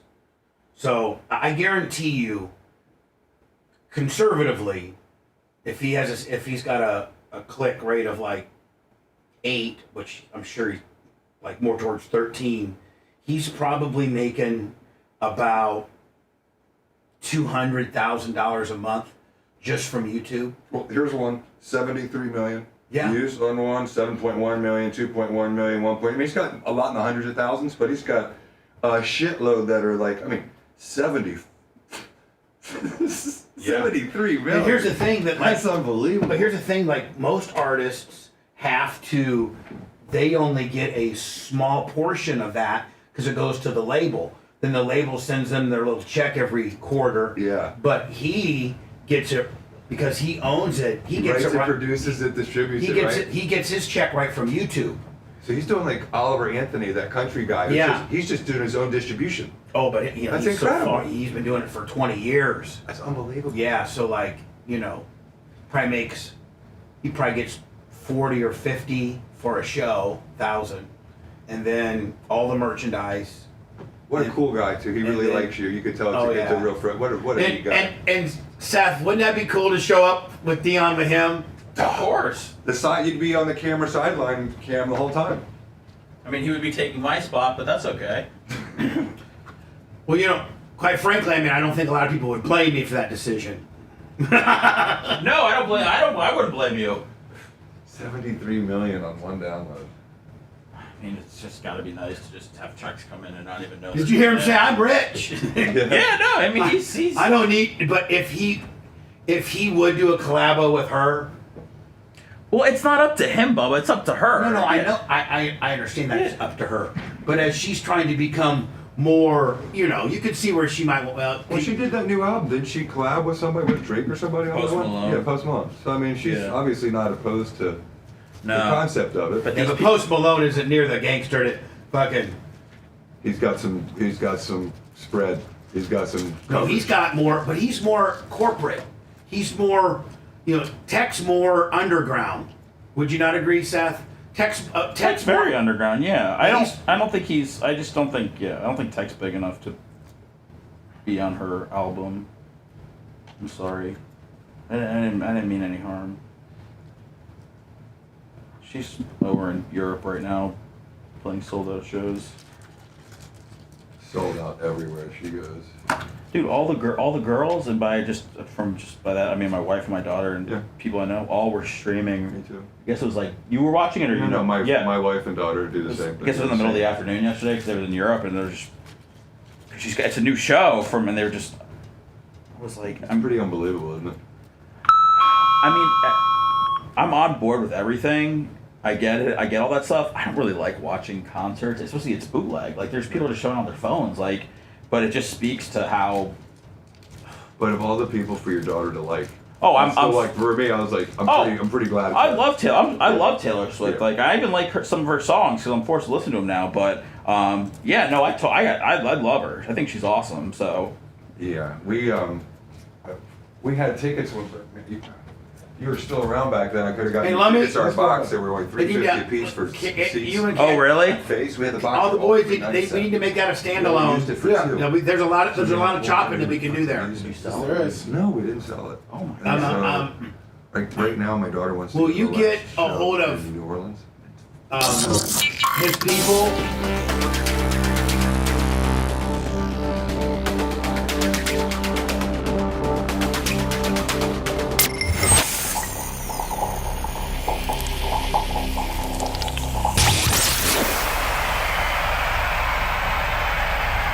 You got Bubba live now. If you go through withdrawals later, easy fix. Get your fix at BubbaArmyHQ.com. Now back to the BRN.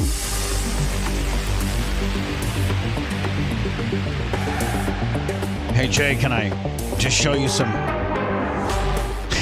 Can I just flash you a headline that's just gonna make you say? It's just gonna make you say, God, everybody thinks that you're insane. Everybody thinks that it's always woe's me. I'm the victim. I'm just gonna put this up on headlines, and I'd like for you to out loud read the headlines.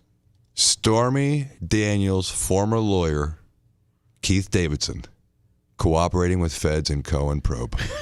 Oh my God! I'm just saying. April 21, 2018. Yep. Just like you said, Bubba. I mean, It's just like, even when I have proof of what I say is going down, they still don't believe me or care to. I believe you. There's such another layer to this whole Trump Stormy deal. There's such another layer to this whole, just everything. It just to shows the Hogan you sex tape. There's such a salacious layer that's never been unturned that is just unbelievable how people got away with it. Just the misjustices that were carried through. It shows you how powerful the powerful really are when a story that's out there in the wide open still gets snuffed and buried. Because it could potentially vindicate somebody that we hate even more. By the way, Kimberly, I think is that Drunk Kim? Yes. Okay, Drunk Kim, $100. John Kostika, $100. Damn. Drunk Kim, another $100. Nice. And a Gooch Man, $25. There we go. Thank you. Thank you very much. And thank you, Mike Thorough, man. He bought me a spot into Lummy's Breaks today, starting at 12 o'clock. Yeah, Mike Thurman, $9.99. Time for suntan goggles. You think Keith Davidson likes Tech 9? Jay, look, Stormy Daniels, former lawyer, cooperating with feds and Cohen probe. That's exactly what I said. Yep. And why aren't Trump's lawyers asking this question? Because you said it. You're right. What's coming up next, Lummy? Your big break? Your repack? The weekly wrap-up show. Oh, the weekly wrap-up show. And I got a bunch of stuff to read, and everybody's got to get out of here real fast and everything, all right? Seth, get out of here. I need to linger. I think we're done, right? Yes, we are. All right. Thanks for letting me finish. You've been listening to the Bubba the Love Sponge Show, starring me, Bubba the Love Sponge, co-host and show historian Lummit, co-host Dr. Dan Diaco Esquire of Council, co-host J. Diaco Esquire, the Spitting Cobra of Council, Rhett, the Filthy Ginger video editor. Yeah, back here wiring up. It's Mini Macho. The BRN agent, Thomas Buttoned Up B. And for everything else, go to thebubbaarmy.com. Now, time for the legal disclaimer. Exactly. The Bubba the Love Sponge Show is intended solely for the enjoyment of our listening audience. Any rebroadcast, retransmission, or other use of this show without express written consent of the Bubba Radio Network is prohibited. We must dissuade him of this delusion. Until next time, always remember. I'll repair the law.